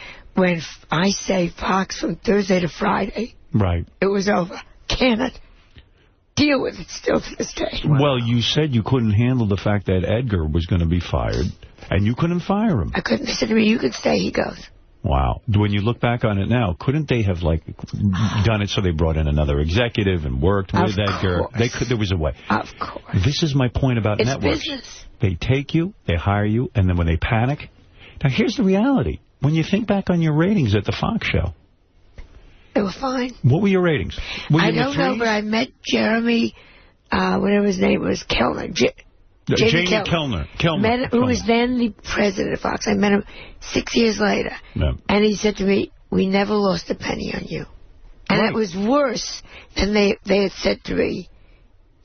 You sucked and you had no ratings, and we let you go. That I would understand. But to find it was a personal thing with Barry Diller and Edgar. Well, the weird thing also is that now, the ratings you had on your late night show... Oh, they'd kill for them. If they had those now, kill. They would kill for them. Yeah. It was just too intense a situation, with Carson being mad and this and that. If everyone had just calmed the fuck down, the thing would have worked. You were the hottest thing on TV. My manager at that point had another guy waiting in the wings to put in... He was Barry Diller's best friend. Oh. Right. And when I left, the other one went in. So it wasn't like my manager went in there to fight for me. My manager had another guy lined up. Wow. It was very strange time. There were a lot of hands in that pot. There were too many cooks, so to speak. Yeah. They needed to leave you alone, let you do your thing, and you would have been fine. Yeah. You would have been. But then I wouldn't have had the life that I've had. I wouldn't have had the fun. Literally... doing it again. Yeah, but there's this mad drive. When I saw you stare, first of all, very brave. You're on there without your makeup. That let me know it was real. Yeah. I never saw you without makeup before. I never saw you without makeup before. You even said that. How did they catch that? When they first made this movie about you, when you looked at it, did you say, look, I can't put this out because I don't want people to see me without my makeup. You're so vain. Yeah. Excuse me. Excuse me, Miss all dressed up for radio. Right. Miss looking snappy. But true, right? But, if you're going to do a documentary... You got to let it all hang out. Otherwise, don't do it. Right. Why didn't we think of that, Howard? Because we've wanted to see Joan without makeup for years. But I want my audience to think about this. Here is a woman who's been extremely accomplished and has really done it all in the business. And yet... thinks every day when she wakes up she's beginning, that she's not... But here's the weird thing about you. On the one hand, you think, I'm nothing, don't call me an icon, this and that, the other thing. And on the other hand, as soon as someone mentions a young comic and this and that, you're like, fuck them, I'm better than all of them. Yes. So which is it? Are you the greatest or are you a shitty beginner? Which are you? I think when I'm on stage... Yeah. And no one can touch me now. But it took me till 70 to get there. I think I'm working better than I ever worked. Because... what are you going to do to me? Right. But listen, which are you? Are you the best on stage, or are you the worst? But look at this. Beginner? I'm going to see you today, and look at how I prepare. I know. Look at all these notes. You're neurotic. And I was laying there watching your movie. Look how many notes I stuck on your movie. Would you like to know about a funeral? Would you like a couple of jokes on funerals? Yeah. How about something on being fat? Well, you know, so you're a prepared person, but it's such a weird thing. On the one hand, you're this accomplished star in your own mind. And on the other hand, you're nothing. But she also does want her due from young comedians, and she wants them to recognize the ground that she broke for them. Like I don't. Yes, you do. What I do want is them to get out of the way because I'm not over. Well, wait Just a second. step back, bitch, and don't take my job because I'm not over yet. That's all I want them to do. You make a good point. You get older, suddenly everyone assumes you're irrelevant. Yeah, exactly. That's what I don't like about young comedians. Right. They all think they're more hip than you, that you're somehow out of it. And is that why you have this drive to have a Twitter account and all that? You want to seem relevant? Well, you have to these days. Right. I like it or not, if you don't go along with what's happening, you are I'd like that. You know what I'd like? I'd like a late-night show on the Internet. Right. You want a podcast? I would love We can get you a podcast. I would love to sit every night and do a talk show on the Internet. Because I think that's exactly... No, but Melissa was playing, you got to get the hookups and this stuff. $10,000, you'll be bankrupt. Yeah. Trust me. We had Adam Carolla in here. You see, it's the #1 podcast. You have to pay $10,000 a month for space. That's what Melissa was saying to me. Right. She said, you can't afford it, Mother. Right. Oh, dear. Yeah. I said, that's all I want is to sit in my living room and talk to people. Now, I saw in the movie, for example, and you don't hide this, some guy hired you for $125,000 to show up, and you said, I'll even, if for a cruise and this and that. And so... While I'm there. Are you living from paycheck to paycheck? Just about. Wow. Big paycheck to big paycheck. You know, it's true. Like I guess you used to make a lot of money doing your act and everything, but you never really had the huge payday. Well, never had the payday. Wow. We never had the payoff. Though, that when she started the jewelry company and the makeup... But that's wonderful. But I get a percentage of it. Oh. You understand? It's all... Hey... No sad songs for me. Right. You got a beautiful apartment. Great apartment. Great life. But you have to work. But I work. But I also love the work. Right. I don't know what I would do if they said to me tomorrow, you can't be funny. I got to tell you something. I looked at that blank calendar and I said, that's what I dream about. I want a blank calendar. You don't have any outside interest. That's your problem. I mean, what are your hobbies? She doesn't have She paints. I have friends that I truly have a great time with, about 10 people that I love. And I go to theater every night. That's my thrill, to live in New York, and every night I'm in theater. Do you have a fear of being alone? No, I love being... So what do you do when you're alone? I have fear of being alone too much. You sit and write the jokes when you're alone? I sit and I read without a stop. Right. And I do crossword puzzles, and I do it's called like chill out time. You know what's really funny? When they were showing your apartment, you keep every joke you ever wrote in a file folder on a file. I try. That's funny, because you could put that all in a computer, but you won't. That's the way you do it. I hate that. And I like that you can hold them. Right. You can hold your jokes. Hold your They're jokes. like children to you. Yeah. Wow. Wow. Well, listen, this movie... Yeah. What is it, Gary? Oh, here comes Gary now with his 2 cents. Yeah. I want to talk about one thing. Right, go ahead. I want to talk about one thing in the movie that fascinated me, which is Joan's energy level. So they do this one part of the movie. They show Joan's in Palm Springs. Right. 10 o'clock book signing, noon lunch, 2 o'clock different book signing, 4 o'clock meet and greet, 8 o'clock show. Then she gets on a private plane. And goes to Lubbock, Texas. Wisconsin or someplace. Lands at 3 in the morning, and then when she gets to the hotel, she says to the woman, "Don't you dare wake me up before 6 a.m." Right. I'm like, 6 a.m. in 3 days waking me up. Yeah, it is. It's almost like a mad energy. It's like a drug addict. Wow. And if that's what you have to do, also it's age. When you get to my age, how do you every have the door energy? slams.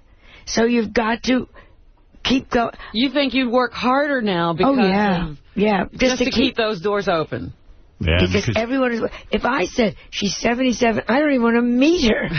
Right. You understand? I don't want to meet her. Right. And then in the movie, Joan wins The Apprentice, and she's even like, this is going to change everything.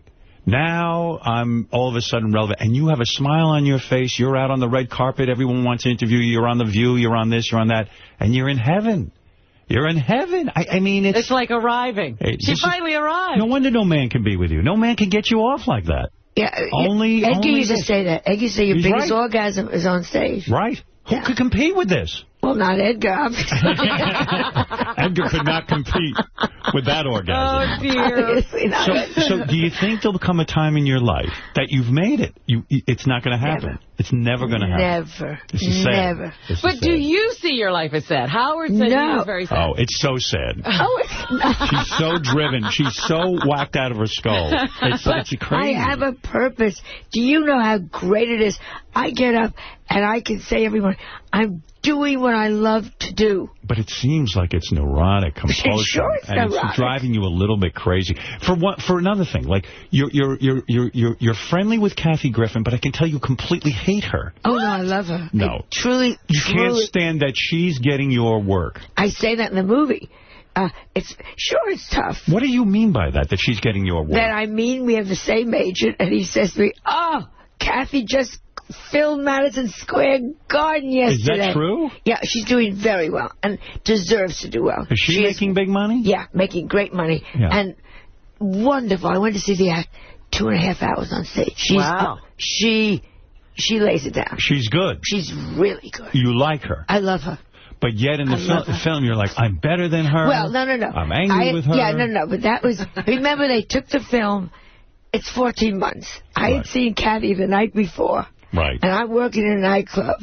And 3 gay guys didn't laugh at a joke. I said, you think Kathy Griffin does better? Right. Well, go look at her when she's 37. So they took that totally out of context. You take a vicious stab at Ben Stiller. You're there. Oh, I don't think he's funny. I think he's an arrogant, lucky guy. Really? I don't think Ben Stiller's very funny. I know the guy's made movies that people adore. He writes. Listen, you're a writer. You wrote a play. He's a very arrogant guy. Why do you say that? Because I've met him several times, and he's very arrogant. And he has great respect because of Stiller, a mirror, his parents. His parents are wonderful people. And he is arrogant? I mean, I've been with Ben many times. He seems like a down-to-earth, sweet guy. Well, when I've met him, he's been a very arrogant guy. What does he treat you like? Like you're dirt? Like dirt. Like you're irrelevant. Total. Now, when does this happen? Has this happened on, like, red carpet experiences? Red carpet, a couple of times backstage. Yeah? You know, I'm a friend of your parents. Say hello. Oh. I'm a friend of your parents. You come over and you say hello. There's a certain thing called manners. Well, also and I'm glad you're Ben Stiller, and I couldn't give a shit. Wow. Yeah, no. Well, it's called manners. You make that clear in the movie. I guess I do. But you were very, here's another weird thing. You're hired to go pay tribute to George Carlin. Yeah. Somebody who you knew in all of this. Yeah. And yet you also badmouthed George Carlin in real life. Because what happened to George at the end. What happened? George and I started again. George, who so was anti-establishment. Right. Who so broke every bound, stop it, and then was taking all the accolades. So what? What was wrong with that? Well, because you can't say, I hate you, you're a bunch of fat, rich cats, and then go take the award from the fat, rich cats. Now, make up your mind which side you're on. Oh, wait a second. Wait a second. That's my attitude. You yourself are the same way. What fat, rich cats have given me accolades? Oh, well, there's a couple you dated.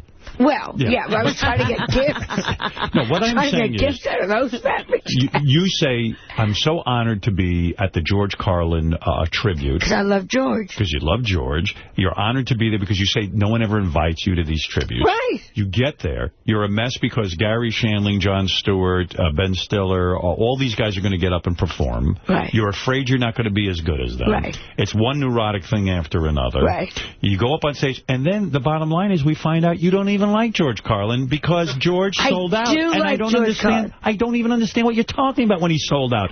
Listen, let me ask you something. Is it possible? I think at the end, if George had still been alive, I don't think George would have accepted the award from all those rich people sitting there in Washington. Look at the audience. The audience was everyone that hated George when he was alive.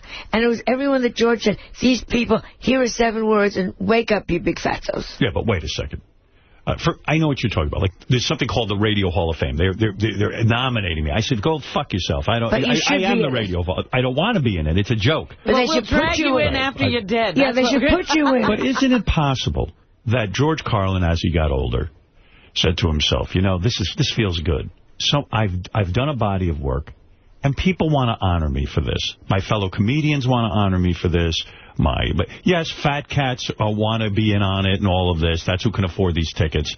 I mean, you yourself, listen, you could call me a sellout in the sense that, like, I'm this rebel, but I still work for a company. I still work for Sirius Radio that is, you know, filled with rich people who finance this thing. And who knows what he would have said to those fat cats once he was in the room. You don't know. But I do know that George, to me, was always what I loved about George. And to the very last HBO special that he did, he was fighting all of this. Yes. And now we're standing there in Washington, and all the wrong people are going, oh, bravo to George, bravo to George. All right, the hypocrisy drove you crazy. The hypocrisy of the night. But George wasn't a part of it. He was dead. No, so I'm not mad at George. I just said, this is really stupid. But you yourself have said about George. I'm going to read you a quote. Oh, they find things out of context. Stop it. At the end, George, I didn't think was as funny as he was in the beginning. Well, listen, maybe people don't think I am. Not everyone can sustain it. You're performing with Don Rickles. Yes. And you love Don Rickles. I adore Don. You showed Don in the movie. And then yet, in real life, you say, Don, you go, Don, you give Don a shot. Even say, you give Don a shot. That was an article written by a friend that I had said off the record 9 years ago. Right. And he should not have put that in the article. Right. And I suddenly realized this. And Edgar used to say, once a writer, don't trust a writer. This is a friend who's a personal friend. And suddenly, from nowhere, puts in an article. So I said to him one night after the 5th glass of wine, and he was telling me about his suicide attempts. Right. You understand? And suddenly it turns out, I called Don. I apologize. Yeah, you said that Don hasn't changed his acting. Don't even say it. He's such a marvelous performer. He is. Please don't say it. Right. And you love working with Don. I adore this man. Right. Do you know, I was so upset. You have no idea. I ate without a stop for 3 days. I believe it. Yeah. That means she's upset. That's how upset. You could understand how upset I was. My mouth was so full of Twinkies. You actually ate. Wow. By the way, the body is holding up. The body has had it. I bought an old lady bathing suit. Did you? Yeah. No kidding. With a skirt. You don't wear the bikini? You bought a bathing suit with a skirt? Oh, I'm so sorry. That's when you know it's over. Where were you going, Joan, that you had to buy a bathing suit? Were you going on a vacation? I'm going with my grandson. Right. Cute kid in the movie. Adorable. Yes. And we're going to a dude ranch, and we're going to go swimming. And what do you have to do there? I'm perfect. Right. You can imagine me at the dude ranch. You must really love that grandkid. Right. You know what? I hate to say this. I need a bathing suit with a skirt. You should see my tuffy. I bought the first one with a skirt. And I said, okay, you have to say something. 77. Pennies with a skirt. Oh, it was so hard. It was so depressing. My mom. How have you never been caught by those paparazzis who take pictures of you on the beach? I wear a burqa. I believe it. I don't blame you. I swim in a burqa. I'm not stupid. I mean, you know, it's so... What has held up the best on you? Is there anything still that looks young? No. Like, let's say I'm in bed with you and I say, you know what I got to do with Joan? I got to focus on the thing that looks the best. You can't because there'll be no light on. Come on. But is it the ass? Is it the... Let me tell you, Stevie Wonder said, ugh. See Joan Rivers on the season finale of How'd You Get So Rich Tonight at 10 o'clock. Season finale, How'd You Get So Rich Tonight. Big show. One of my fans was called in. He says, you got to watch Joan's show. It's very good. It's like Lifestyles of the Rich and Famous, but with edge, you know. Yeah, it's an edge, and we see how the Richies live. I like that. Also see Joan in Joan Rivers, A Piece of Work. This is the film I'm talking about. You will love it. It's opening in select theaters this Friday and nationwide June 18th. All right. And don't miss Joan performing stand-up for Gay Pride Week, June 24th at the Gramercy Theater of Manhattan. Yeah. Attention, gay men. Gay men. And for tickets, go to spincyclenyc.com. Also, see Joan with Don Rickles, Mr. Warmth, June 25th and 26th at the MGM Grand Theater at Foxwoods Resort and Casino in Connecticut. Now, that's a whole other issue, too. You go on first. We split, which is great. Years ago, we started to go out together as a package, on and off. I said, I've reached the point. I know I'm good. I don't give a shit where I am on the show. Right. And you can go home earlier. Right. Well, I thought that was smart, actually. So I go on first, and poor Don has to wait. He waits for you to get done. He said after 11:30. At 11:30, I'm home. I'm in bed. I'm with friends. And the money split is equal, 50-50. Equal, 50-50. That's the way it goes. To the penny. Right, because you will not put up with any nonsense. Excuse me. Now, what are you... Now, your calendar is full today, so you're happy. I'm happy. Like, you have to rush out of here now, they told me. In fact, you're late. Where are you rushing off to? What is going on? I'm doing CBS this morning, then I'm doing a lot of radio, then I'm doing LX with my friend Amy at 5 o'clock. Then we have another screening, and then I do a Q&A. For the picture's doing so. Do you ever get sick of hearing yourself talk? I mean, seriously, between the stand-up and the interviews and all of that. No, because the interviews are fascinating because they usually ask you different questions. I see. And what did you think of the reporter, Helen Thomas? I wish it happened 20 years ago so she could suffer more. Right. Nobody mentions, what they let this stuff in that Jews just want to look through so you're not bringing bombs in. Right. I just find the whole thing outrageous. That big, fat, stupid, ugly pig. Looks like a witch. Big, fat pig. Yeah, there's a moment there's a moment in Joan's movie where she has to yell at a heckler. Oh. And it sucks because... it breaks up Joan's show, right, and it takes it out of the funny, and all of a sudden she's got to get real with a guy. She makes a joke about a deaf person, but, she says, oh, Helen Keller. And the guy goes, not funny, I have a deaf child. Yeah. And Joan she has to explain to him, look, asshole, it's comedy. You make fun of everything, you joke about stuff. But it sucks, right? The heckler's all you hear in your head. Right when that guy starts heckling, you could have ignored him. But you couldn't. You can't. You can't. And again, it was a 4,000-seater. There are 3,999 people that want to have a good time. Right. And you cannot ruin it for everybody. I know. It's so weird. So weird. Stand-up comedy is so hard, isn't it?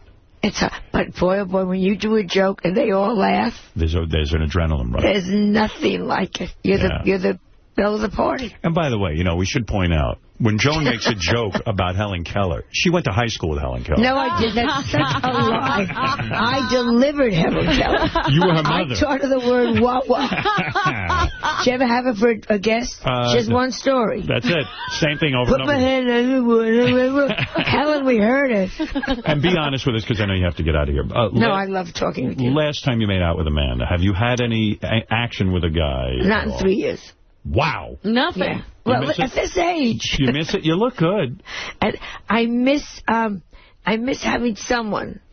You know what I mean? Yeah. But I miss just having... Yeah. But it's also nice to say, gee, I want to watch Seinfeld, or I want to watch Nurse Jackie. You don't have to ask somebody. Right. You have your own thing. Yeah. And and the dogs can come to bed.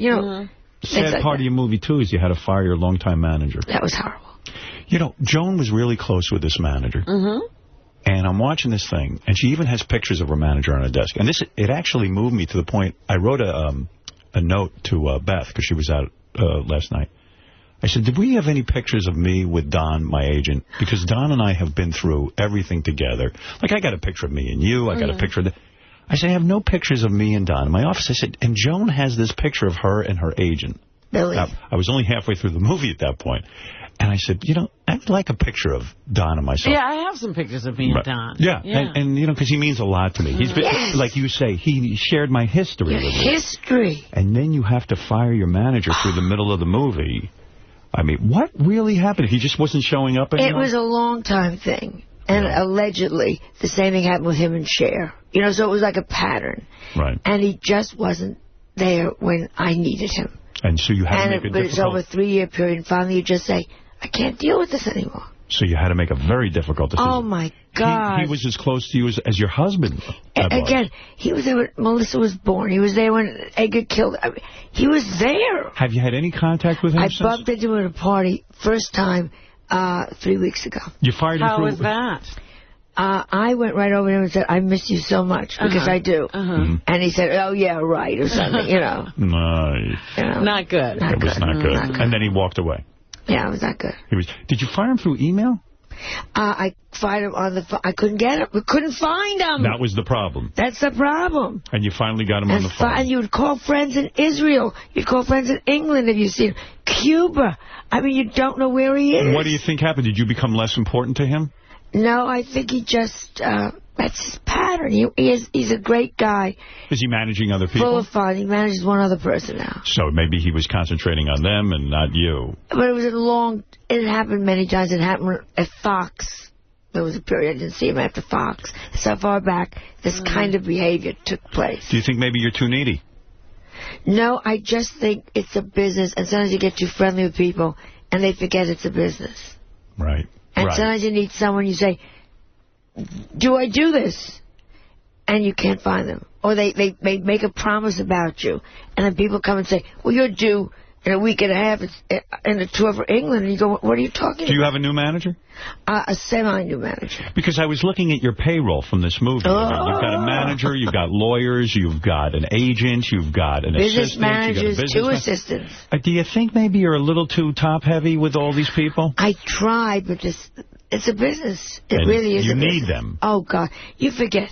There's the Joan Rivers QVC. Then there's the play that's going on. Then there's the concert dates that are going on. Then they're just a million. You're an organization. Also, How'd You Get So Rich? That's a full-time show. Then Melissa and I have another show that I'm producing. I mean, and what's this new infomercial I see you in? Yes, my infomercial. Oh, is that the one where you color people's heads in? It's so great. You got to hear this. It's so great. You know, it's unbelievable. It's so great, this product. Joan is great. If you're a woman, that you color in your head with Joan's product. If you have spotty hair or too wide or short, look at women. You start to look through the scalp. This doesn't run. It stays onto your shampoo and out. It looks natural. It is brilliant. I love you. I love really it do. so much. They used to call that product Magic Marker. But, now great hair day. It's genius. Joan, I've used it 20 years. I love you so much. I love you, Joan Rivers. Everyone go check out the season finale of How'd You Get So Rich tonight at 10 o'clock on TV Land. Go see Joan. And I'm telling you, it's a great film. Joan Rivers, A Piece of Work, opening in select theaters this Friday, nationwide, June 18th. And like I said, there's a big stand-up thing, Gay Pride Week, June 24th, Gramercy Theater in Manhattan. You go to spincyclenyc.com. Joan and Don Rickles, June 25th and 26th at the MGM Grand Theater in Foxwoods Resort and Casino in Connecticut. It's endless. Her calendar is full. She's happy. Thank God. I'm happy. And I did the Howard Stern show. It's not tragic. That's happiness. That ain't tragic. Right, we'll take a break. We'll be back. Why don't you just bring Joan in? I don't want to go through all that. You're not going to do Langford? Do Joan, and then I'll get to Langford. Joan's on a schedule. I like Joan. I was watching Joan's new TV show until my whole DVD player locked up. I got the shittiest fucking equipment on the planet. I'm watching a movie this weekend. I built a home theater. That locked up. Really? Then in my apartment last night, I had a DVD of Joan's new show. They have an advanced copy. I'm watching Joan's show, and the whole goddamn thing... The one with Melissa? The whole DVD locked up. Wow. I mean, not just the DVD player and everything else. Are you sure it wasn't Joan? It was... Yeah, maybe Joan locked it up. Thank you. How are you, my darling? How am I more than adequate? Why do you think Regis is retiring? Do you think it's his health? It's got to be something. He's too strong and too active. He doesn't want to leave. He loves that job. You think he was forced out? I don't. I do. I hope not, because they should be shot dead if it is. But he's 79 years old. Being serious now. Yeah. 79 years old. He's had health problems with his heart and everything. Maybe he said, I can't imagine this, but maybe he said, I want to stop and smell the roses. How much more can you smell the roses? You live opposite the studio. But that's your new roses. Yes. And you walk across the street, you're done at 10 o'clock, and you're king of New York.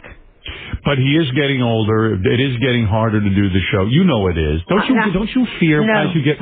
I'm amazed by you. I was reading some tweets by you and some recent stand-up, which is current and topical. I admire you so much for staying on top of things. I really do.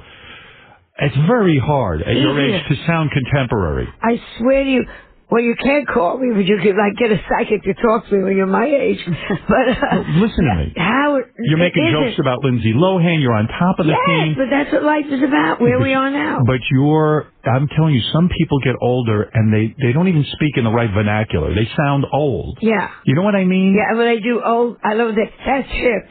You know? It's not. That's right. That is not. Honey, that's us.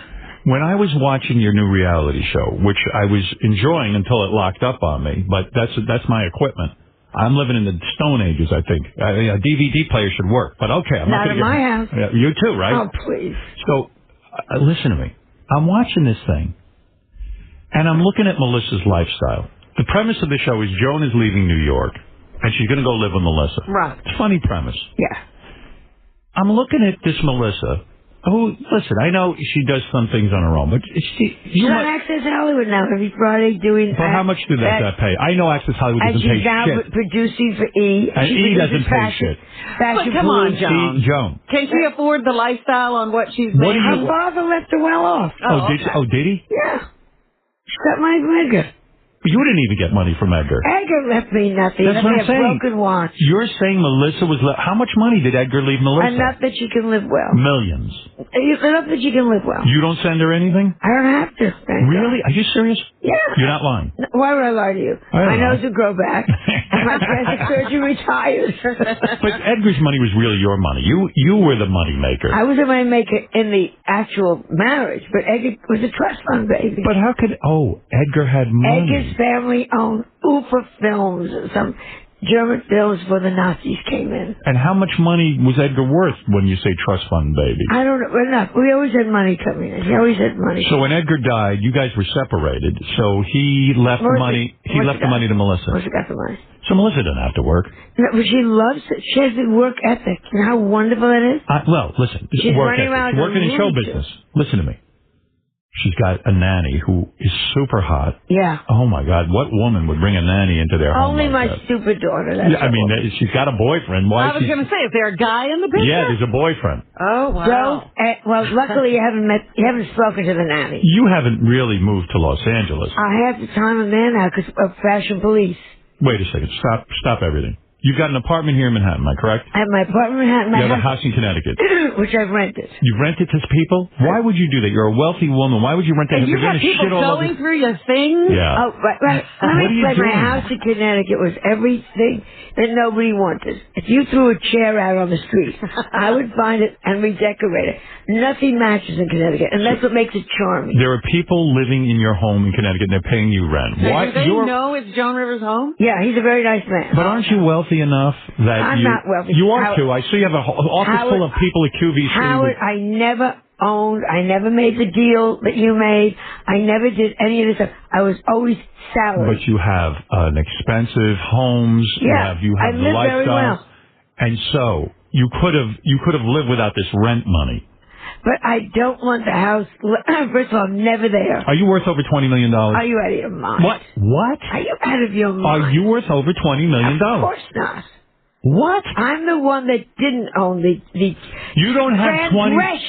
Fran Drescher's a rich woman. Joan. Everybody's a fucking rich woman. And I'm still here. Joan. Saying to my manager, how much? Are you saying you are not worth over $20 million? I don't want to go seriously. No. I was always the one that said... Is Melissa worth more than you? Melissa's probably worth more than you. Would she help you if you fell on hard times? Not on your life. She wouldn't even give me the kidney. That is pathetic. I wouldn't give anyone a kidney. I got news for you. You too, right? I'm not giving up a kidney. Why would I do that? So this is an amazing revelation. I thought you were a multimillionaire. No. She's got to be. No. With the jewelry, with all the businesses. If God forbid your health... I get a percentage. But you get good money, Joan. But I live well. You are the worst business person on the planet. Yes, I am. And you had the worst management on the planet. Yes, I did. And wasn't it a mistake having your husband as your manager? Yes, it was. This is an abomination. But I've had the best life in the world. Have you? I have so much fun. I live well. I have a great time. I've never done anything. I wanted to do off-Broadway. Screw Vegas. Went and did off-Broadway. You know what I'm saying? All my choices were always about, I hate the term, the art. But it was always... I am shocked by your net worth. I thought, listen, you've been famous almost your entire life. Well, you were on the Johnny Carson show. They really paid on the Carson show. But wait a second. Yeah. You were doing minimum. You were doing Vegas and dates every fucking weekend. What'd you do? I had a very good life. David Brenner. Costumes are expensive. David Brenner's a very wealthy guy. Not really. He had a lot of money. He wears a bad watch. But you were way more... Well, that's true. You were way more successful than him. I mean, you're Joan Rivers. Yeah, and I've had a great time.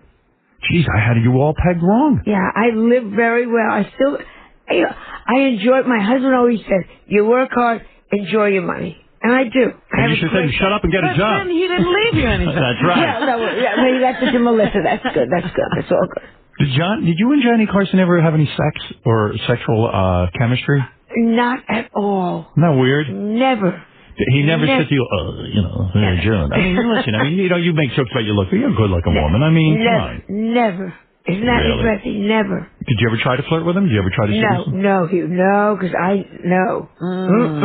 Doesn't this Regis... They want to be beaten up. Isn't it weird, like Regis going off? It's almost like, remember the movie Little Big Man and the Indian says it's a good day to die? Doesn't it feel like we're sending out an old man to die? I just think maybe... Poor Joy, by the way, she can't cheat anymore because she'll be there. You see a husband on the TV, you know exactly where he is. Will someone take over his spot? Oh, yeah, I think, don't you? I don't know. I have no idea. I think Anderson Cooper would have been great doing it. Anderson Cooper? Would have been great. Is he such a fun personality, Anderson Cooper? He's a cutie pie. Nobody knows that. I didn't know that. Yeah, because he wants to be he's a newsman. Right. So there's Anderson Cooper, 406 or whatever he is.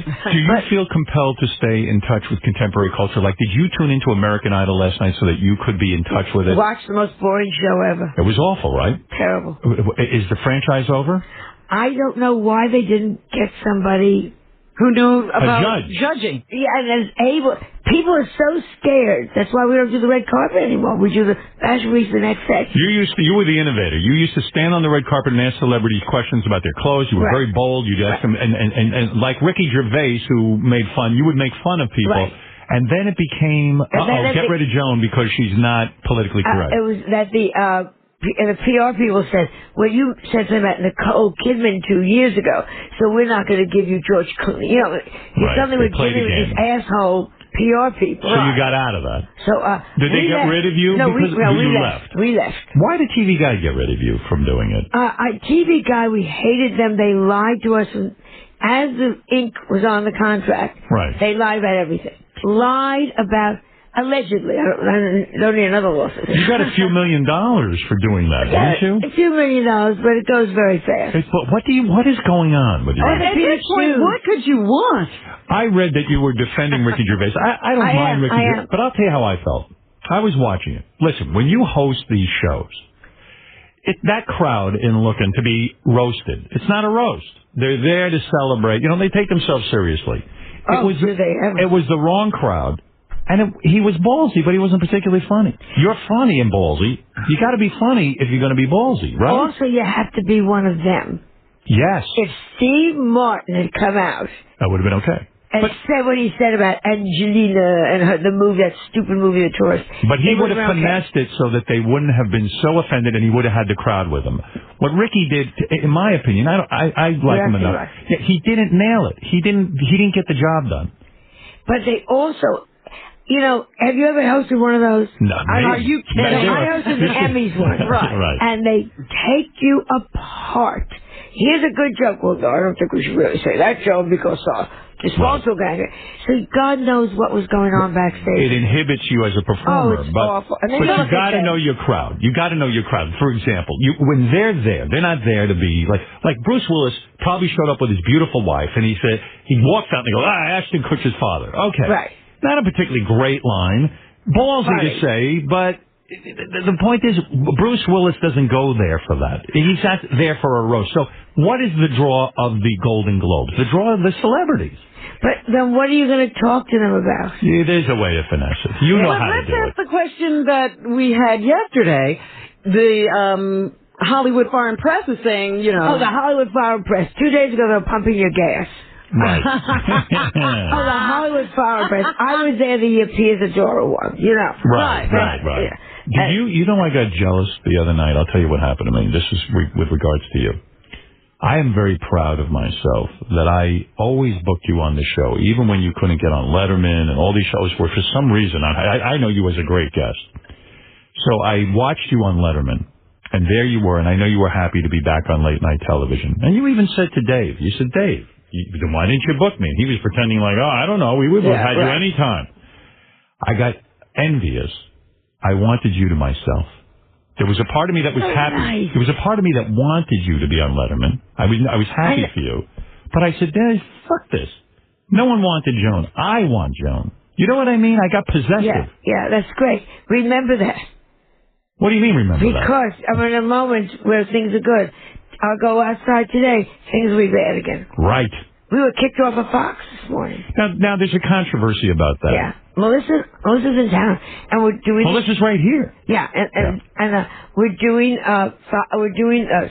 Mother Knows Best next Tuesday night. I should say, Joan Rivers and Joan and Melissa, Joan Knows Best it's called, not Mother Knows Best. Your show is called Joan Knows Best. Whatever. It's like WeTV. Right. Whatever that. Where is WeTV? I don't know, but it's a great network. Melissa likes it. And they're lovely people. So anyhow. Premiering this Tuesday at 9 o'clock on WeTV. Go find that. Great response. Everybody's loving the show. And we're going on all the shows. We're following the Kardashians. Sure. You know, that's good. And the other ones from Hot and Cleveland. There's a whole group of us going around like you keep meeting each other. When I was watching the show, I'm hoping that you're going to fuck Melissa's boyfriend and get pregnant. You'll be 77 and pregnant. It'll be so great. It'll be fantastic. Better than Octomom. You got to do something crazy. Trust me, we'll talk about this first. Do you like that boyfriend of hers? I think he's very nice.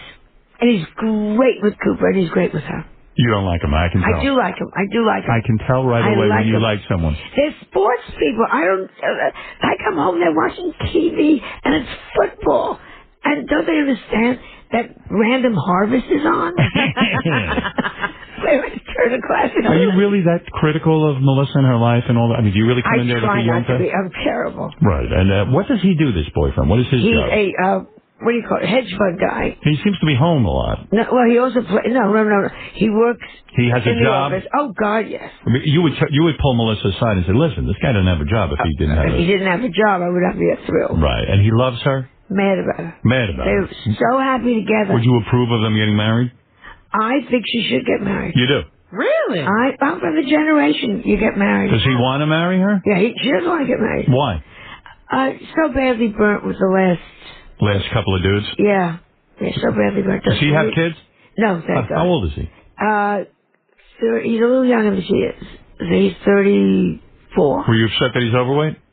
He wasn't when he got married. He said when they started living together. He's happy now. He got fat. And you hate fat. You do not like it. You don't respect it. You have a problem with it. You are a woman who works on her weight and her fitness. All the time. But he plays tennis. He was a tennis pro. Well, tennis evidently doesn't burn. Tennis. He's got to take up a sport that burns calories, right? He's darling, and he's lovely to her, and they're very, very happy. So you were happy with him? I'm very happy. I think he's great. He's great to do with Cooper.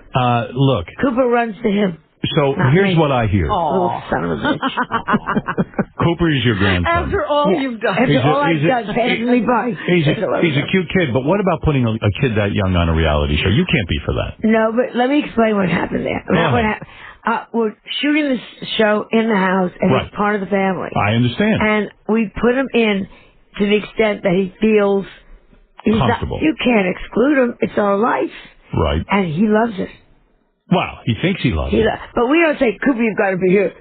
When he's there, he's there. Melissa's a great mother. Cooper's going to be upset about being on a reality show when he's older. He's going to hold it against her. Cooper is going to hold so many things against her. I had him in the what do you call it, the Thanksgiving parade dressed as Peter Pan. You're setting him up for therapy. You know, the kid was covered in tats. What, do you want him to be gay? No, he's going to kill me when I get home. What, is the kid allowed to call you Grandma? He's either call me Grandma or Old Slut. No, why doesn't he call you Joan? Seriously. You don't want to when he gets old. Yeah. We already had lots of jokes. Right. It's a lot of fun. All right, so he likes you. I like you enough. Right. And so, talk about this Fox and Friends. So, we're doing anything. We see TMZ, who I always love because they're fun, the guys that hold the camera. You like that? Yeah. You like the paparazzi? Well, I travel back and forth so much. I know everybody. And you see a camera, you're in heaven. And they ask me fun questions. Right. What do you think like about Zsa Zsa Gabor losing a leg? What did you think of that? I thought she should have been smart and had a yard sale half off on pants. I think it's sad at this age. What are they doing? This poor old they're chopping her up. Leave her alone. You know about this, don't you? Mean they shouldn't have chopped off her leg? I don't know. Let her with the leg. Go. Right. Do they bury that leg, or do they... I think... That's enough of your body that they should bury it. I think it should go in there with you if you want it. Sure, why not? Hold on to it And then bury Or should you have the burial now so you can see how it's going to be? Yeah. How about we leave the leg out and bury the rest of it? Cremate the leg and put it... I don't know what to do with a leg. I thought it was so odd on your reality show how you have all these dead people's ashes. Yes, I do. You have your husband's ashes. You have Vincent Price's ashes. You had Uncle Tommy's ashes. Who is Uncle Tommy? Uncle Tommy was Tommy Corcoran. Every woman in New York knows who he was. He was Cal Burnett's manager for years. Okay. Great gay man. You know, one of those that everybody loves. And you have his ashes. I adore him. And you carry them in suitcases. I carry is that for the show, or do you really do that? No, I carry them around with these little pieces. And I have all my dogs. Yeah, I saw that. But you can't teach your dog to pish outside? He's got to pish in the house? Oh, she gets nervous. She does? Yeah. You can't train a dog? I do, too, these days. But why don't you ever pee in your bed now? You don't wear an adult diaper, do you? Only when I'm home alone. All right. So let me understand something. When you were talking to these TMZ guys, from what I understand, you criticized Sarah Palin. Well, it was the night my documentary had just come out, and we had lost. We were nominated, but we had lost Critics' Choice. So your documentary who won the Critics' Choice? Well, I didn't have a crippled ethnic baby in my arms at all times. Your documentary, save people from worms. Your documentary was fantastic. You deserved an award. Yeah, and will you be nominated for an Academy Award? No, and they told us right out. They said you're not socially significant enough. Who told you that? One of the people on the board. The Academy Award. The filmmaker went and said, we want to nominate Joan Rivers' documentary. That would have been exciting for you. Ricky Stern, who I adore, yes. For once you could have been dressed up not on the red carpet, you would have been inside. Yeah. Right. And they said to her, they told her nicely, you haven't got a chance in hell. They said it's not enough social significance. People in Hollywood don't like you. No, they never have. Why is that? Because I laugh at them. I think but these are girls that were serving pizza 2 years ago. Calm down. Right. A lot of these actresses were serving pizza. You're an icon. You actually put together material. You know, these are people that take themselves seriously. Right. They're actors. Right. Big shit. Yeah. You know, big deal. I'm an actor. You don't understand. Oh, shut up. So you're a lucky whore who's on your knees the first 20 years of your career. You sucked up a producer. That's right. So let me understand something. You feel you were kicked off. You were booked for the Fox show this morning. Yeah. So. Well, Fox and Friends. Fox and Friends. Well, Fox and former friends. Yeah, you're no friend. So I said something. They were asking Melissa and me all kinds of questions about the new show. Right. And somewhere they asked me about Sarah Palin because they're all talking about Sarah. And I did my usual little Sarah Palin What joke. do you say that's so bad? Oh, apparently I said she's an idiot and they should, and she was partially responsible for what went on in Arizona. She's an idiot. That's right. And I don't think that she should turn that into her tragedy. It ain't her tragedy. Absolutely right on the money. And so I said this, that's all. Yesterday, and we go. Right. Yesterday, 5 o'clock, my PR lady, Judy, gets a call. They're not on the show tomorrow. Why? We're removing them. No future bookings. And Judy asked them why. And somebody that shouldn't have said it said, because of what Joan said about Sarah Palin. They said that to Judy? Yeah, I'm scared somebody's going to lose their job. That's what's so Wow. So she called back, and she spoke to someone else, and she said, what are you talking about? And one of the producers got on and said, it's not me. It's coming from upstairs. From Rupert or? Higher up. Higher up. There's no higher than Rupert. It's so now, we put it out immediately on the Twitters and the tweeters and right. tweeties. Right. And suddenly Fox calls. We never said, total liars. Right. We never said that. Mm-hmm. This is not so. We were just trying to move the date. Total They lie. claimed they wanted to have you on tomorrow, and Melissa was unavailable. That's what they're claiming in the paper today. They can claim anything they want. You're an honest person, I know that. They can claim anything they want. You are telling the truth. What? On my grandson's life. Wow. They're liars. You know they're liars. And they didn't suddenly come up with all this till after they all... She's so powerful. Yeah, Why right. are they so protective? Why is everyone so afraid of her? But you can't say something It makes me laugh because this is the second time I'm fired from Fox. Right, that's true. They misuse you. You're like a battered wife. Yeah. Sarah Palin, on her website, has you in her crosshairs now. She has a big... I'm terrified. Some Looney Tune. Listen, I agree with you that Sarah Palin, while she might not be responsible for this lunatic and the shootings, I said on the air, if I took a picture of Sarah Palin's daughter and put her in the crosshairs, or I wrote down where she lived and I said, put her crosshairs and say, here's where Sarah Palin's daughter worked, Don't you think Sarah Palin would be screaming and yelling all over the place? Don't you think she would go berserk? David Letterman made a joke about her daughter. She went insane. And the joke is, I voted for that little clubfoot, and I should have voted. Who did you vote for? No, I just felt so sorry for her because she was such a loser. You voted on Dancing with the Stars? I should have voted for Did you vote for her? I had a pity. You vote? The first time I voted for her, I thought she was so sad. Oh, lumpy, fat. Yes. And look who your mother is, and you're a moron. And the boyfriend sleeping around with Kathy Griffin. She couldn't dance. That's why I voted for her. That's right. It was a pity vote. It was a pity vote. Is it true you want to be on Dancing with the Stars? Well, after I see who's been on. Right. When do you see yourself in the category of, let's say, a... Bristol Palin. Bristol Palin. You dance better than her. I dance better than her. Can you dance? No, I do widow dancing. What is that? You sit at the wedding, and from the top up you move. Right. You see all the old widows moving in their chair because no one wants to dance with them. They don't have a partner. Widow dancing. Widow dancing. Never heard that before. I never heard that term. Very never heard that? No. I do. I see the old ladies at the weddings. They rock back and forth. And they're hoping someone will say, You don't come on, Teresa, how about a spin? You don't want to be old, do you? You do not like this. I don't feel old. But you don't. You would. If I could turn back the clock for you, and I'd put you back 40 years, but you got to go through it all again. Would you want to do it, or would you rather just stay where you are? See, I don't live in the past. You're happy. I am so happy when I wake up every morning. Everything's working. I'm what if still doctors viable. said that we could put your head on Melissa's body, and you could live for the rest of your life? Body. That's right. And you could live the rest of your life. You could live her life. Melissa would be gone. Would you allow that? You wouldn't do that? Answer this seriously. Would she be happy? Yeah. I mean, with her head gone? Oh, yeah. Her life's not that great. Believe me. I put her head on my body. Putting her head? She put her head on my body. Now, Joan, if you are a fan of Joan Rivers like I am, I'm going to tell you why she's here. She's not here for her health. Well, she's here. She would have been on Fox and Friends, but they threw her the hell out. You can see Joan Rivers on Joan and Melissa. Joan Knows Best, premiering this Tuesday at 9 o'clock on WeTV. Where is WeTV? I don't know. It's on your cable. It's a very good station. Who else is on it? Bridezilla's is on it. Bridezilla? And the little girls that do those terrible... Brides at 16? Mothers at 16? The mothers at 16. They're lovely. They're terrific. It's a viable channel. They've been amazing to us, and the show is great. I'm very happy. And you tweet all the time. All the time. Now, you're into this new technology? You actually know how to tweet? Do you do this yourself, or is somebody doing it for you? I do it mostly. No. But I also, when I'm running, I'll turn to my assistant, Graham, and I'll say, put down. You know why I love you? Someone told me a story about you and tweeting, and I want to know if it's true. If it's not, then I don't love you so much. I'll tell you the truth. I love this. You were on a plane flight, and you were in first class with Al Pacino.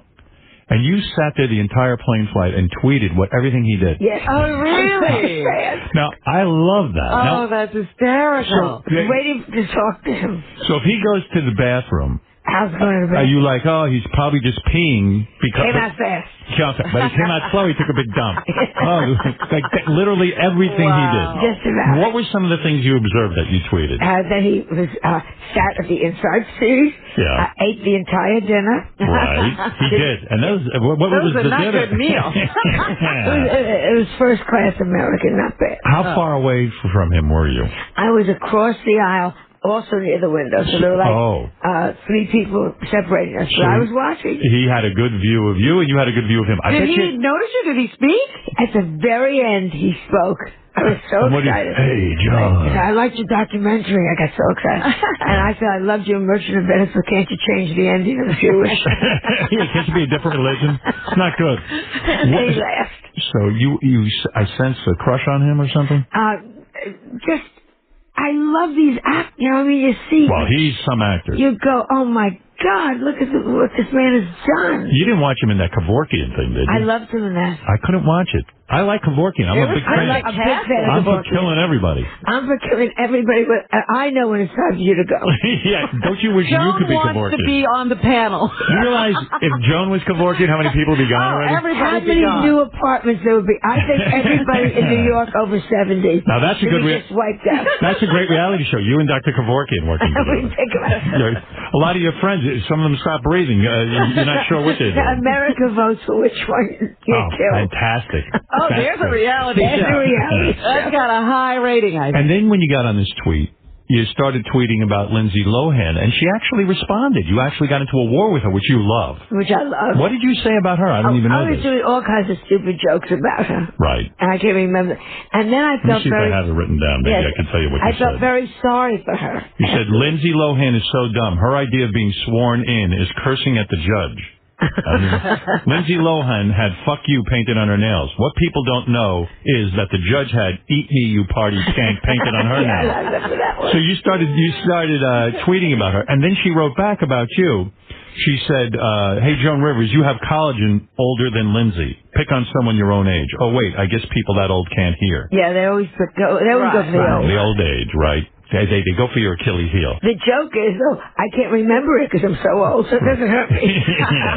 So this tweeting you like because it's immediate. Well, the joke is, if they had a tweet, Mama Cass would have said she'll have a salad or a sandwich. She would be with us today. That's right. They would have had a choice. So this is a good way for you to reach your fans. How many people follow you on Tweet? I think about 400,000. Really? Not much. When you read the Kardashians. With the millions. Doesn't that bother you? Doesn't that bother you that the Kardashians, who have no talent whatsoever except for looking pretty? Well, 2 out of 3. Yeah. Doesn't that bother you that, here you are, a woman, you write witty things on your tweet. Don't you think millions of people should be following your tweet? No, I think whoever wants to follow me, follow me. I think I'm not making this, I only got the smart ones always. You know what I'm saying? Yeah. So none of the bothers. I don't think you're funny. But who doesn't think I'm funny? You're eating an Olive Garden by choice. But you're not desperate. You're not desperate for a big, huge audience on the tweet. No, I'd rather they came in and saw me in concert. would you? Right. It's true. They pay there. Yeah, pay there. Would you ever put a naked photo of yourself, and then millions of people would follow you? In a second. Do it. I think Take your clothes off. I'm going to snap a picture, and we'll put it on your tweet. Do you know what that'll set off? Here's a tweet pic for you. Yeah, come on. I have a friend that would do it for me in L.A. Make it artsy, do it a little dark. Oh, sure, artsy. You hold a flower. Yeah, I mean, just pull and when my breasts are so low, I only need one flower to cover all 3 texts. But can you imagine what kind of numbers you would rack up on your tweet? And I know that turns you on. This is the ticket. Show that vagina, the whole thing. Oh, well, that's easy because you can see it now. On the floor almost. It's on the floor. Having a nap. It's like Bill Cutlets. All right, listen to me. Joan, you are. I love you. I love Howard, you. I love you. Honey, you're the best.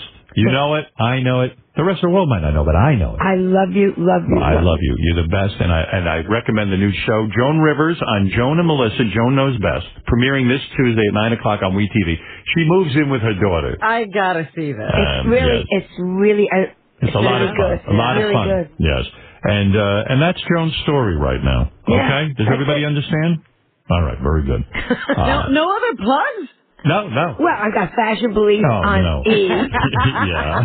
And my jewelry. I'm going to be on QVC this weekend. I like what you're wearing today, this jewelry. All right, here we go. Okay, I brought you all something for the wife and just you, Robin. Yeah?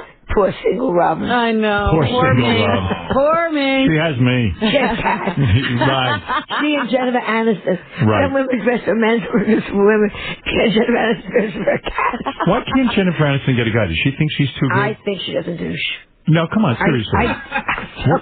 What? I mean, she's an attractive girl. So you're saying it's understandable with me, but Jennifer Aniston. Well, I'm talking. We know your story. Yes. Why is Jennifer Aniston not able to get a man? I ask you. She had Brad Pitt. You want to know something? She doesn't look like fun. She doesn't like it, and I'm so sick of those stupid movies. How does she get? Every movie's exactly the same and stupid. That's my point. You know how much money she has? She's probably worth $200-300 million, and you're sitting there. I know. I mean, what's with this? You don't think this is? Now you're upsetting me. Yeah, I mean, really, you should go out here and feel bad for yourself. Yeah. All right, listen. Joan Rivers, check out WeTV. She douches. She deserves a man. Yeah. She really does. Joan knows best. And by the way, when I'm watching this Joan Knows Best, there's a bunch of people in your house in Connecticut that appear to... Do you support all of them? Those are my Connecticut friends. They're all the rich wasps. Who is that very tall, handsome, older man? Joe Ciccio, my darling friend Joe Ciccio. Is he married? He decorated my apartment. Oh, he's gay? Who am I to say? You don't know. But in other words, I was sitting there watching. I go, why doesn't Joan go out with him? Yeah, he's my very close friend. But no sex. Oh, please. We lie in bed and we touch fabric. Perfect. You really should be with a gay man. I'm begging a gay man to marry me. You would be so happy. Perfect. Yeah, most women should be with a gay man. What could be better? You always have something to talk about. Right. And you know he's going to be neat and clean. Right. And you can take him out. And he can dress you. Don't wear the pin. You're so right. How many guys can tell you that? My wife walked down and she said, take a look at this. What do you think? I go, you look great. Take it off. Let's have sex. I don't give a shit what you wear. All right, listen. Joan. We didn't have you met the royal couple? I met her once. Yeah? And 2.5 years ago, she's perfect. Yeah? There's something's up with Joan and this royal couple. She's into the royal family. She's into it because you were out promoting, like, something for the royalty. Like, yes, he wrote a wonderful book. You were out promoting, wonderful. You were out promoting Prince Charles's book. Yes, because it's a wonderful book. Joan's off a rocker. She's not mentioning her own shit. Now she's promoting Prince Charles's book. He wrote this wonderful, wonderful book for children about ecology and how a child can help make the world better, and it's wonderful. Oh, please, you could care less. You're walking around with fur. What do you care? What I didn't like was the King's Speech. I love the King's Speech, the best movie of the year. The man is upset. He is so fucking rich. He owns England, Ireland, Scotland, Canada, Australia. His father, he can't make a speech. You didn't like that movie? I would rather stutter and be a queen. I am shocked that you don't like that. What is going to win the Academy Award this year? What movie do you think is the best movie? The one where she cuts herself. I think Black Swan. Black Swan. I haven't seen that. Oh, wait till you see it. Yeah? Yeah, it's great. And King's Speech is good, too. Yeah, of course. I mean, come on. Will you be invited to the royal wedding? No, I'm not that close to them. You're not? No. Is it true that you refused to... You wanted to do a joke about Michelle Obama, but you backed off because you were afraid you would be perceived as racist? Yeah. Isn't that what's wrong with this country now? Yes, totally. What was the joke? Joke was, and I thought it was a funny complimentary joke when she first came in.